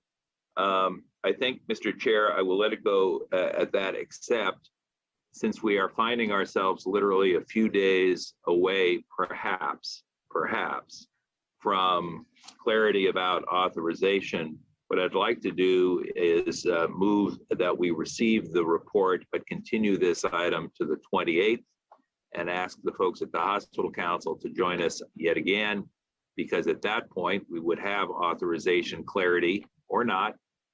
But if we do, we could perhaps have some clearer answers than are possible today, just given the lack of information. So that's my motion.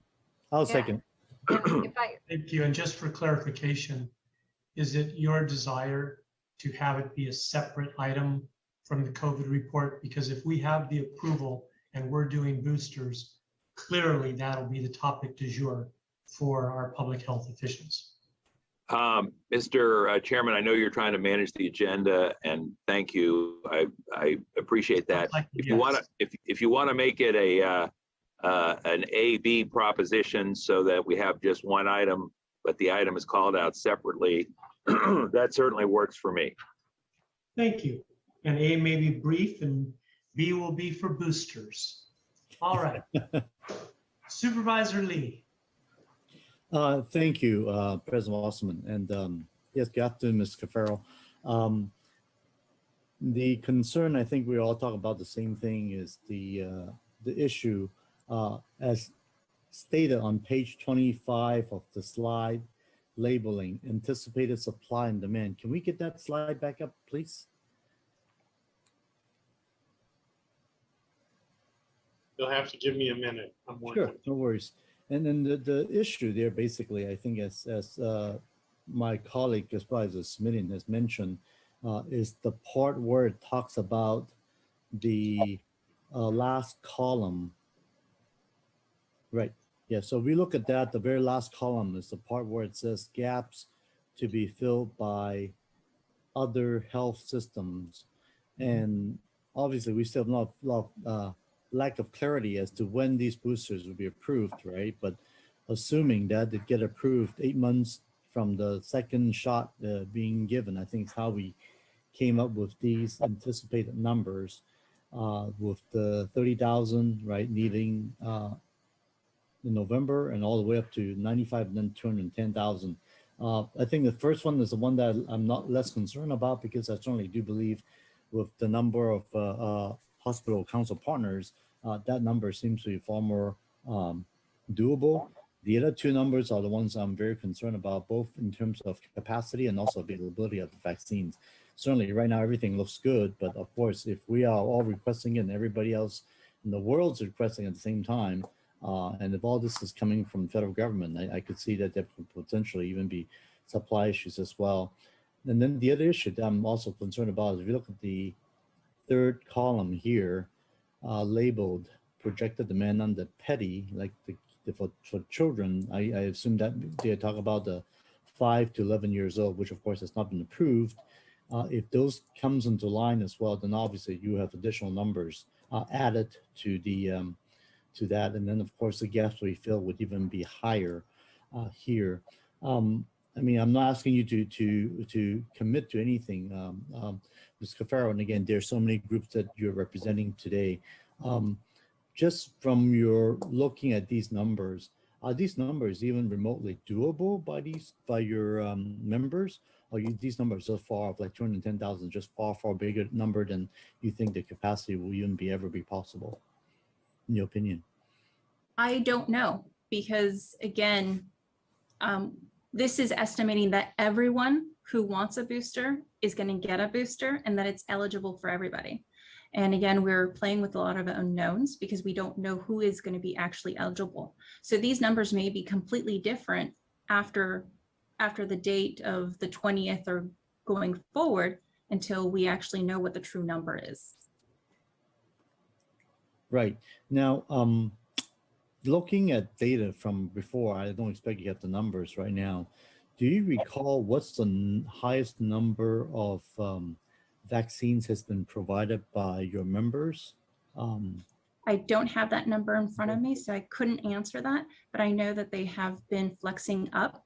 Right. And once the supply was there, right, and once individuals wanted, it was fully available and people were able to get them once all the challenges were we're a little bit erased out of the equation. Right. I think that was probably after April and May, right? That's when we were Yes, finally it was around April timeframe. Timeframe, and of course that ramped up really quickly at the time.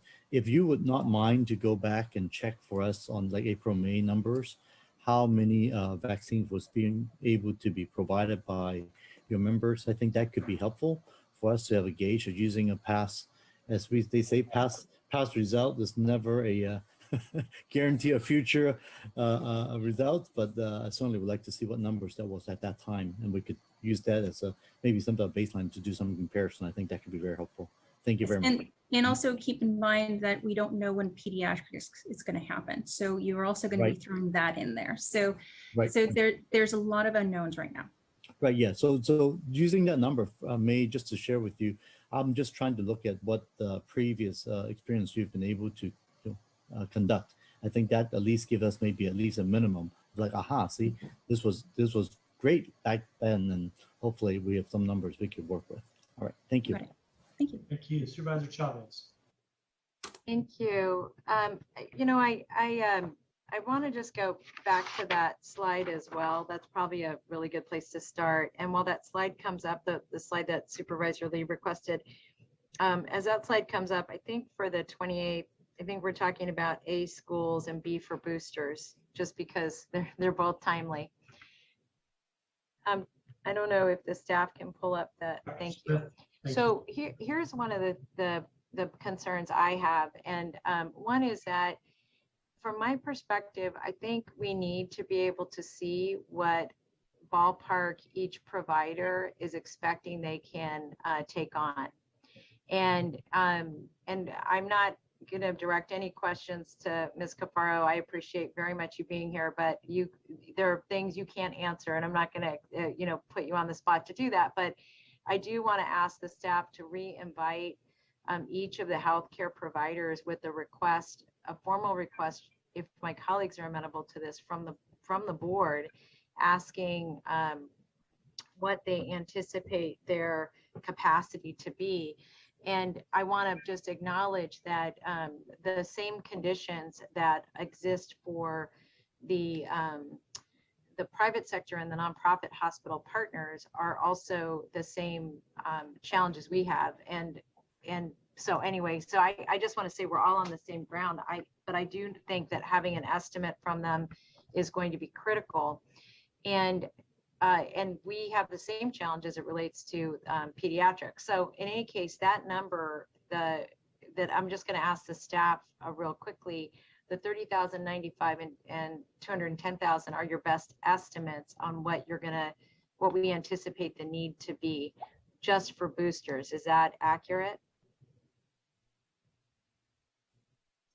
One of the doctors, can you say yes? Dr. Cody, Dr. Smith? Yes, I'm sorry, I was having trouble with. That's right, so those are your best estimates. Thank you. I do really think that a more. Can you hear me now? What's that? Yes, we can hear you. We can hear you. Did you want to add something, Dr. Smith? No, I just wanted to make sure you could hear. I was having some technology problems. Yes, those are estimates, and those are based on the number of vaccine dosages that have been given out in the first go round, plus our estimates of what the pediatric need might be. And we subtracted out the peds just because we don't know when we came up with the 30, 95, and 210. Thank you.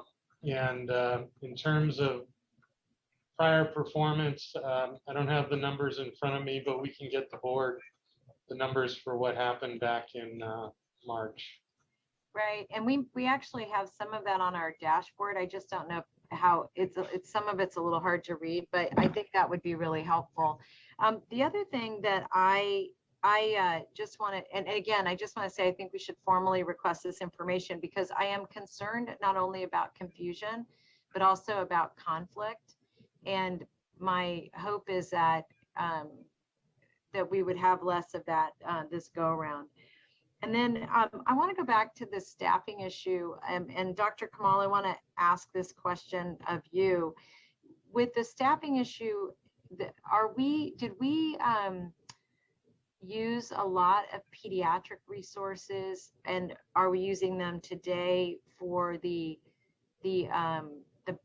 shots, for first time folks who are accessing vaccines? Yeah, no, thank you for that question. So when we are asking for registry staff, we are specifically trying to get as many pediatric trained nurses as we can, but also recognizing that the ability to give a shot, while it may be enhanced by pediatric experience, is not 100% necessary. In addition, we think that a lot of our pediatric demand is going to be filled by the pediatric clinics and by private pediatricians, predominantly because that's what we have heard from parents and community members that they would want for their children to get vaccinated in one of these sites. So yes, we are going to be using a fair amount of our pediatric staffing and resources for the purposes of providing vaccines, while at the same time, of course, making sure we're attending to the general needs of that population as well. Right. I think what I was just trying to better understand, and it's part of the reason that I wanted something much more detailed relative to logistics, is I'm just trying to understand where the strain in the system is. And when you were talking about staffing, what I presume that meant was that the contracts that so many of us had when we had the surge last time, for example, with visiting nurses or some of those partnerships are no longer in play. And my understanding is that we've even had some hospitals laying nurses off that we may need again. Is my recollection accurate, or do you have a different perspective on that? Yeah, I think that, one of the issues is that we are competing for registry nurses with the entire nation. And as other states and other jurisdictions are having surges in their hospital systems as well, we are finding it harder and harder to get nurses. Even though we still have the contract, we still have the agencies who are actually doing an amazing job trying to staff for us. But once again, it's a limited pool of nurses available nationwide. In addition to that, quite frankly, there is a fair amount of fatigue after 18 months of this among the staff that has potentially led to some attrition of staff. As for layoffs, I think, I cannot speak to what other systems have done. Ms. Kafar may have more information, but obviously our county has not engaged in that. So I'd also like to add that we indeed have contracts in place and we're actively recruiting for nursing. However, the market has changed dramatically because of COVID. The registries are having a hard time finding nursing to supply because of such a demand, and nurses at this point have a wide range of choices where they'd like to work, how much they would like to work. As Dr. Kamal explained, they're tired. So it's going to get increasingly more difficult to supply nursing staff. Thank you. And if I may add, the Aloha Bowl, not the bowl, but the roller rink that Stanford helped to put up, that was all traveler nurses. They did about 40,000 shots there, I believe. And that was all through travelers. So that will be a challenge to getting that same type of workforce because of the same issues that Dr. Smith and Cody and Kamal have all said, is just the resource is very difficult to attain. Thank you. So to our team here, what I'd like to just recommend, obviously for 2 weeks from now, is we do take a dive into the schools and boosters. And I really think that we need to be able to lay out our logistics and, frankly, a more refined expectation of our partners and a request to our partners to attend so that they can be responsive either verbally or they commit to what their anticipated opportunity to serve is. I know we've received some communication from Stanford, but to my knowledge, we haven't from our other healthcare partners. And I wanted to say to Supervisor Simidian, I really appreciate that you pulled this out, because it is a much more, it's got all the complexities, and frankly, I'm recalling where we were a bit ago, and it's feeling a little more familiar than I would like it to. So thank you for challenging us in that regard. Thank you very much. And if the supervisors are done, I'll ask a couple of questions of the doctors, if I may. We talked about the pharmacies and the independent doctors, being part of the giving out of the vaccines.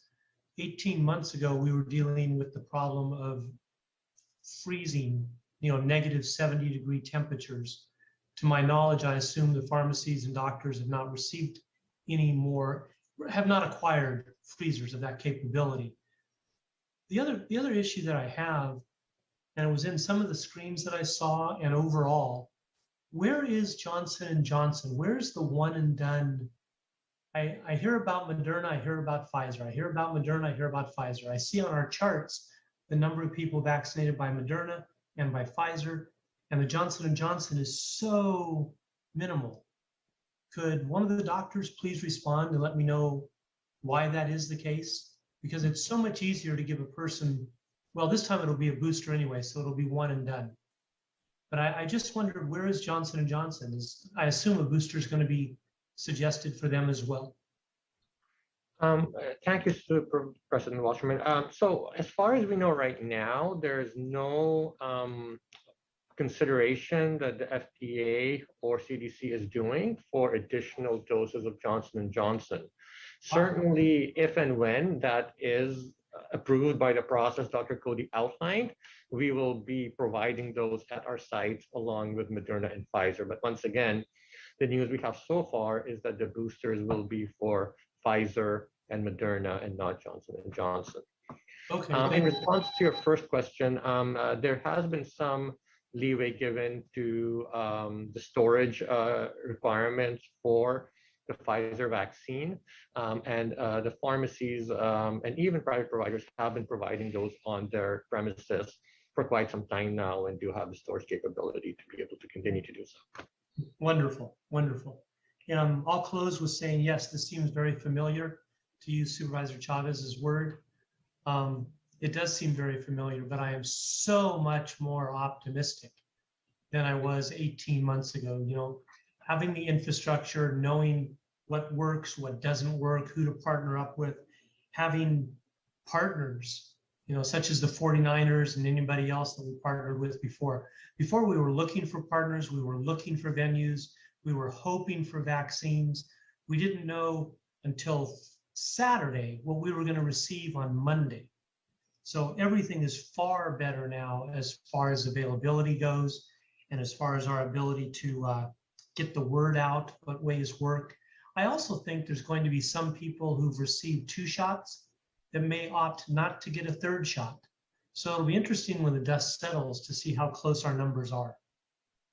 That'll do it for me, supervisors. I don't see any other hands up. We'll consider this report received. Joe, thank you very much for being here. That concludes item number 11. Mr. Chairman, excuse the interruption. I believe I offered a motion earlier, which was seconded, to formally receive the report and provide direction for this item to come back.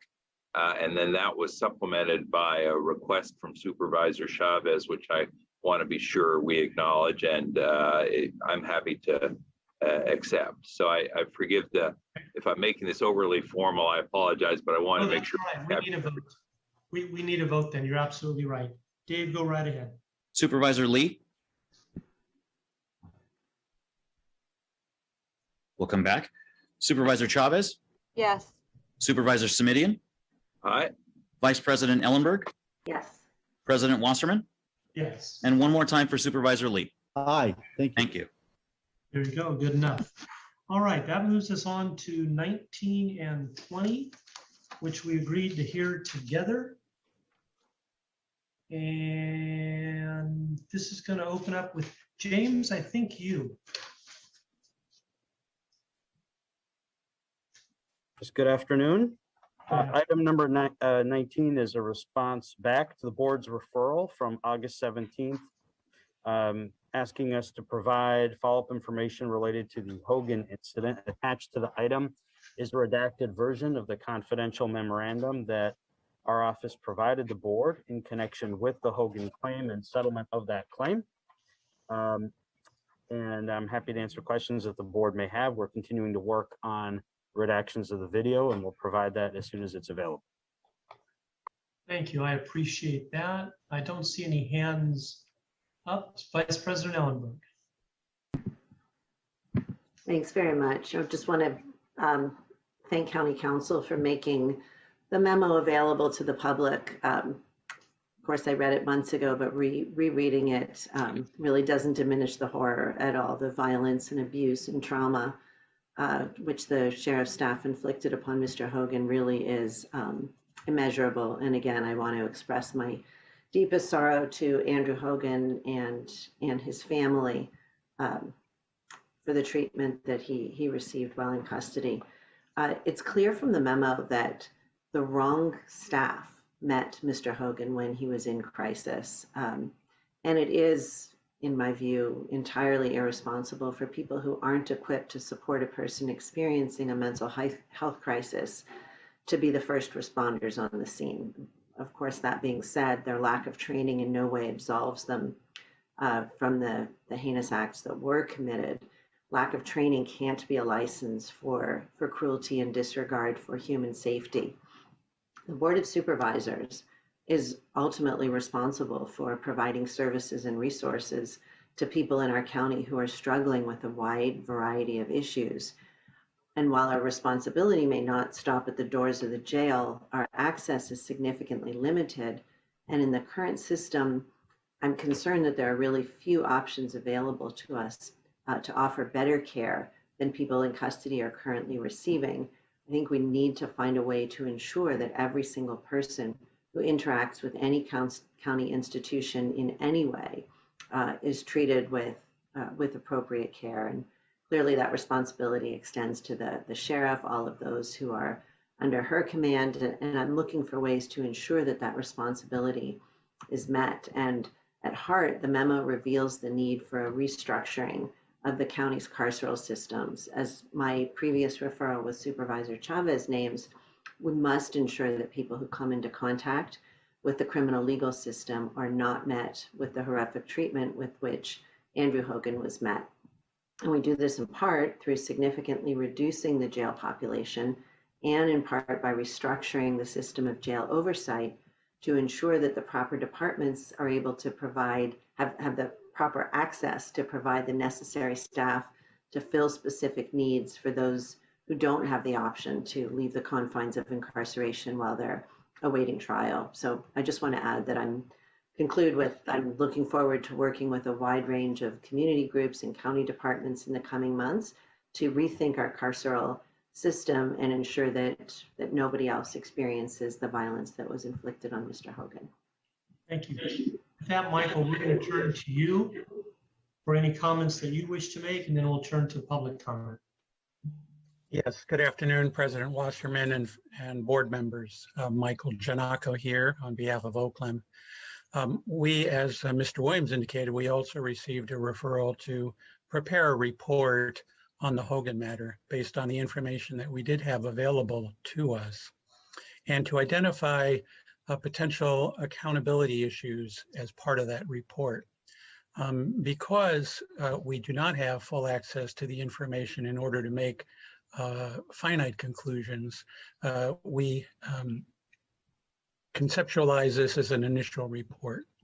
And we are hopeful, as indicated in the report, that there will be a follow-on report once we have the critical information that so far has not been provided to us by the Sheriff's Office. When we have that information, either voluntarily or through our subpoena powers that this board has provided us, we do intend to provide a final report with those findings based on the additional information that we have up to date not been privy to. Those are my remarks, President Wasserman, initially, but I'm obviously here to answer any questions any board member may have. Thank you. We have one member of the public wishing to speak. Supervisor Ellenberg, Vice President, your hand is still up. Did you wish to say more? I do, but I'm happy to hear from the member of the public first, and then offer another comment. No, okay, fine. Dave, go right ahead. We've got a couple. All right. We do have a couple of speakers. Our next speaker is Tino. I've unmuted you. You have 1 minute to speak. Please go ahead. Yes, you separated item number 10 and 11, only allowed 1 minute for item 10, and then didn't offer public comment for item 11. So I'm addressing that now. Two members of the FDA Vaccine Regulatory Committee just resigned over what is going on with the boosters. Okay, they are resigning because the White House is moving ahead of safety data with the boosters. Okay, we do not have long-term safety data with these vaccines. The initial clinical trials allowed the placebo group to take the shots early on. We don't have long-term data from that. Mr. Wasserman, you talked about 95% efficacy. That's with the original strain. That strain is no longer in circulation right now. The data has changed and it's consistently changing. Those two members that resigned, they also pointed to the data that's coming out of Israel. I'm telling you right now, Dr. Cody is misleading you guys. Please, please, please look to others. The next speaker is Paula Canny. I've unmuted you. You have 1 minute to speak. Please go ahead. Hi, my name is Brian Headley. I worked with attorney Paula Canny on the Andrew Hogan case. I am making this statement on our behalf because Paula is in court. The insurance companies that paid the Hogan settlement treated the case as a medical malpractice case. The county deductible was $50,000 and insurance covered the rest of the settlement. Had the matter not been a medical malpractice case, the county would have had to pay a $250,000 deductible. It is shameful to use the Hogan case as a sword against Sheriff Smith now, when for the past 3 years you would not give the Hogans or the issue of incarceration mentally ill people the time of day. You are still engaged in Machiavellian machinations to attack the sheriff instead of really addressing the issue of the insanity of placing mentally ill people in jail instead of hospitals. You all should be ashamed. We are not fooled. Thank you. Next speaker is Irvish. I have unmuted you. You have 1 minute to speak. Please go ahead. Thank you very much to all the Board of Supervisors. I want to specifically mention about the COVID-19 situation and with the revolving guidelines from the White House and the presidential action on the COVID-19. It is important to get the having the report from the FDA, WHO, and the CDC on the recommendation with the COVID-19 variants and which specific variant has been put up on the notification with regards to the CDC's and FDA's guideline on an approved vaccination list. As there are 4 vaccinations that has been available within the United States of America: Pfizer, Moderna, Johnson & Johnson, and Azorca. This all 4 vaccination has been recommended to go ahead with the 3rd booster shot, with the recommendation to have 2 booster shot be completed. However, it is important to take the item. Next speaker is Rajiv. I have unmuted you. You have 1 minute to speak. Please go ahead. Hi, my name is Rajiv Pateja. I'm from the Los Altos Hills. I understand that item 18 was on the agenda today. I don't know what happened. We seem to have skipped ahead to item 19. The deployment of automatic license plate readers for our town was approved on March 23rd. We have seen that progressively be deferred month after month after month. It's kind of like Lucy and the football. We were told it was going to be discussed today, it got moved again. We were told it's going to be discussed on the 28th. Now it's not even clear that that's going to happen. It's very frustrating to our residents. Every day that this is delayed is a day we're more vulnerable to crime. I'm getting calls every day asking why it's taking so long at the county level. It's taken over 4 months. I would really appreciate it if we could move this forward. Supervisor Simitian, we're your constituents and we're looking to you for your support. Thank you. That concludes our request to speak. Thank you, Rajiv. And the item 18 was held by the sheriff. Michael, you made your report. Thank you. And that ties in with number 20. You're available for questions and answers here. Supervisor Ellenberg, your hand was up before. Have you been satisfied now? And just a quick question to Michael. What is your next your next step. It was disappointing to read of the 4 instances of non-compliance with requests. How are you addressing that next? Well, I don't think we're going to make another request to the sheriff at this point, but what our next intent is we're working with the Office of County Counsel to issue a subpoena for the information that has been denied us up to now. Thank you very much. Thank you. Supervisor Simitian.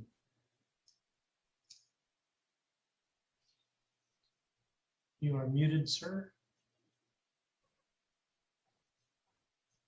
Forgive me. No worries. Here we go. Let me lower the hand there. All right. Let me say thank you to both County Council and to the OCLEM folks for providing the information. I wonder if we could ask County Council what the basis was for redacting the information that they did not think it was appropriate to share. I appreciate the fact that our board provided direction to perform only minimal redaction to the extent required by law, and I appreciate the fact that the County Counsel's office endeavored to do just that, but I think it would be helpful to get on the record what was not made available and why. Sure, Supervisor Simitian. On page 2 of our cover memo, we list the various state laws that were grounds for redacting various portions of the memo. The bulk of the redactions relate to medical or mental health information that is protected under state or federal law from disclosure. But the other grounds are also listed on the memo, including information linking peace officers to confidential personnel investigations, information regarding discussions that occurred within confidential mediation, and so forth. But the bulk by volume certainly relates to medical or mental health information. All right. And you also indicate that it will take a somewhat greater period of time to provide copies of the audio video tapes of this incident. Any estimate on what that timeline might look like? I don't have an exact estimate. We're working with an outside vendor to go through the videos and perform the various redactions on similar bases as those I just described. We're doing that as expeditiously as possible, which is why we engaged an outside vendor so that that process could happen much faster. And we will bring it forward as soon as possible. We know it's a priority, but I don't have a exact estimate yet. Thank you. And forgive me if I press just a little. I'm just trying to get a rough order of magnitude, not a date certain that we can hold you to, but are we thinking that's likely to be sometime in the next 45 to 60 days, just to toss out a number? Yes, if not a little sooner. Thank you. As I said, I was trying to get a rough order of magnitude, and that's helpful as well. And Mr. Williams, forgive me if I ask you questions which are addressed in the written materials, but part of it is I simply want to make sure this information gets out in the public domain more broadly, since that was one of the goals of making the document available. I'm looking at page 17 of 19 in the redacted document, and it indicates under damages, a jury verdict might have been possible in the range of $12 to $20 million. Is that correct? Yes, that's correct. All right. I think that $20 million. Go ahead, sir. Forgive me. And that was just our estimate. Obviously, we don't ever know exactly what a jury would do. Right. I appreciate that. And potential liability to highlight the fact that the number was estimated to be in that range and potentially that large. The $10 million number is certainly an extraordinary one in and of itself. How does that compare to damages that we have settled in other cases? Have we had damages amounts that were in excess of that? I'm not talking here about something like the cost of complying with the various agreements we have around court orders. I'm talking about a specific case with specific damages. There certainly has not been a case with that large a settlement during my tenure as county council, and I don't believe that there's been one in that range for quite some time, if ever, in the county's history. Okay. And Mr. Williams, on page 14 of 19, which is the, again, of the redacted version of the memo, there's an indication as to when the internal affairs investigation was opened, and it indicates September 25th, 2018, but there's no indication as to when it was closed. And I want to get to this issue in a minute because it is the matter of concern about how all this has proceeded in terms of accountability or lack thereof. Is there any reason we can't ask and you can't answer when the internal affairs investigation was, to use Mr. Giannako's phrase, abruptly halted? It's my understanding that the investigation was closed around December 12th. Okay, December 12th. Thank you. And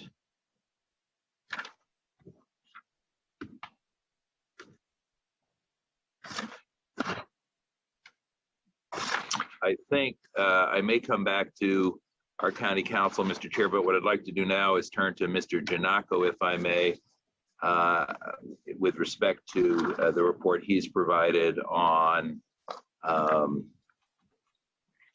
this incident and more specifically accountability measures or lack thereof. And first I want to say thank you, Mr. Giannako. I thought it was a very coherent presentation that you provided. The challenge, I think, for all of us is there's just so much here to be concerned about. It's hard to keep track of. Mr. Giannako, you've indicated, let me just take a look at some recent press coverage that quotes the sheriff. Much of this comes out of the, I think, August 17th press conference, where the LA Times quotes the sheriff as saying, "I want to make it very clear that I support all of the investigations. There needs to be accurate information, not conjecture." That is the sheriff being quoted in the LA Times. And then in the Mercury News, the sheriff is being quoted as saying, "I welcome any and all investigations." Again, I welcome any and all investigations. And so then let me turn to you, Mr. Giannako, and say, could you tell us again, with respect to the internal affairs investigation, which was commenced and then halted, could you just put on the record, please, what efforts you made to obtain information about that internal affairs investigation, its contents, and the reason it was ultimately suppressed? Supervisor Smidian, beginning in April of this year, we made a request for all records relating to the Hogan incident that were in possession of the sheriff's office. And that would have included any information regarding the opening of the internal affairs investigation and the closing of the internal affairs investigation, as well as access to individuals who may have been involved in some of the discussions regarding that determination.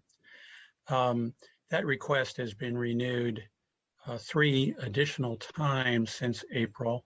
In part, the last time we asked the sheriff was based on what we saw in her press conference on August 17th, which was an apparent commitment to support any investigation. So based on that, representation, we thought it was important to ask one more time for the information that had not been provided to us. But we have not received a response to that request. Okay. And it's by virtue of those 4 occasions on which your request has been denied that you're now feeling obliged to go forward with subpoena power. Is that a correct understanding on my part? That is correct. As you are well aware, in November of last year, we were provided by this board's authority the ability to request subpoenas for information that would be critical to do our job, including responding to board referrals such as this one. That strikes me as a potentially costly and cumbersome and time-consuming process. Any notion of how long it will take for that process to work its way?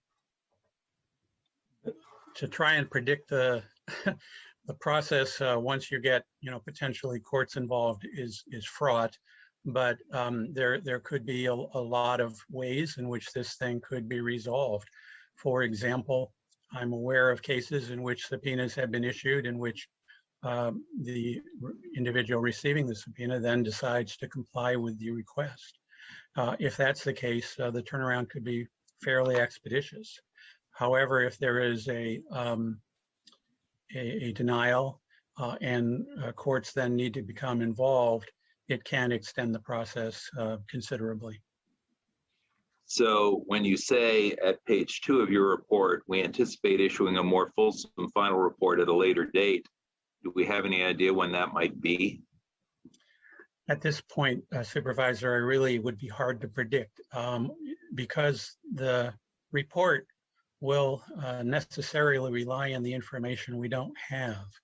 And so until we actually have that information, we are somewhat stuck with regard to the information that has already been provided to us through different sources, through public record information.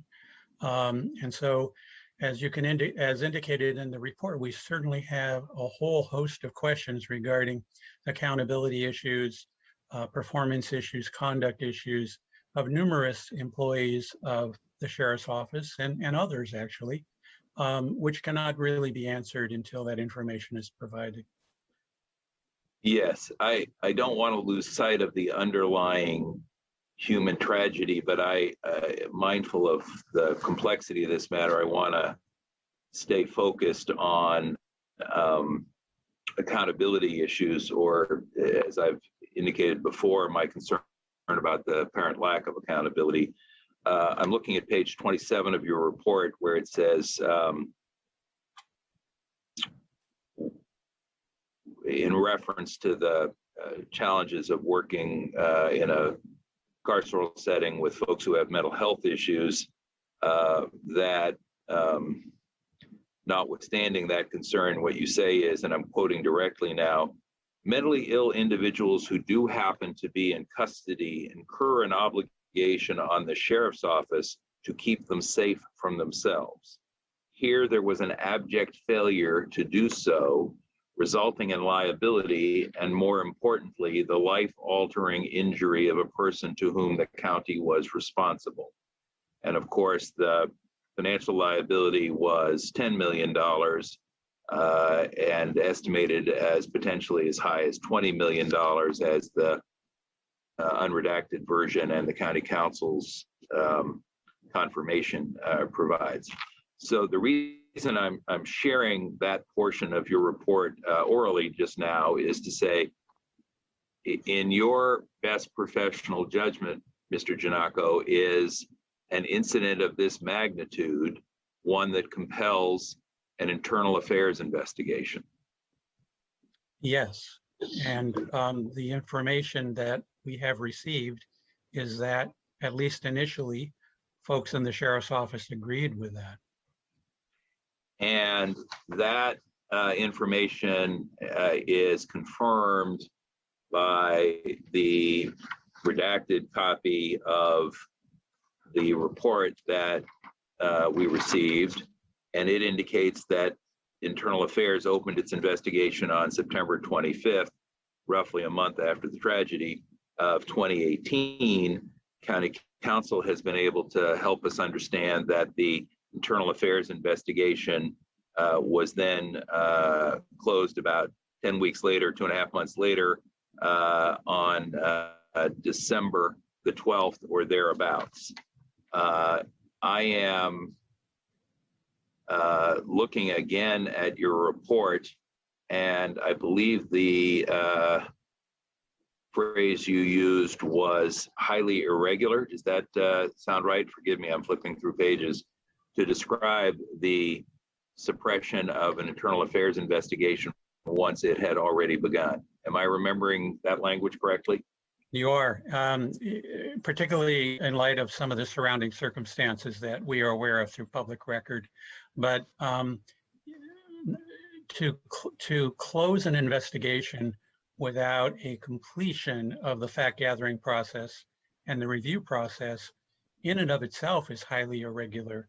It is a rare circumstance that should be reserved for extraordinary situation.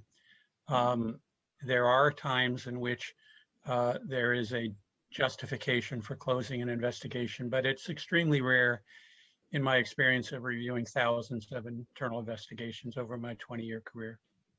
And could you tell us why it's important that there be a completed internal affairs investigation? The reason that an internal affairs investigation is begun is many and varied. In addition to ensuring that there be a full assessment of performance and conduct of involved individuals that may have led to tragic situations, such as the Hogan incident, it is important to collect those facts in a fair, dispassionate, objective, and thorough fashion. And that only can be done through an internal affairs investigation. Part of that investigation would, of course, be interviewing witnesses, recording those interviews, and also interviewing the subject employees as well, so that the employees have an opportunity to explain their decision-making and why they did what they did. In addition, so one of the primary goals, objectives of an internal affairs investigation is to see whether or not the performance that the facts prove or establish is consistent with Sheriff's Office policy.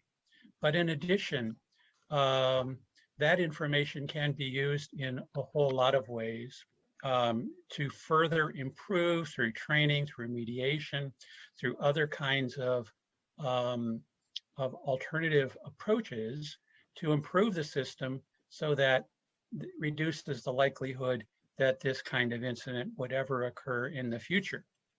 And if you stop all that, then the institution, the agency, is not going to be benefited by that additional information. And if you stop the review or don't even have a review, then not only are not able to expound on the potential accountability of the employees that were involved, you also are behind the 8 ball with regarding to learning from the incident to preventing, in a way to prevent further incidents such as this from occurring in a custody environment. And if I read your report correctly, it also is a matter of fairness to folks who performed well under difficult circumstances. They can't be fully and finally exonerated unless the report is complete as well. Yes? You're absolutely correct. The way an internal investigation begins universally is once a case is opened, the subject employees are advised that the case has been opened against them. And in most cases, or in many cases, the facts do not establish a violation of policy or a violation that, or evidence that the employees did anything wrong. So what happens in that case is the employees get a letter at the end of the investigation, essentially exonerating them from any kind of a cloud that any internal investigation would have. But when you close an investigation without any findings, without any facts, without any reviews, it leaves the employees wondering what happened to that investigation. And Mr. Giannacco, you made reference to the context of the opening and closing of the report of the internal affairs investigation and publicly available information. Is this the political information that's referenced in your footnote 29 on page 25 of the report? It's part of that. It also references the fact that it's publicly known that at least one of the employees was promoted, in lieu of this investigation. And when someone's under investigation, most agencies will not promote an individual who is under investigation until the facts are learned about the allegations against the employee. So yeah, that is part of the irregularity. In addition, as you have earlier alluded to, it again is an extreme situation in which a case is closed without a result. And if I can just give you an example of what I'm talking about, it might help. And that is, for example, there are sometimes complainants who will make an allegation against a patrol officer. And the investigation is open based on that complaint, and the patrol officer may have, allegedly engaged in some sort of violation against the complainant. And so an investigation's opened. The investigator goes out and does some initial research, and come to find out, let's say it was a case involving sheriff's office deputy. Come to find out that it is a Sunnyvale officer that was involved in the stop of the citizen. In that case, there's nothing more for the sheriff's office to do because it's a mistaken identity case, and all in that point to be done would be to refer the case over to Sunnyvale and refer the complainant to Sunnyvale. And so that's a very extreme example of the very rare case in which a case might be closed without a disposition. So, and Mr. Giannaco, you're pretty plain spoken. So if I try to put words in your mouth that aren't yours, please push back. But what I hear you saying is that absent a completed internal affairs investigation, we cannot exonerate those who deserve to be exonerated. We cannot hold accountable those who deserve to be held accountable, and we cannot improve the system to make sure that the system does better in the future. Is that a fair summary? The leading question, but it's a very fair summary, sir. All right, I'll acknowledge it was a leading question. And let me then ask a legal question, and I'll start with Mr. Williams and Mr. Giannaco, but if you've got anybody else who can answer it, there's reference to the internal affairs investigation being opened and then ultimately closed. I believe the phrase you used, Mr. Giannaco, was abruptly halted by the sheriff's office, which of course is an institution. Somebody has to make that decision, some person. Under state law and or county ordinance, who is authorized to make the decision to commence an internal affairs investigation, and who is authorized to make the decision to suppress an internal affairs investigation or to halt it? Who has that legal authority? Mr. Williams? Decisions regarding IA investigations, or for that matter, any form of employee investigation or discipline, even outside of the particular IA type context in the sheriff's office, would be made by executive management in the department. And again, executive management is a little institutional. Does that mean there's 10 people, 5 people, 1 person who get to make that decision? It would be the sheriff or her designees, and I don't know how many individuals she may have designated from her team as having that particular authority, but there would be discretion to designate other individuals to be involved in that. All right, the sheriff or her designees, and does that apply to the legal ability or authority to call a halt to an internal affairs investigation? That would be with respect to all aspects of employee discipline or investigations that could lead to discipline. And Mr. Giannaco, anything you can add to that? I would agree with Mr. Williams on all accounts there.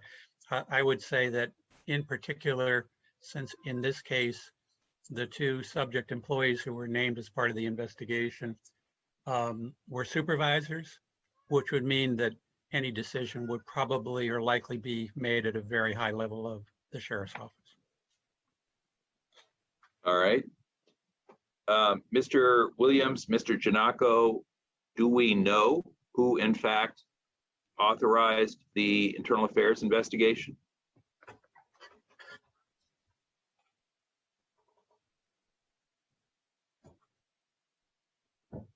I don't know off the top of my head. Mr. Giannaco? I don't know off the top of my head, and I also don't know based on the fact I have no information on that question. All right.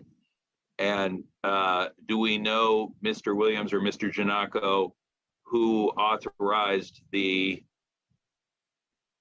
abrupt halt, to use your phrase, Mr. Giannaco, the spiking of the internal affairs investigation? Mr. Williams, do we know who put a stop to the internal affairs investigation roughly 10 or 11 weeks after it commenced? I do not know who ended the investigation. Mr. Giannaco?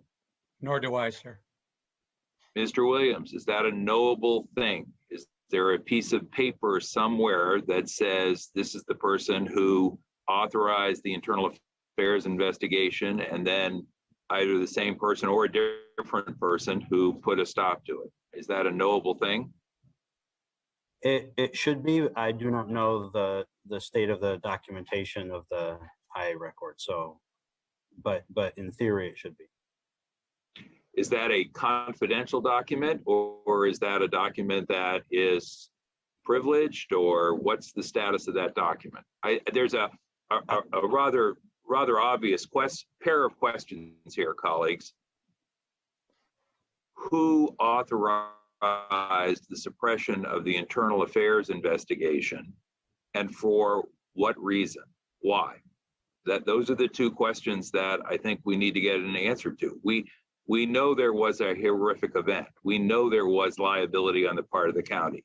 We know that somebody thought it was so significant it required an internal affairs investigation. What we don't know is who said, we're not going to actually let that investigation run its course, or why. And that's the pair of issues I'm trying to push us towards resolving. Mr. Williams, forgive me if I stepped on your ability to provide an answer. The IA file itself is generally a confidential document under state law. That being said, the questions you're asking, I think, are questions that would be better directed to the sheriff's office. Mr. Giannaco, your thoughts, if any? If I had the information, I would work very hard with county council to try and provide an answer to this board. But I don't have any information, Supervisor. Is that information you hope to obtain through the subpoena process? Yes, sir. Mr. Giannaco and Mr. Williams, as our legal counsel, do you feel like you have a clear understanding that our board's prior request compels you to ask and answer those two questions, meaning who is it that suppressed the IA investigation and why?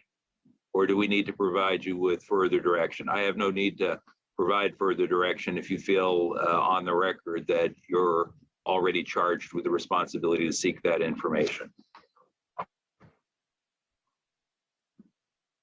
Mr. Giannaco. Yes, I intend to seek that information, Supervisor, through the subpoena powers that you And have provided me. is that consistent, Mr. Williams, with your understanding of prior direction from our board? I just don't want to find out a month or two from now that somebody says, well, we were never directly asked to do that. We're prepared to support OCLEM in its subpoena request. Thank you. And then let me just close with this, colleagues. I think there is a chain of events here that is noted in footnote 29 and on page 25. And the timeline goes like this. Late August, we have a tragic incident. September, October, there is a hotly contested campaign for re-election by the sheriff.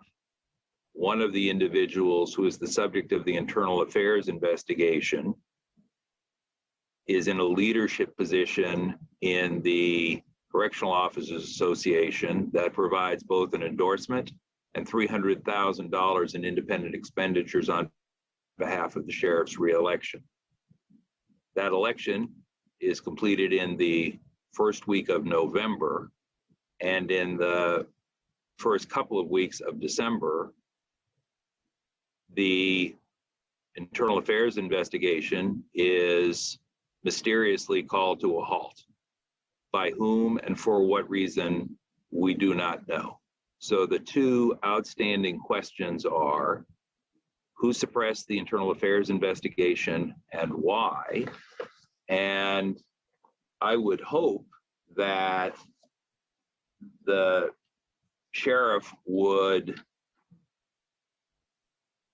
honor the commitment she made publicly, which is I welcome any and all investigations and provide the information that would allow us to get answers to those two questions. Thank you, Mr. Chairman. That's all I have in the way of comments or questions today, and look forward to getting the redacted audio and video at the earliest opportunity, Mr. Williams. Thank you. Supervisor Chavez. Thank you. Just a follow-up question for Mr. Giannacco. Could you talk a little bit about the scope of the evaluation of the entire incident that you will be looking at? Yes.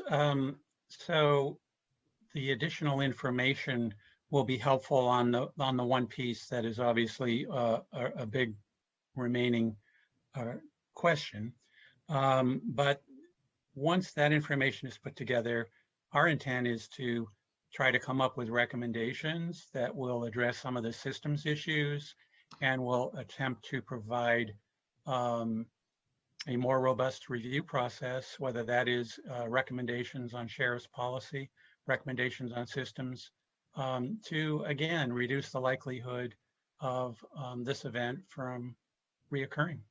But Mr. Giannacco, more specifically, when you say systems, you're referring to what specifically, or just to use some examples? Sure.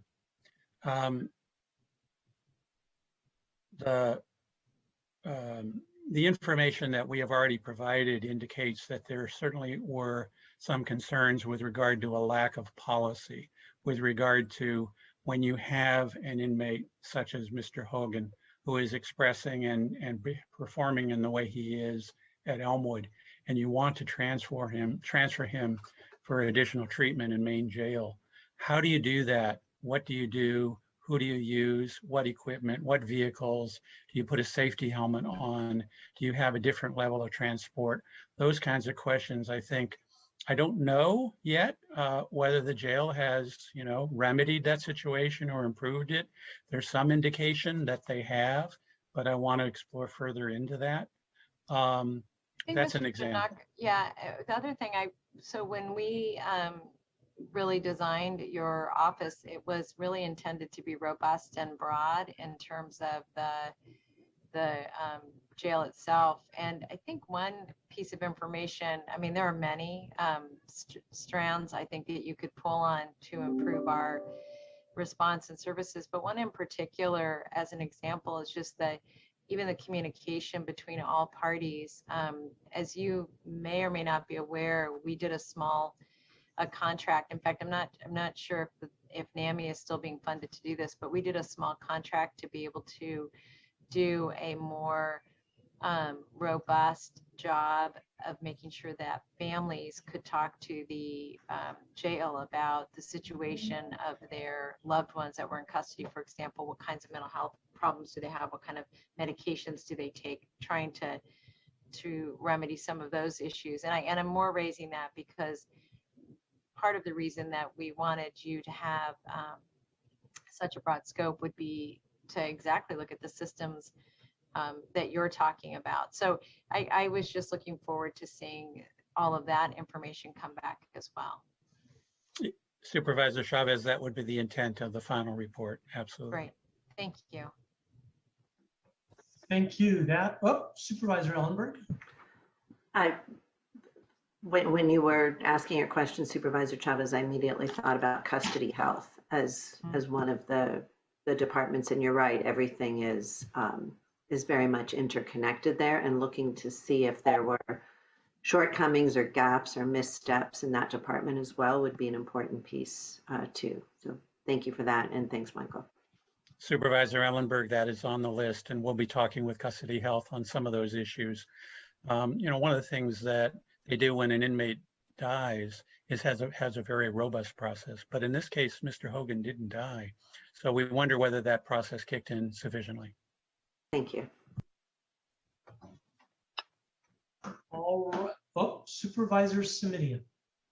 Thank you. Just a quick confirmation with Mr. Williams that the two documents that we received today, both the redacted copy of County Council's memo to our board and the report from OCLEM will both be part of whatever information your office forwards to the Department of Justice, the State Attorney General's office, the Civil Grand Jury, and the Fair Political Practices Commission. Is that a correct understanding on my part, Mr. Williams? Yes, it is. Okay. Thank you. I think that was my one last thing, and I apologize for double dipping, Mr. Chairman. No problem. It's the same price. Anybody else? Anything else? No, seeing none. Is there a need here for a vote for action that was directed? We did not have a motion. Supervisor Simitian, I'll direct that question to you. Forgive me. I think not. We have confirmed prior direction explicitly calls out the need for OCLEM to ascertain who halted the internal affairs investigation and why. We have confirmed that the two documents we have received will be forwarded, and we have confirmed for the record that we are hoping that the redacted video and audio will be brought to our board at a meeting sometime in the next 45 to 60 days, if not sooner. And I just put all that back on the record again, Mr. Chair, to make sure that I didn't misinterpret anything. Thank you. Thank you. Now I'll take yes for an answer with that explanation. All right. That was 19 and 20. We handled everything else. And without objection, and I will check first with Dave, that covers everything, correct? That does cover everything. Yes, sir. All right. We are going to adjourn this meeting at 3:35, and I'll see all your smiley faces on September 28th. Thank you. Thank you. Stay well, my friends. Bye-bye. Recording stopped.